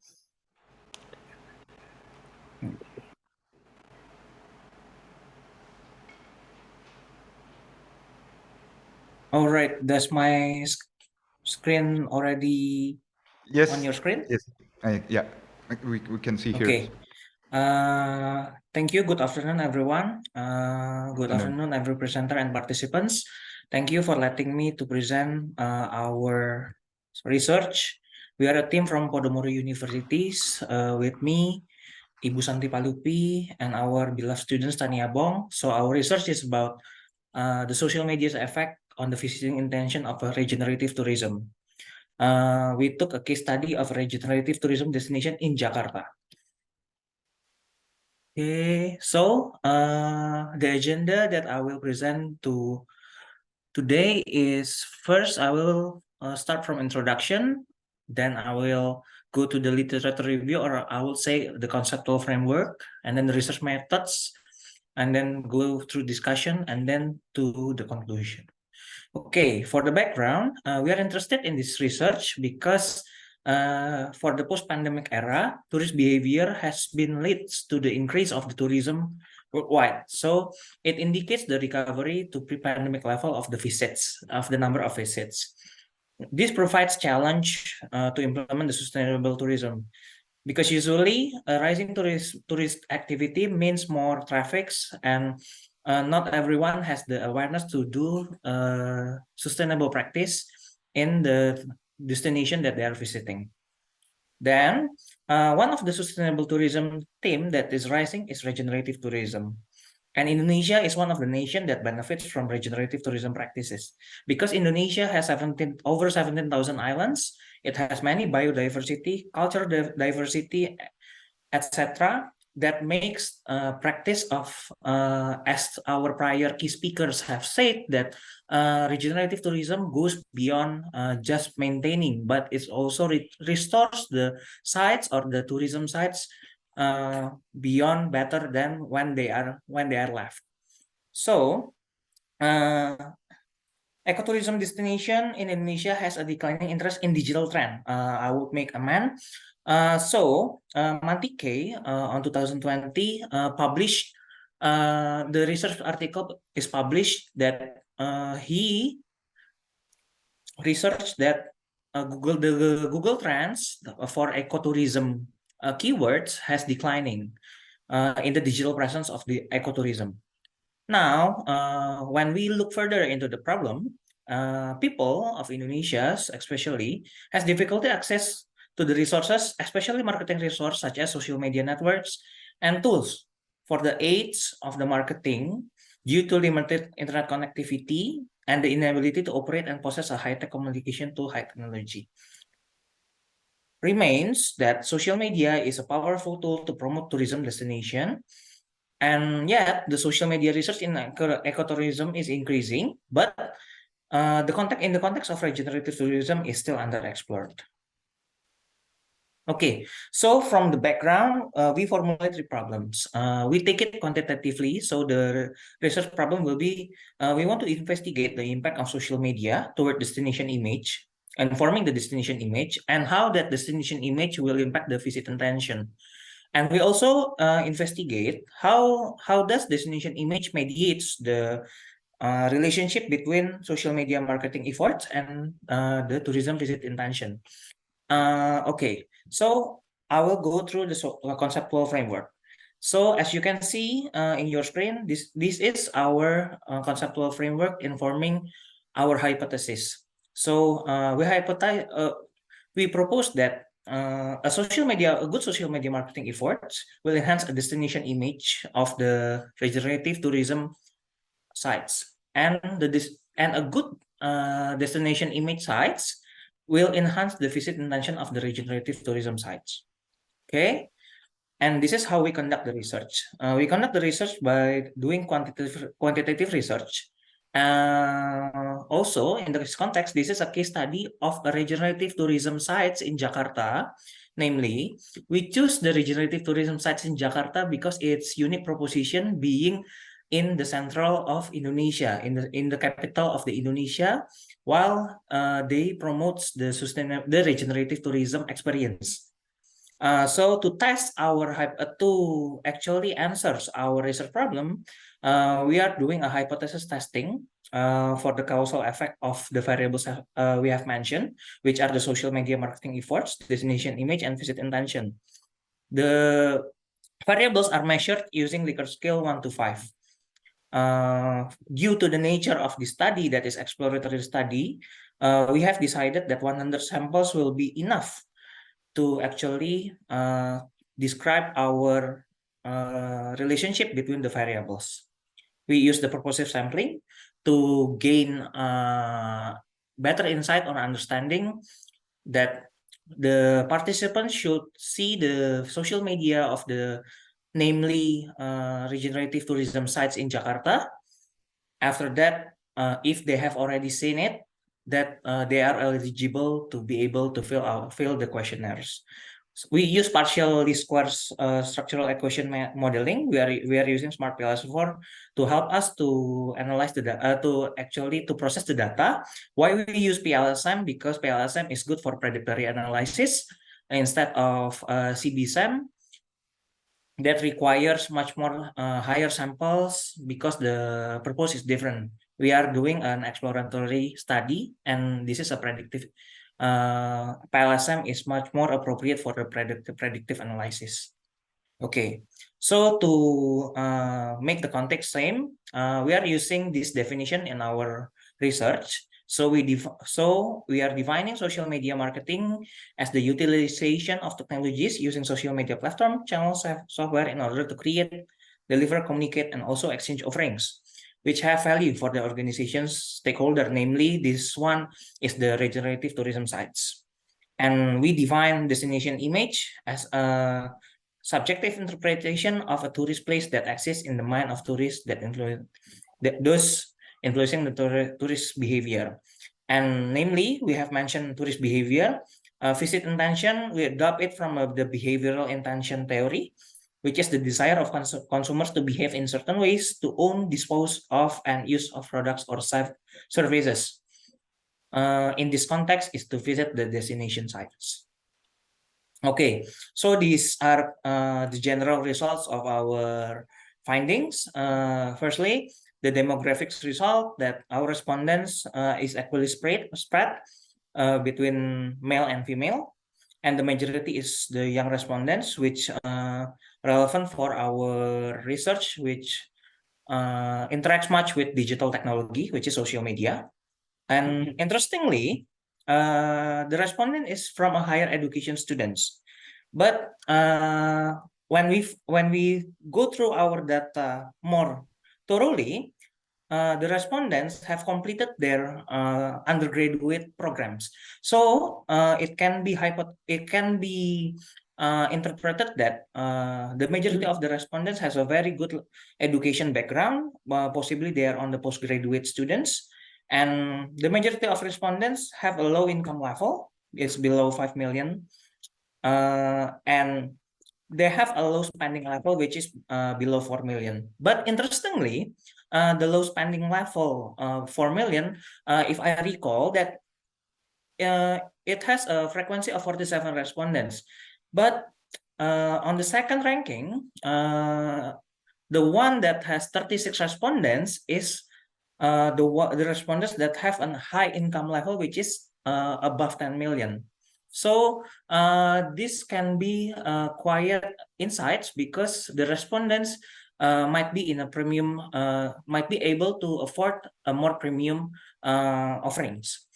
So to validate our instruments, we actually conduct the validity and reliability test. You can see that the validity test should exceed 0.5 for AVE, and then Cronbach's alpha should be more than 0.7. And this is the result. It can be interpreted that 3 of our hypotheses all is accepted, both from the direct effect and indirect effect, which means that destination image has an impact toward the visit intention of the regenerative tourism sites, and the social media marketing efforts has impact toward destination image. And also, consequently, destination image also mediates the relationship between social media marketing efforts and the visit intention. Okay, but the interesting things that we found during this research is that while respondents, it's obviously they appreciate the social media marketing efforts of a company, they reveal that from the outer loadings of the model is they want the content is to be engaging, to be interesting. Oh, okay, what kind of content that is interesting for the audience? It should be depicting the experience of the regenerative tourism, which is the experience should be fun, the experience should be leisurable, and they pinpoint a high outer loadings on the accommodations. So to be able to enjoy to form a good destination image, regenerative tourism sites should have social media marketing efforts pinpointing in these highlights of what the respondents wants. Surely these studies have a limitation. First, due to the nature of the exploratory studies of these studies, so the samples used can be more to be able to generalize the findings, And then secondly, this is only the context of the regenerative tourism digital marketing aspects. And then thirdly, we think that more variables can be added. As explained by the models, actually the predictors R-square is quite high. So the model is quite explanatory, which has a high interaction between each variables. But we also found that from one of the loading indicators is the formation of destination image about the ecological. So this might be indicating that Indonesians might be have a low prioritization due to the ecological awareness. And we have found that other research has also mentioned that ecological awareness is also impacting toward visit intention. So it might be beneficial to integrate these models together to get a more clear picture and clear models on how the variables interact with each other, and we can propose a better models in the future when the continuous of this research is conducted. I think that's all for our presentation. we hope that we hope that we can get insight together, and feel free to ask questions, and we might be able to discuss to enhance our findings. Thank and you. we are Very able much. our I'm sorry for understanding. interrupting you, Thank you Pak very much. Antonius. Thank you very much. We'll have a special session for question and answers. It will be allocated at the end of the session for these presentation sessions. That's very interesting presentations, talking about the e-commerce platforms such as social media as a marketing strategy and implementing sustainable tourism development. Okay, we now will continue to presenters. The next presenters is going to be Bapak Ilham Junaid. Are you ready, Pak Ilham? Yes, I'm ready, moderator. Yeah, the title is Analyzing Content of Website-Based Tourism Information System of Tourism Destination. The screen is yours, Bapak. Thank you very much, moderator. Bismillahirrahmanirrahim. Assalamualaikum warahmatullahi wabarakatuh, and good evening. Makassar time. Yeah, I can hear you.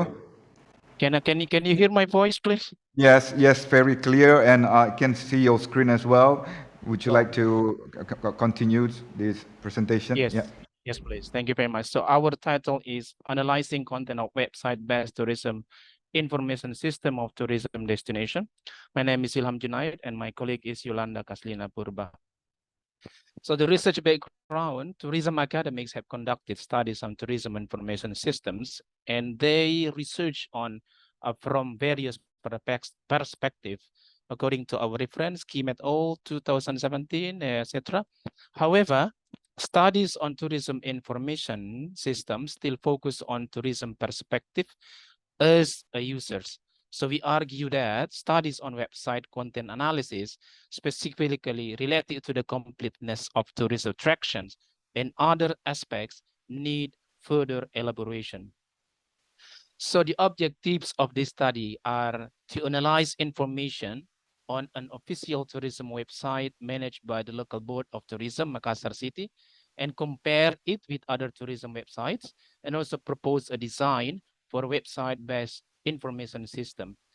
And our literature review website is a system related to documents, use a medium for displaying text, images, multimedia, Sibero 2011, and the website can be divided into two groups, dynamic and static website. And Saiful and Sumantri 2017 divided website quality dimension into 5: information, content quality, usability, completeness, accuracy, and relevancy or relevance, including security, trust, privacy, and security guarantees. So the methodology that we use for this research is internet-based research. We observe and describe the tourism information systems content based on the Makassar City destination website. And we also compare other websites with the Tourism Makassar website. And we utilize a screenshot or took pictures from the website and utilizing the screenshot feature. So basically our research in 2020, starting from March to May 2020, is internet-based research. And internet-based research allows researchers to apply content analysis by finding themes and interpreting them in explanations. And then we compare 5 websites and we draw conclusions based on the interpretation or meaning of the research data. So findings and discussions of this is the first appearance or the homepage of the website of Makassar City Tourism. And we can see here, there are 3 features, or they are home, about Makassar, forward, and attractions. And the website of Makassar has also emphasis or put the emphasis on applications called Tourism Makassar. And the content of the application is tourism map, discovery, local culture, hotspot, special offer, event, info, and transportation. But what is the main emphasis of our research is the information provided on the website. And what we also discussed a little bit about these applications provided by Makassar City government. So this is the analysis of our the website of Makassar City, we can see here there are 10 themes or topics that we analyze. So according to our observation or look at the website, home page or display has the home page is engaging with the theme of Makassar City destinations, and the language features they have they're using English, and attraction features inaccessible, and this is our emphasis. The attractions features cannot be accessed, also accommodation features, event features, also transportation feature. And they have also featured of share on social media, but the strength point of the website is they have search feature, navigation on top, and media player directly access to YouTube. So our analysis is that the Makassar tourism websites attractions are difficult for users to access. Users need to access to the tourism information available on this website page. We could argue that this website is not updated. So what is important is that the admin should update the information on the website, not just focusing on the tourism application. And the local board of tourism provide a video player facility, which is very good. And this is connected to YouTube. That means they provide information in terms of video. So users can have information on a picture about tourism information of Makassar City.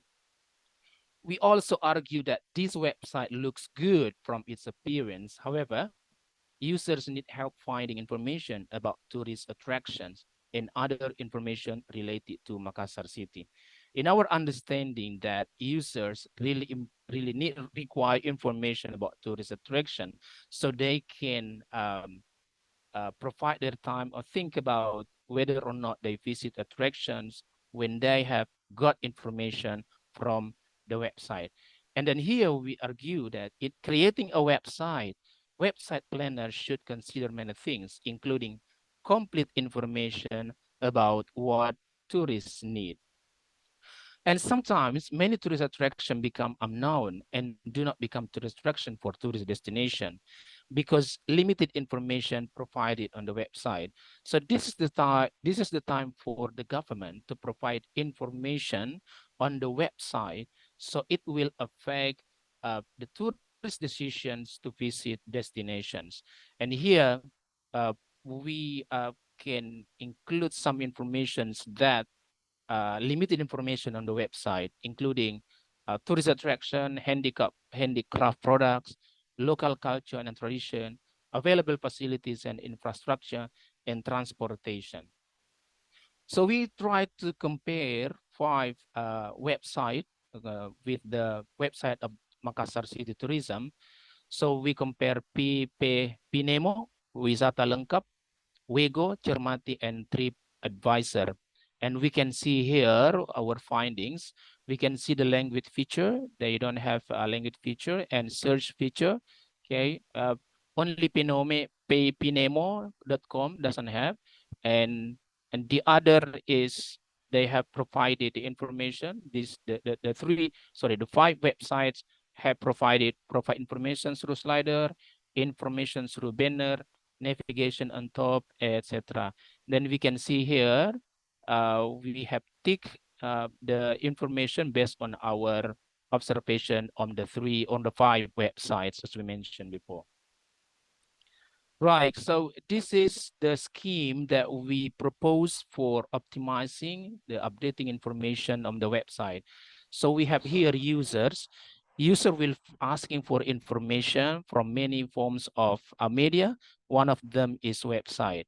So they will find information or they'll search information through the website. So through the website, there should be data management by the admin, and the admin will be responsible for uploading or for updating information on the website.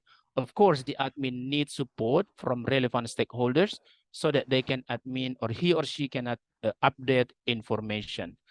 And we also propose a website that can be best practice, or we can use as a best practice for managing website. We can see here New Zealand Tourism Guide. There is accommodation, attraction, tours, transport, events, flight, and destination. And the strength point of the website is when we click this accommodation, we can get more specific information about accommodation in New Zealand. Also attractions. When we click attraction, there are many information about attractions around all the countries, and including the kind of tours that tourists or potential tourists can explore when they want to get information about kinds or types of tours in New Zealand. And I think this is a good example of a website planner to implement when they want to create tourism information based on website as a tool for promoting information on destination. So the difference between Makassar tourism website and New Zealand is that Makassar just provide the feature, but they don't have specific information about, for example, transport, tours, attraction, and etc. So the conclusion of our paper is that each website should optimize features, facilitating the delivery of complete tourism information.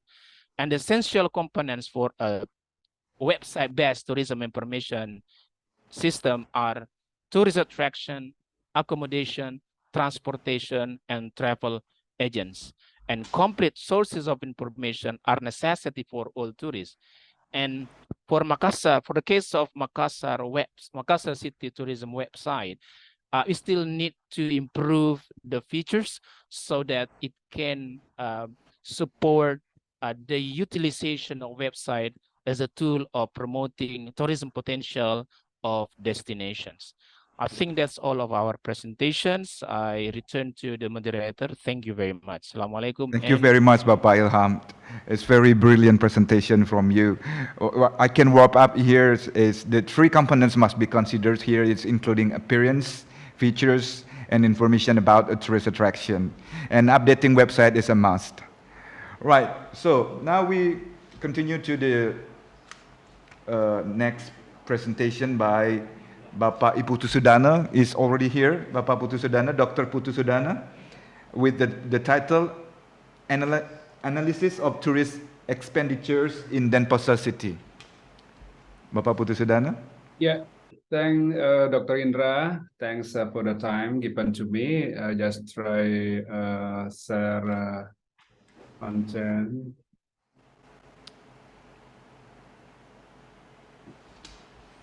So maybe host help me because I cannot share this content because host might be close. Jadikan co-host. Hold on, Pak Putu. Now it's okay. You can share. Try again. Oh yeah. I try now. Yes. Thank.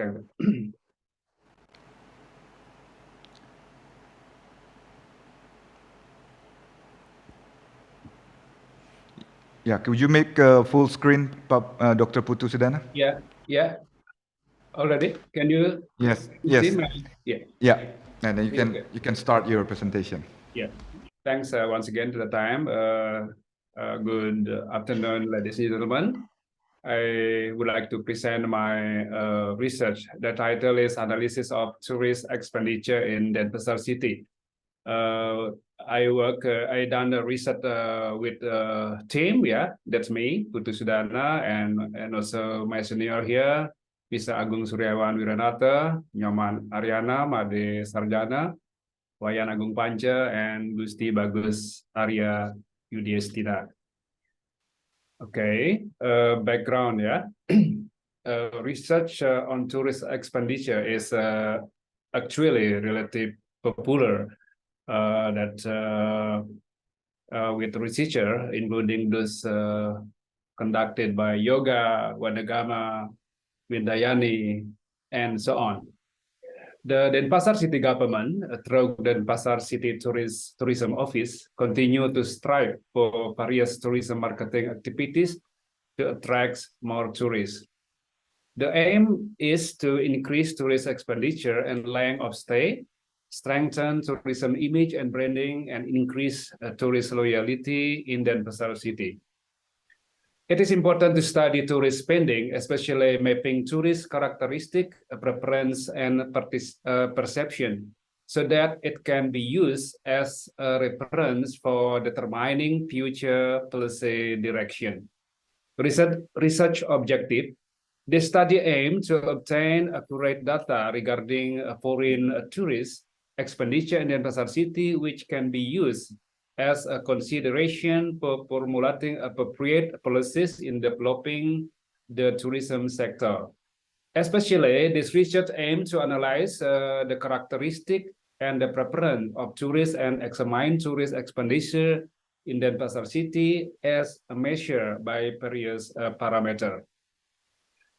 Literature review, yeah, the first tourist and traveler, yeah, as we know that researchers Cohen, there are 4 types of tourists according to him: driver, explorer, individual mass tourists, organized mass tourists, and another one, Mr. Gray, divide tourists into sunless tourists and wanderlust tourists.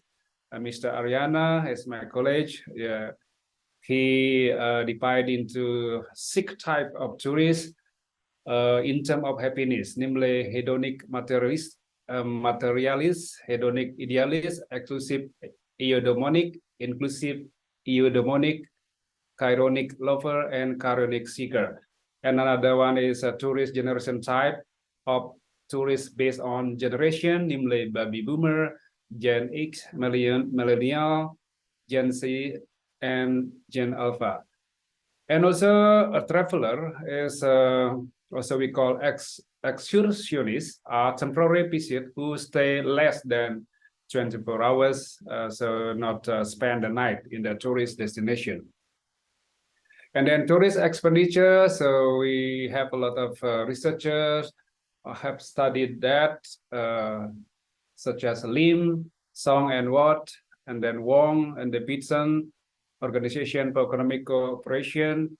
Tourist expenditure is, all of them define that tourist expenditure is the total consumption expenditure made by tourists and during their trip and stay at destination. Methodology, the survey location was carried out in Denpasar city and covered the Denpasar tourism area, namely Senur, city area, and West Denpasar. This research used a survey method with questionnaire of 100 foreign tourists who stayed overnight in Denpasar. Yeah, the same with Dr. Antonius. He also took 100 samples. The analysis was carried out using the qualitative descriptive method. Yeah. Result and discussion. Yeah. So the first I would like to explain here the traveler or tourist country of origin. Yeah, the first tourists come to Bali according to our questionnaire that I distribute to tourists. The first one from Australia and from Holland and from France. And then characteristic according to sex is the percentage of what we call, the percentage of men is likely higher than women. And then according to the age, so the highest percentage is age 27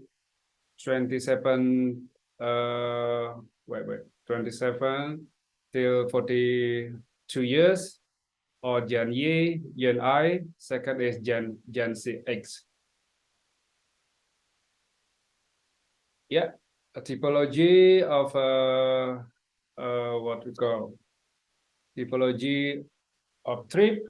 So most of them, they don't use a package. And then they come to Bali with friends, and then most of them get information from a friend and social media. And then a popular tourist attraction that they have visited is, according to them, why they come to Sanur, because what we call the beauty of the nature, and then the uniqueness of the culture, and then nature is they're more like nature than culture.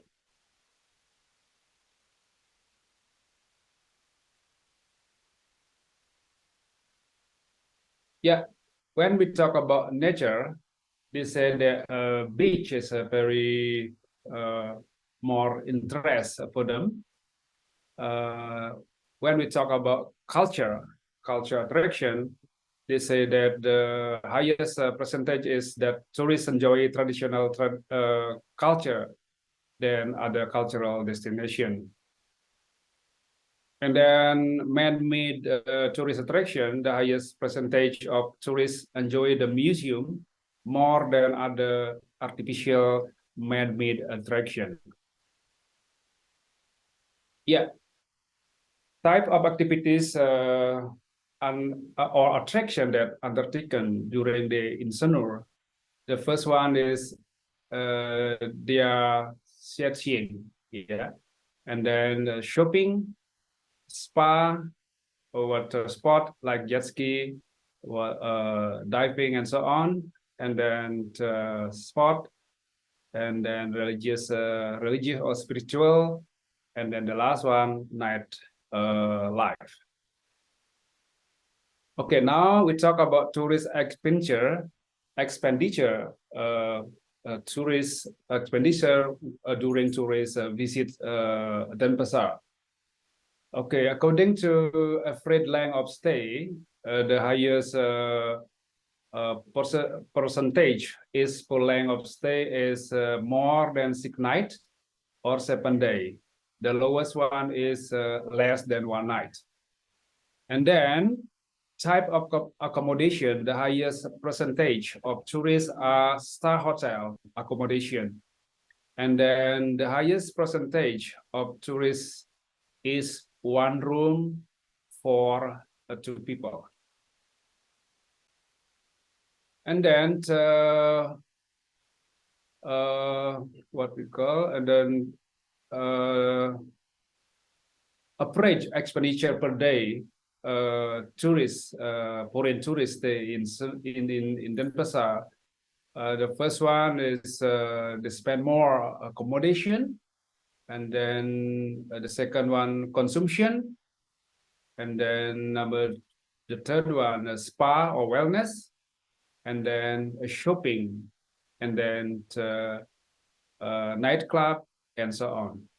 And then the expenditure per day is 1,988,477 rupiah. And then average length of stay for foreign tourists in Denpasar is 9.22 days. And then if we comparative analysis tourist expenditure in the year of 2022 and 2023, that so that I conclude here, even though there were several minus expenditure items, total expenditure increased 10%. So local transportation is minus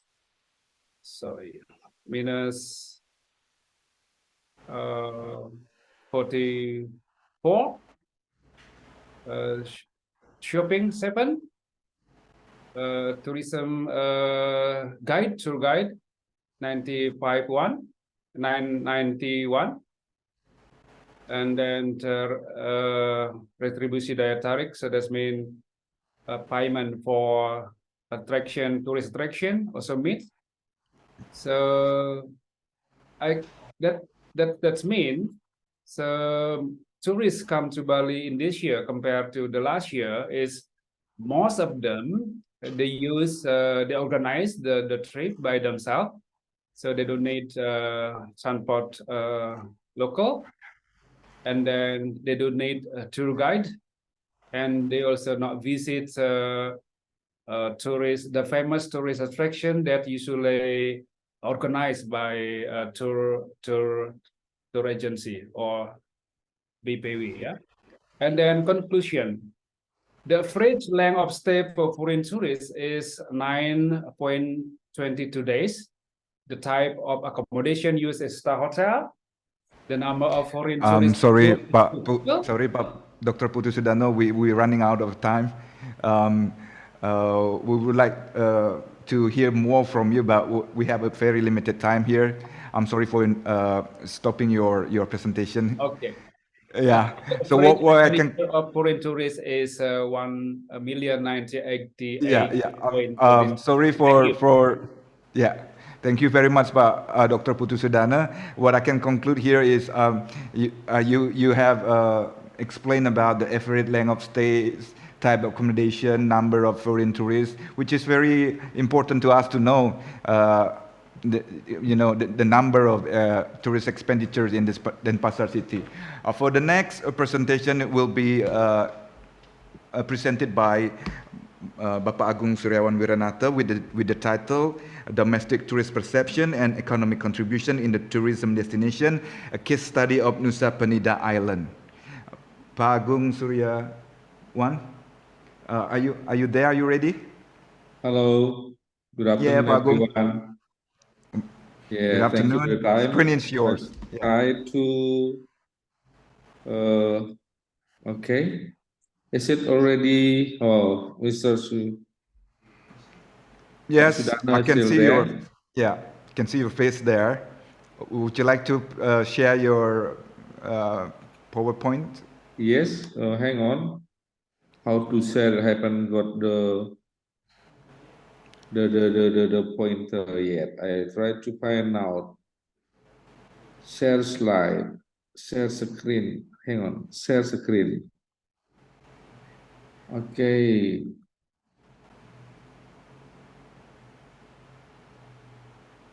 Is it there? Yes, it's already here. We can see. Okay, thank you very much. Can start. Good evening, everyone. Yeah, I would like to present my small research in Nusa Penida Island. As Dr. Sudana explained, we are interested in what is the economic contribution of visitors, but now we are doing domestic tourist perception and economic contribution in Nusa Penida Island. The researchers are Agung Suryawan, myself, Ibu Syego Suryawardani, and Nimade Sudarma. Online presentation including introduction, research method, research result, and conclusion. So we start with introduction. Bali is a very popular destination in the world. We know that already. And during the pandemic, we got a problem with foreign visitor, but domestic visitor was having good things and helping us, during the COVID-19 pandemic. However, we don't know how much the economic contribution of domestic tourists, except it is done in Bali, especially for the Bali province and also in Denpasar city. But how about in Nusa Penida? Nusa Penida is very trending new destination. The research objective is to analyze the perception of domestic tourists visiting the Nusa Penida Island and then to calculate the economic contribution of domestic tourists in Nusa Penida Island. And the research location, Nusa Penida is one island within the Bali province. You can reach Nusa Penida Island from Sanur is about 45 minutes by boat, or from Klungkung is about 20 or 25 minutes. Nusa Penida is becoming a new tourism destination in Bali, a very popular attraction. such as Atuh Beach, Klingking Beach, Broken Beach, Engels Bilabong, and so on. And usually the Nusa Penida Island is very popular for diving and snorkeling, and also surfing. There are about 2,000 visitors from Bali is going to Nusa Penida Island every day, but mostly of them are foreign visitors. So domestic visitors, not so many. Of course, we would like to know what is the domestic tourist contribution there. Survey using questionnaire to domestic tourists and also interview with the tourism stakeholders, and also secondary data from literature review, from reports, document, journal, etc.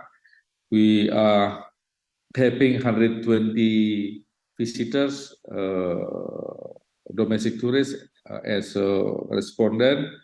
We were doing passengers exit survey at all main seaport and docks available in Nusa Penida Island.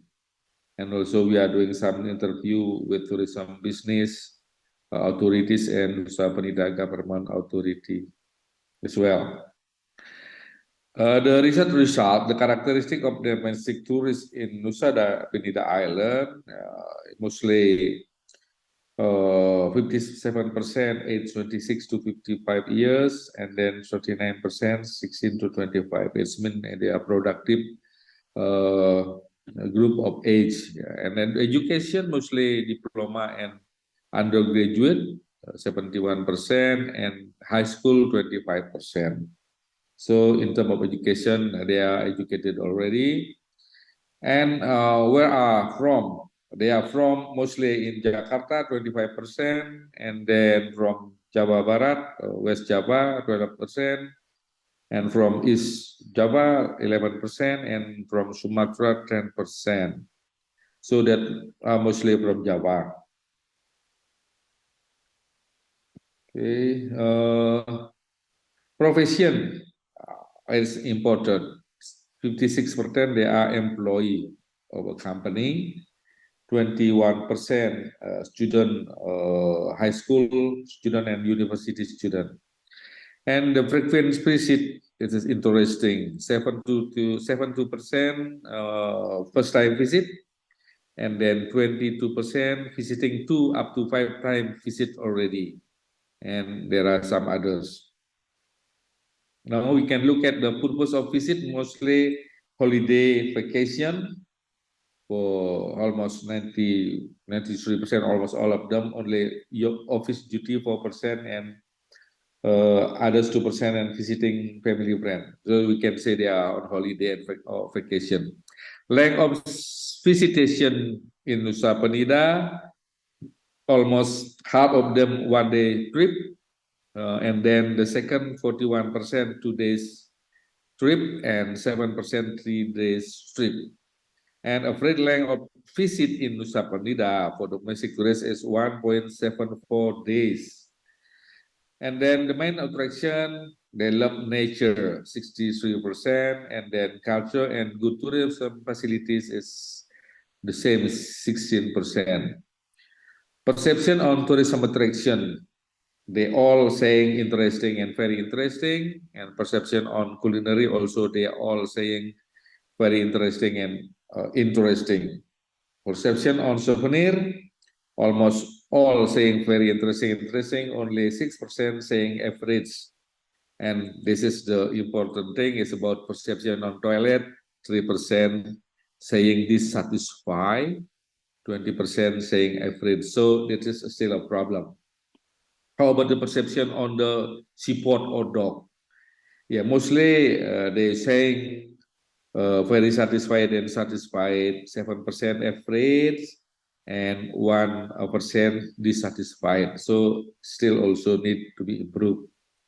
How about the perception of domestic tourists on tourist satisfaction?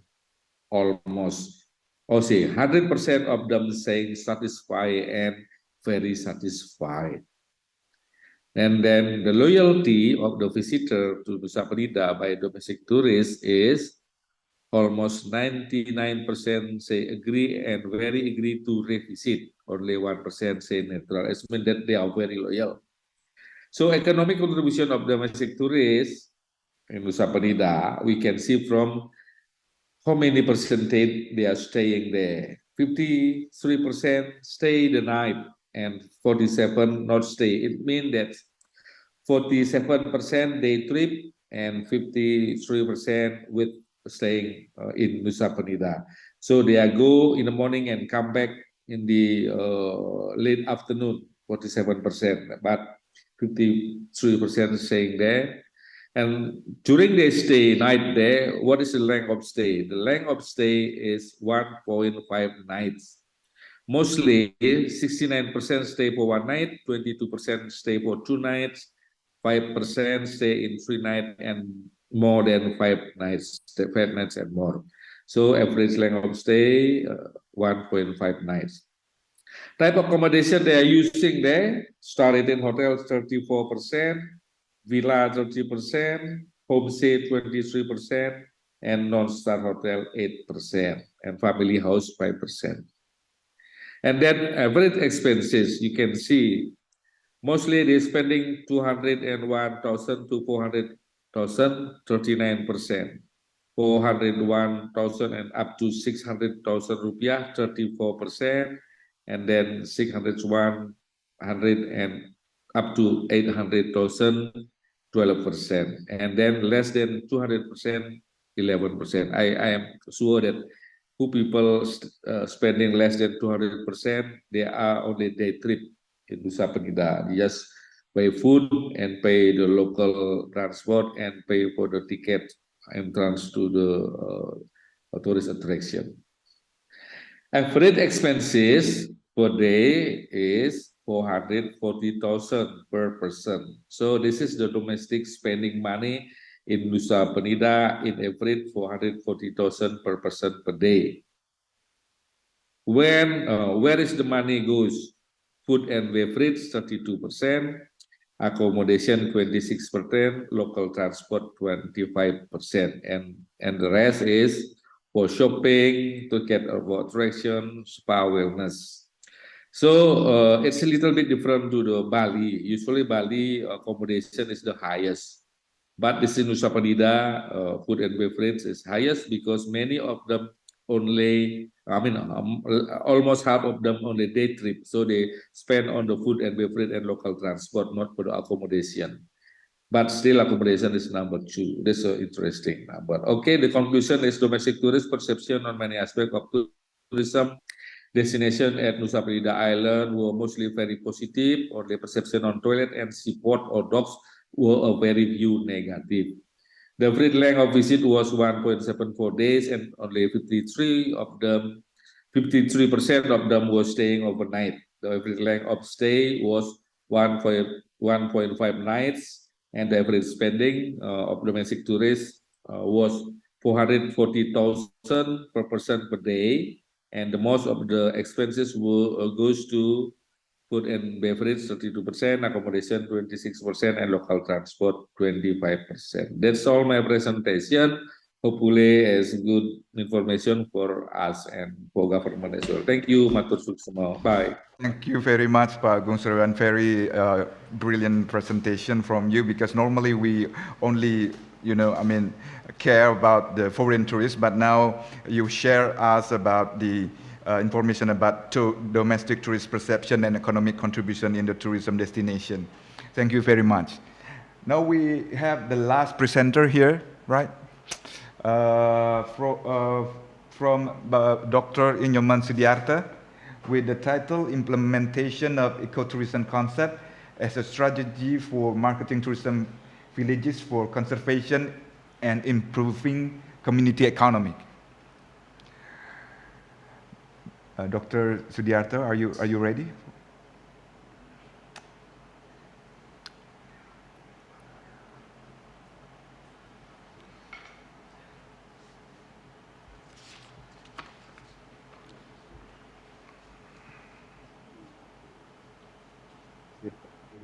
Okay, Pak Indra. Yeah, I can hear you. Yes. You can hear me? Yeah. Okay. Thank you, Pak Indra. As moderator today, I would like to present my paper. So this is a result of my research Sorry, Dr. Nyoman Sudiarto, would you like to make it full screen? Yes, okay, that's okay. No, okay, wait a moment. Okay, Pak Indra, okay. It's okay. No, not yet. Yeah, Not yet. full Why? screen. Can you start with the full screen because it's too small for us to see? Yeah, slideshow. Yeah, yes, okay. What one more? I will. That's okay. Now it's okay. Yeah. No, it's okay. Okay. Thank you, Pak Indra. Once more, as my research is implementation of ecotourism concept as a strategy for marketing tourism village for conservation and improving community economy. Yeah, my research is joined with the Pak Wayan Sudartayana as head of Pok Darwis, Desa Wisata Belumbang Kerambitan. Maybe Pak Indra know that is, he head of part of community that is concerned with the tourism, especially ecotourism, because he is the owner of one accommodation in village of Belumbang village. Background of this research is this is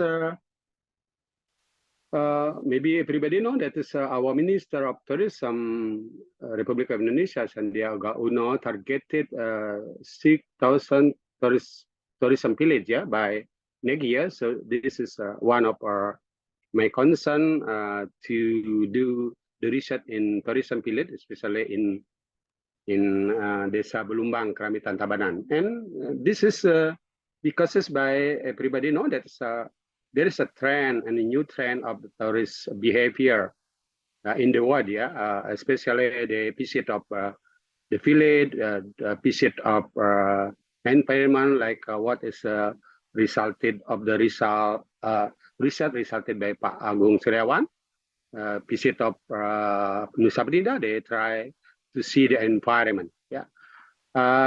This research is background too about what is the result of the research from British Council about the 5 essential marketing trend. As one of them is about the focus on customer experiences. So eco-wisata is how to give experience to the customer, to the tourist. I would like to see what is ecotourism as a form of tourism marketed as a responsible travel to natural areas, conserving the environment and improving the well-being of the local people. So this is as a background why this research is due in Desa Wisata in a tourism village. Everybody know that ecotourism is a part of sustainable tourism. So the methodology as this research is because my research is due as part of my participation during the my student is what we call the MBKM in this village, and so we call this research is a positivism research or phenomenology, because we would like to know what we must do to implement the ecotourism in this village. This research is one of activity to give empowerment to the community. A part of my program in our program study and in Faculty of Tourism Budaya University, and located of this research in Desa Wisata Belumbang Kerambitan Tabanan. And the result and discussion, according to the concept of ecotourism, this is the activity about do, and then we held and cooperation with the, because we Udayana University as a part of now is to developing of ecotourism in this village. So I will see this is our program, cooperation with the Desa Wisata Belumbang as the village, and head of the Pok Darwis, and then one person that is very enthusiastic and to do the activity to implement it of ecotourism, to give something to do to the customer. Like the trend now is how to give the experiences to the customer. Yeah, that is a part of experiences we do, cooking lesson, and then yoga, and then visiting of the beach, because this village is close to the beach. We call Tibubiu Beach. Yeah, this is many activity. Yeah, why I show you about the Duko retreat is this one of the accommodation that is a part of the Desa Wisata Belumbang that implemented of the eco wisata. The activity is all the activity is not destroy the environment, but is they try to friendly with the environment. This is activity like visiting, and then bicycling activity, and the yoga, and then many activity. This is care with the environment. This is one of the our package, yeah, by the student, because we do this activity during the implementation of MBKM. Yeah, it's a program our campus in the village, about the 6 months in the village to see the real activity and to make activity of the rural tourism.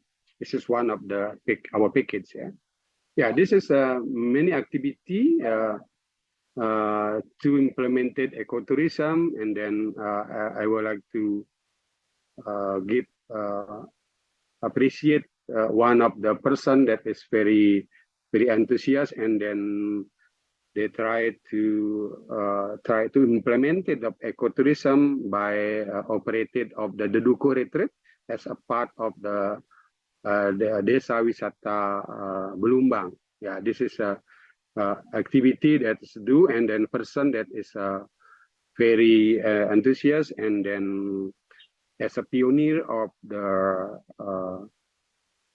Desa Wisata Belumbang, and they try to make a program to give benefit for the village, like bring this the tourists to see the culture activity in Belumbang village, and then now as Desa Belumbang be a part of Desa Wisata in Tabanan Regency. Yeah, this is activity to implemented of eco-wisata. My conclusion that is, although this research is phenomenology of positivism. 1 minute. My research resulted of the model of marketing of tourism village based on ecotourism. Yeah, ecotourism is to influence of conservation, and then influence. I'm sorry for interrupting. We 5 minutes left. Okay, Dr. thank Nyoman. you. And then resulted of sustainability destination and tourism village. Yeah, this is one of the model that I resulted in positivism research. And then I give stressing that the economic increasing of economic of community is here is influenced by local investor. One of them is Bapak Wayan Sudartayana, that's the owner of the Duko. That is many of tourists from Europe is coming to this accommodation and coming to the village of we call Desa Wisata Belumbang. Yeah, this is one of the concept is how community economy of community will increase if we try to join with the local investor, not just foreign investor, but how local investor is as a part of this village, and so the ecotourism will be sustained, and then sustainability of destination and tourism village will be a continuity. Okay, that is my presentation, and thank you very much, Sisye. Thank you, Pak Thank you Indra. very much. Yeah, thank you very much, Dr. Nyoman Sudiarto. It's very good presentation, telling us about a good example how to see how the ecotourism concept is implemented in the village, where community members, group, and village manage accommodation with these ecotourism concepts. So right now we come into the question and answers. Any participant would like to ask those presenters who have presented their presentation. Yes, I've seen here somebody raising hands. What's her name? No? Hold on.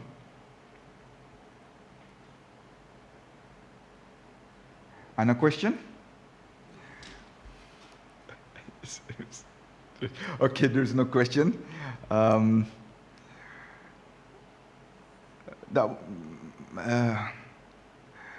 Rating is good, Pak Indra.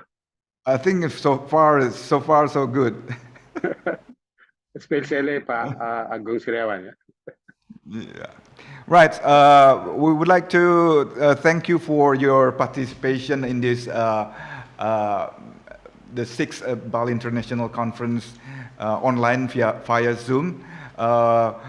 Tomorrow we're going to have another session, a parallel session. We're thankful that you have the participants have actively involved in this discussion in the session 1 and also now in session 2. We hope to see you tomorrow again. A big round of applause for all the presenters and all the team here at the studio at LPPM. Thank you very much. Have a good evening. I'll see you tomorrow. Thank you very much.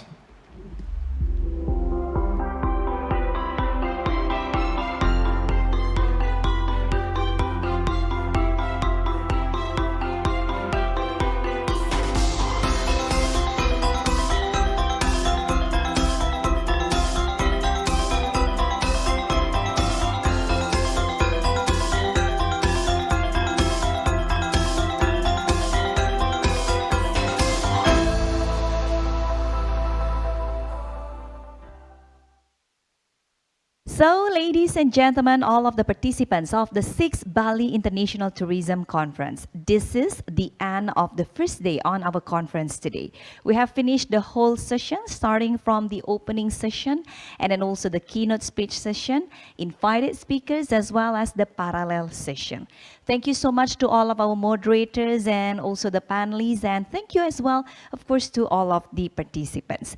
Don't forget, tomorrow we still have the second day of our conference, so please be on time and we'll wait you in the waiting room tomorrow for the second day of the Bali International Tourism Conference. And now I'm Dian Ariswari signing off on behalf of all of the organizing committee. So we do hope to see you again tomorrow. Have a great day. Om Santi Santi Santi Om.